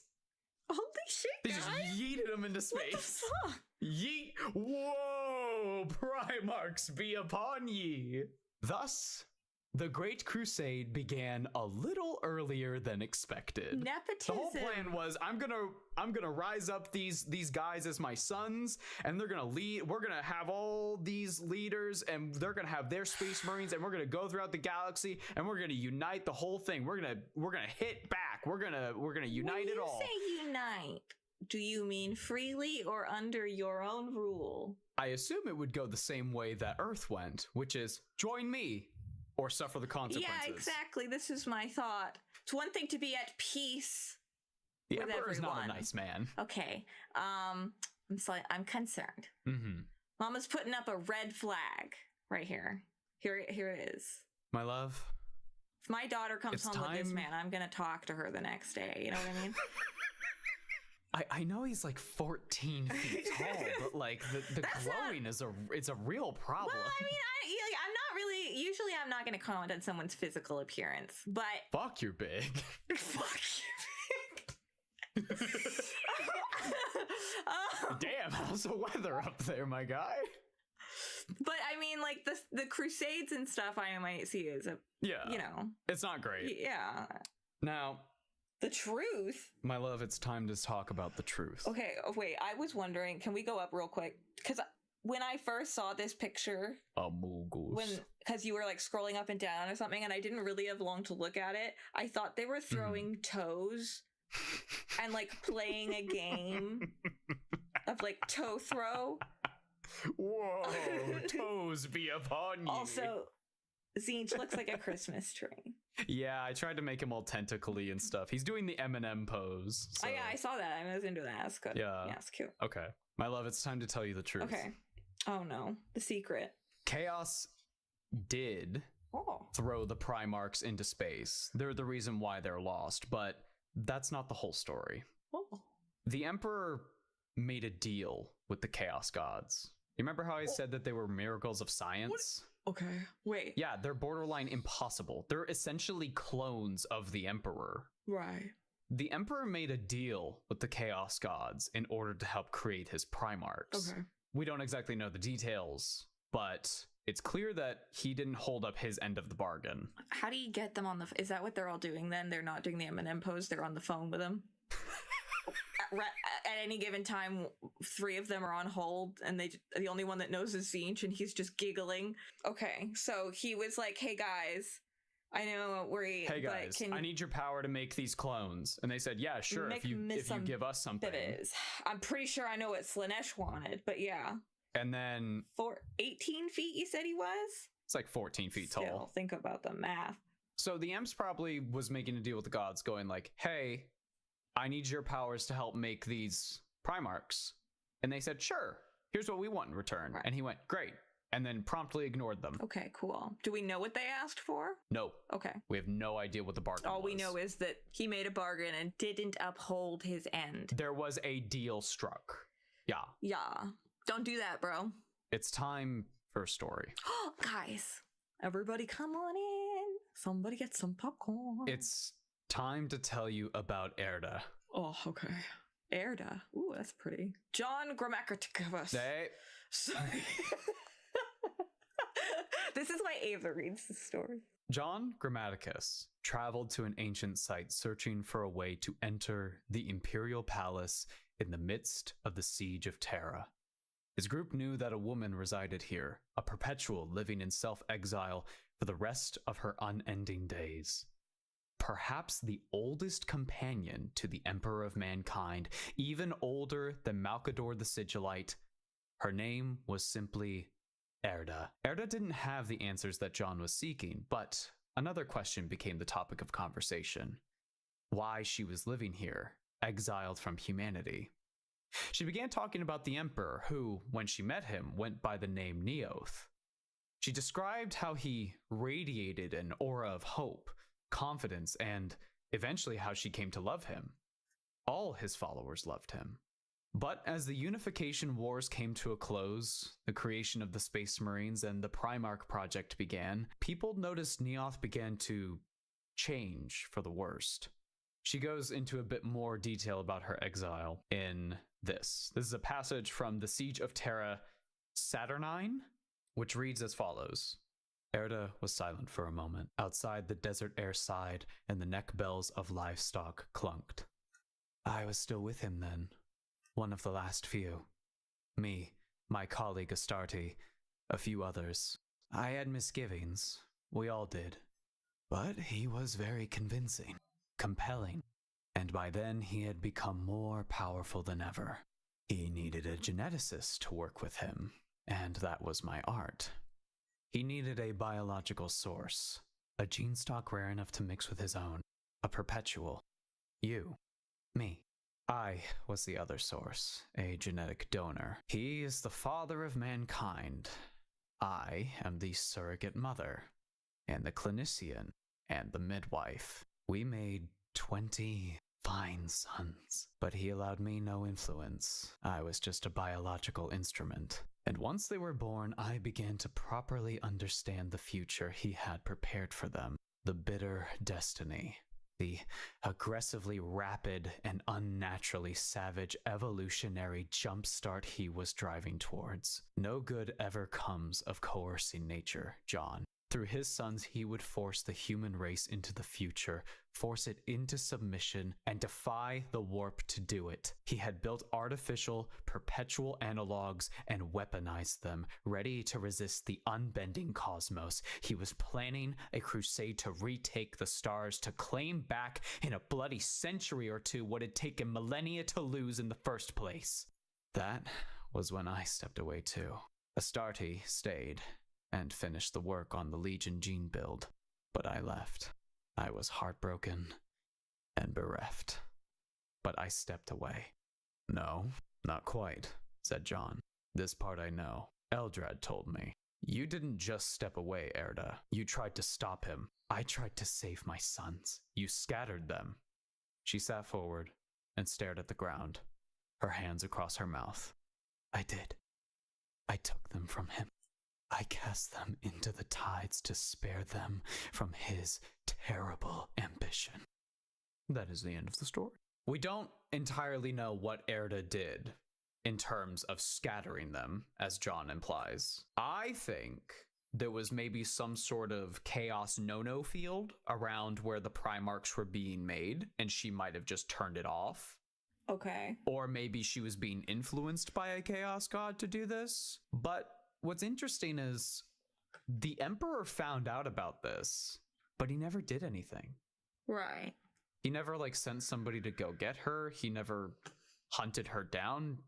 He didn't do anything. And how far along did this happen? This happened right before Chaos grabbed them. So end of the Unification Wars, right before the Great Crusade. Does he do much after that? I mean, the Great Crusade is him going off and finding his sons now. I mean, maybe he's just prioritizing. I have a tinfoil hat theory. Okay. Which is, I like to think about maybe when he realized what had happened, he kind of understood. What do you mean by what happened? Her turning off. Okay. Her essentially being the cause that the Primarchs are gone. Right. And him maybe going like, I get it. Yeah. Maybe that implies he cared about her a lot more than she thought. Maybe he actually had a twinge of emotion. Who knows? Who knows? I mean, this is his oldest companion, older than Malkador the Sigilite. Right. Are they? So basically, two ancient beings were like, we should probably procreate since we're ancient beings, and our offspring would probably be powerful. Yep. And we could use that. Going and through all of them. This is Nerissa.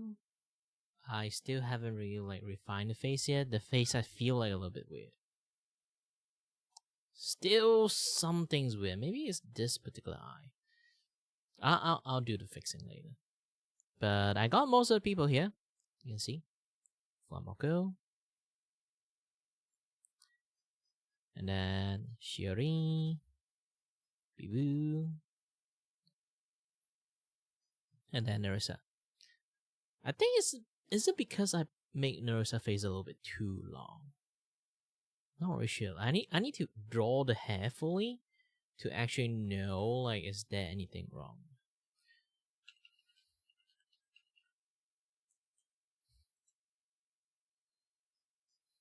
I think I really did something wrong there. I feel like it's not like her. The rest I have like some sort of like resemblance. But Nerissa, I feel like when I finish drawing her face, I feel like something is off. Something is not right. Maybe it's because her head is like tilted, and I didn't actually like tilted the hair. Maybe that is. Yeah, maybe that is.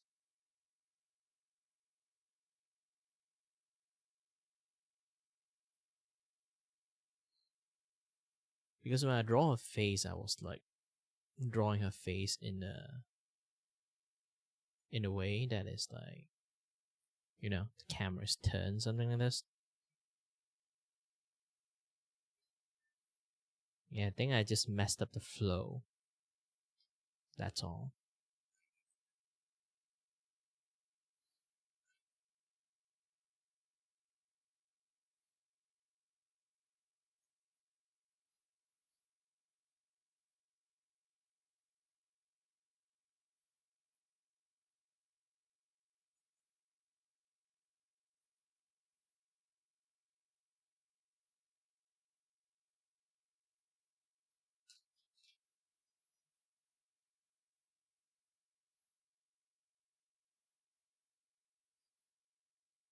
And one of the horn definitely is bigger. You can see this thing. I just randomly sketch it first because I need the body shape and size. The detailing always like in the carving part.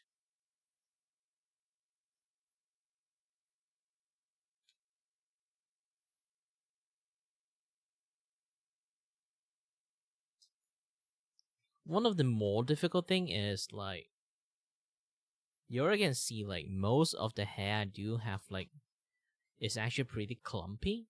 They are not actually like that fine looking. It's like just one shade in here. Nerissa hair is actually like in the character sheet when I look at it, it's like really fine. It's like really how should I say, like soft looking hair. So it's going to be a little bit much more harder to draw her, I guess.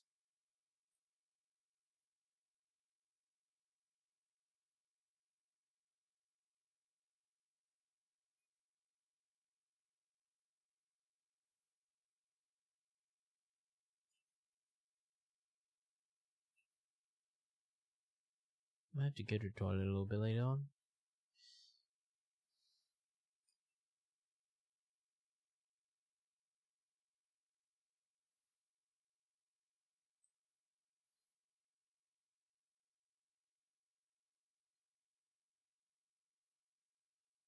Yeah, I had to draw her hair on my own, so like I can't really rely on the when it comes to her hair right now, I can't rely on the character sheet. So I'm going to do a little bit things like on my own to make her look a little bit as close as possible.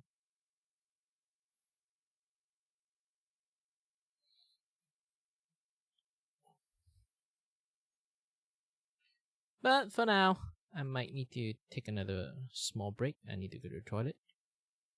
If I say I need to go to the toilet to a point that I have to like, go to BIP screen, you know like what kind of business I have in the toilet. Don't mention much. I'll be off for a while. We'll be back later on.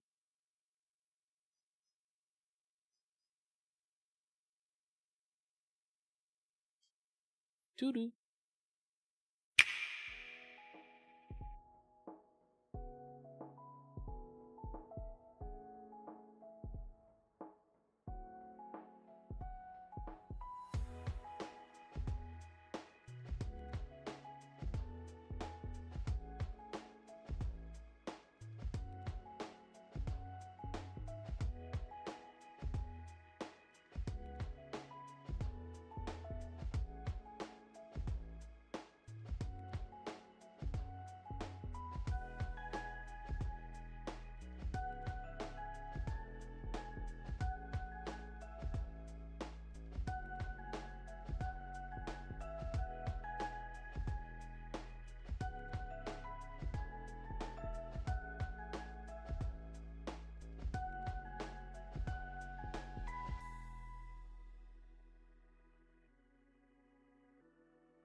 And hello there, guys. I'm back with more energy, more power.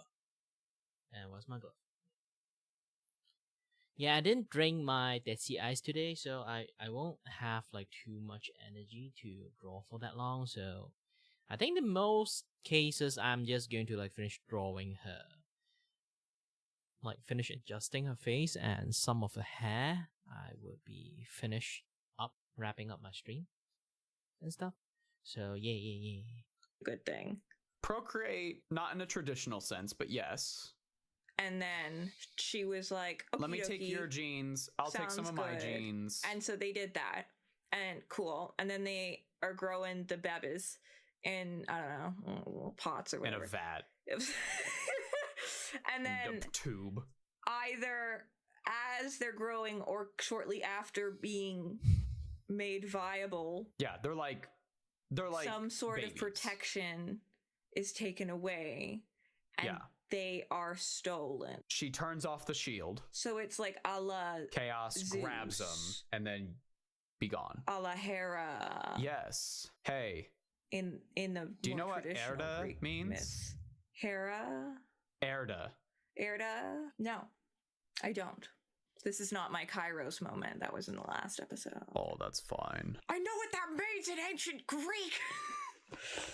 Erda means earth. Oh, okay. Oh, What so she's also like means Gaia. earth? Gaia. Yeah. Right on the money. Oh, I know. I had this feeling because this is also very Chronos-y. Yeah. Emps I is see very the Chronos. patterns. Or Saturn, depending on which religion you're looking at. Guys, we're sorry about the Hades Zeus comment. We were thinking about the Disney movie. Mixed up. I'm so sorry. But yeah, Erda is very much supposed to be Gaia in this situation. And the Emperor is Kronos. Yeah, I see it. Wait, do we have a painting of him just like snacking on down? You know that famous Thankfully, he doesn't eat his sons. Thankfully, he doesn't do that. Oh my god. But you It's know, just a little treat. The Emperor, after the Primarchs have been taken away, spread throughout the galaxy, is now determined to get his sons back. Right, okay. By also uniting each and every planet and system that he comes across. The Great Crusade has begun early. He's got a new job quest. He has a new quest, and that is to unite and find his sons. Okay. Does he have clues? Like, how's he gonna... Nope. Okay, well... Gotta go planet by planet, check them all out. Was there... Okay, so the babies... They're in like these little pods. Yeah, what happens? Like, is there an invasion? Or is it just like he strolls on into the nursery one morning and they've, aghast, been taken? I don't know. It feels... I think it's funnier to think of the second one. He's like wearing a robe, he's got a coffee, he's got his slippers on, and he comes in and Malkador's next to him, also has like a coffee and slippers. And they're just like... It's like, there's like a poster on the wall that says like co-parenting is worth it. They're just like, Malkador, have you checked our sons today? And he's like, no, I haven't, my emperor. And they walk into the room and they're like, oh my god! Oh my god! What the fuck? Kevin! Oh. Yeah, I don't know. It's funnier to think of that. Oh no. Oh dear. Yeah, but the emperor has begun his great crusade. Well, shit. And that is where we will end this episode. He's kind of a dick. He's kind of a dick. Yeah, I'm not so into this guy. Yeah.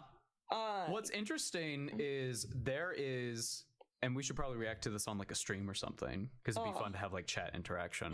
Hello, there is a short story that has a fan animation on YouTube. Okay. Called The Last Church. Oh. And it's basically the story of the Emperor going to the last church on Terra. Oh. And talking to the only priest left. So this is right before the second episode of Doctor Who. Sure. When the Earth dies. Oh, yeah, like that. Yeah, moisturize me. That's the Emperor later. And essentially they just have this conversation where the Emperor kind of goes in and just goes like, why are you religious? Right. Let's talk about this. Okay. Okay, don't be rude about it though. Like the debate is great, and I so much fun with a person who you know that you're like you respect it and is not. He doesn't give a fuck. No, but like debate is that's fine, and like I find it a very interesting debate. But oh my gosh. The Emperor is the type of guy to be like, you are cringe and you are wrong. Let me explain to you why you are cringe. Okay. And we will see some of these attitudes reflected in some of his sons. Yeah, well. There is an interesting theory that the 20 Primarchs, there were 20, by the way. There were 20. There were 20 Primarchs. And now there are 18. That's a whole other thing. I keep seeing them people scratch them out like fucking Regina George's burn book. That's a And I'm like, what the hell happened? Like somebody has gone no contact, and good for them, because I think that they deserve it. We'll talk about that at another time. But there is a theory that the Primarchs are meant to resemble the Emperor's, like pieces of his personality. They're pieces this Primarch of the group. might be like, yeah. And so you have like this guy who's like the magic one, this one who really likes to debate people, this one who is like very They're all his toxic traits. Well, no, toxic and positive. No, I'm just kidding. No, but like it's like some of them are toxic traits though. Don't get it twisted. Do not get it twisted. Gets really attached to things very quickly. Yes. Oh no. Yes. Oh no. You're catching on. Do they represent? If there was 7 of them, I would laugh. But the 7 deadly sins. Yeah.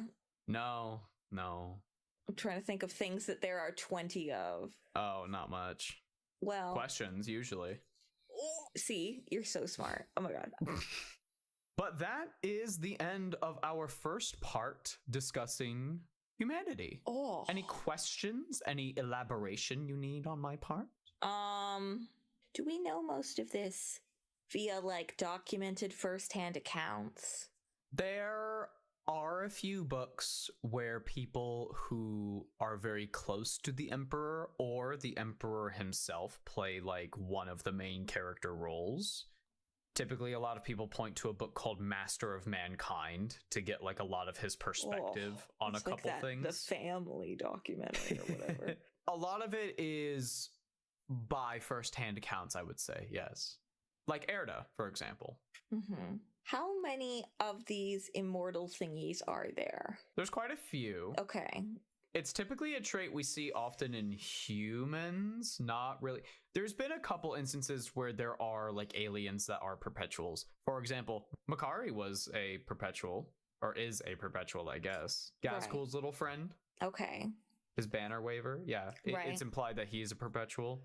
But yeah, there's not like... So has anyone asked one of these things? Where'd y'all come from?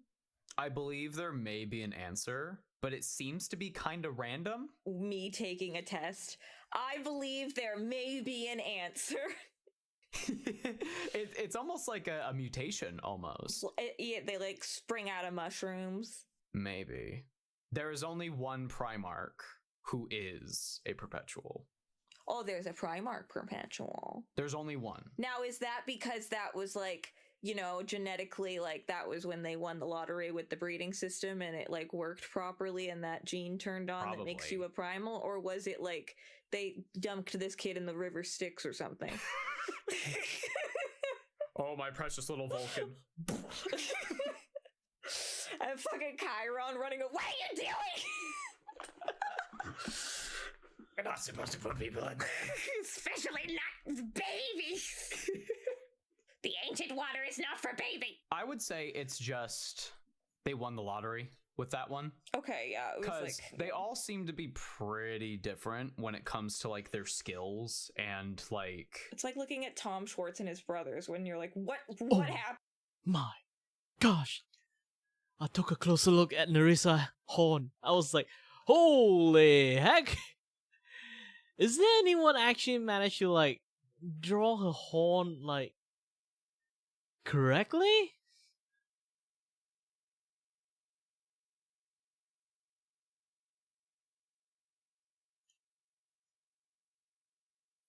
Like, holy moly, just look at her. Like, even closer means, like, she has, like, carving in there.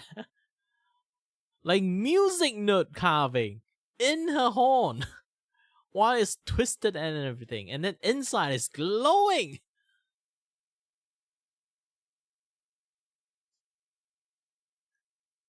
Talk about old design.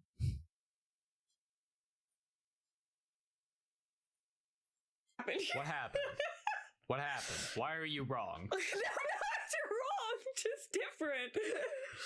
Yeah, it'll be interesting because we'll go through a bunch of Primarchs who are like, this one is like pretty good at everything, but here's like his major flaw. Here's one who is really good at making documents and spreadsheets. Basically, we're going planet to planet, and if there's any weird freakazoid mutant babies that are like 12 feet tall, we found them. Do we know how long?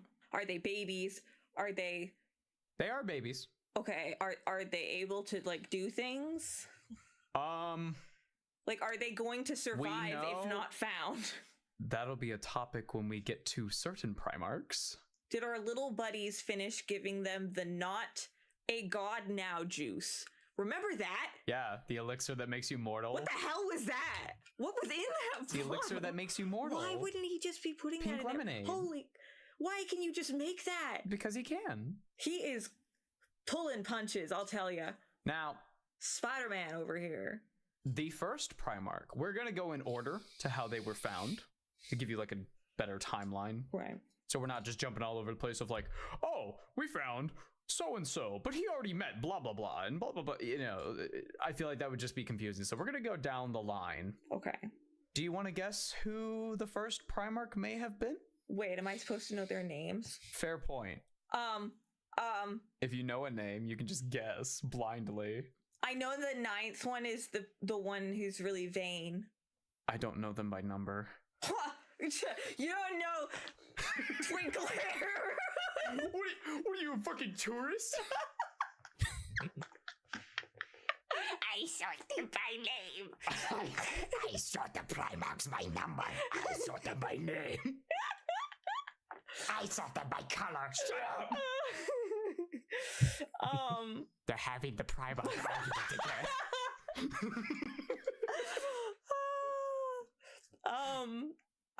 I really don't know that much about each of them individually. I know little things. I know things about some of their factions more so than I do about them, but like That one or makes two sense. of them, like I've watched a video where someone painted this model in a funny way or something. So like I've heard bits of their story, or Alex has been like, look at this guy's weird shenanigans, or like he's shown me a meme and I've asked, why is this funny? Like not in a condescending way, but like Why in is this I funny? don't get it. Can Tell you like me why. explain it to Why me? is so I Krieg is funny? understand?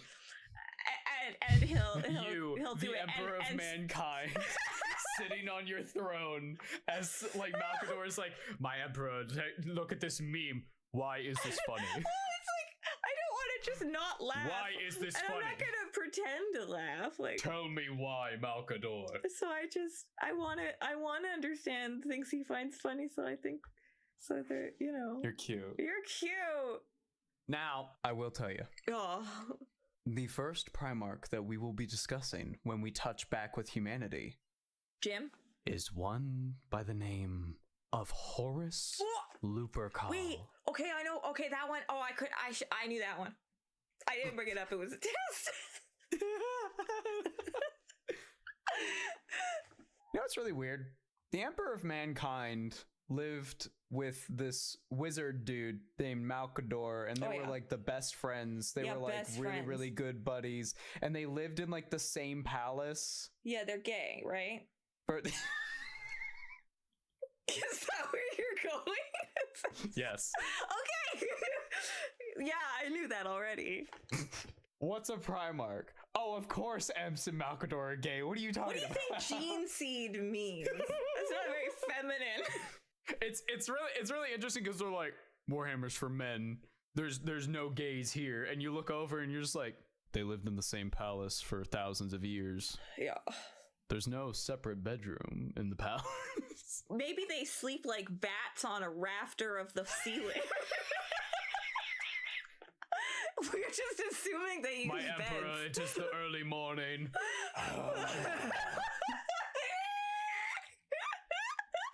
Why must the sun exist? Oh no, we can put up creepy paper.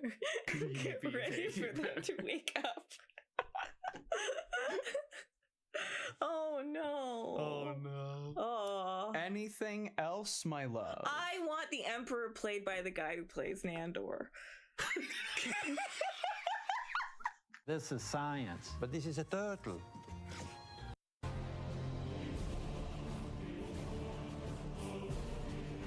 Where does the demon thing you two do come from? Demon! I don't know. I think we just started saying it. It's fun to say. It's fun to say. We are Demon. We're Demon. Demon. What Warhammer books do you recommend for people who are... Whew. Well, I finished your face and stuff.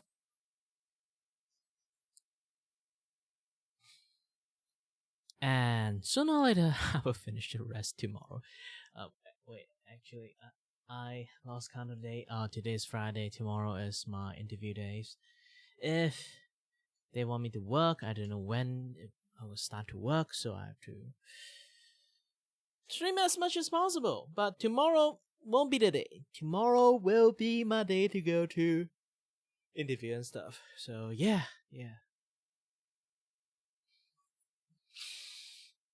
So, thank you very much for watching, everyone. As always, stay healthy, stay safe.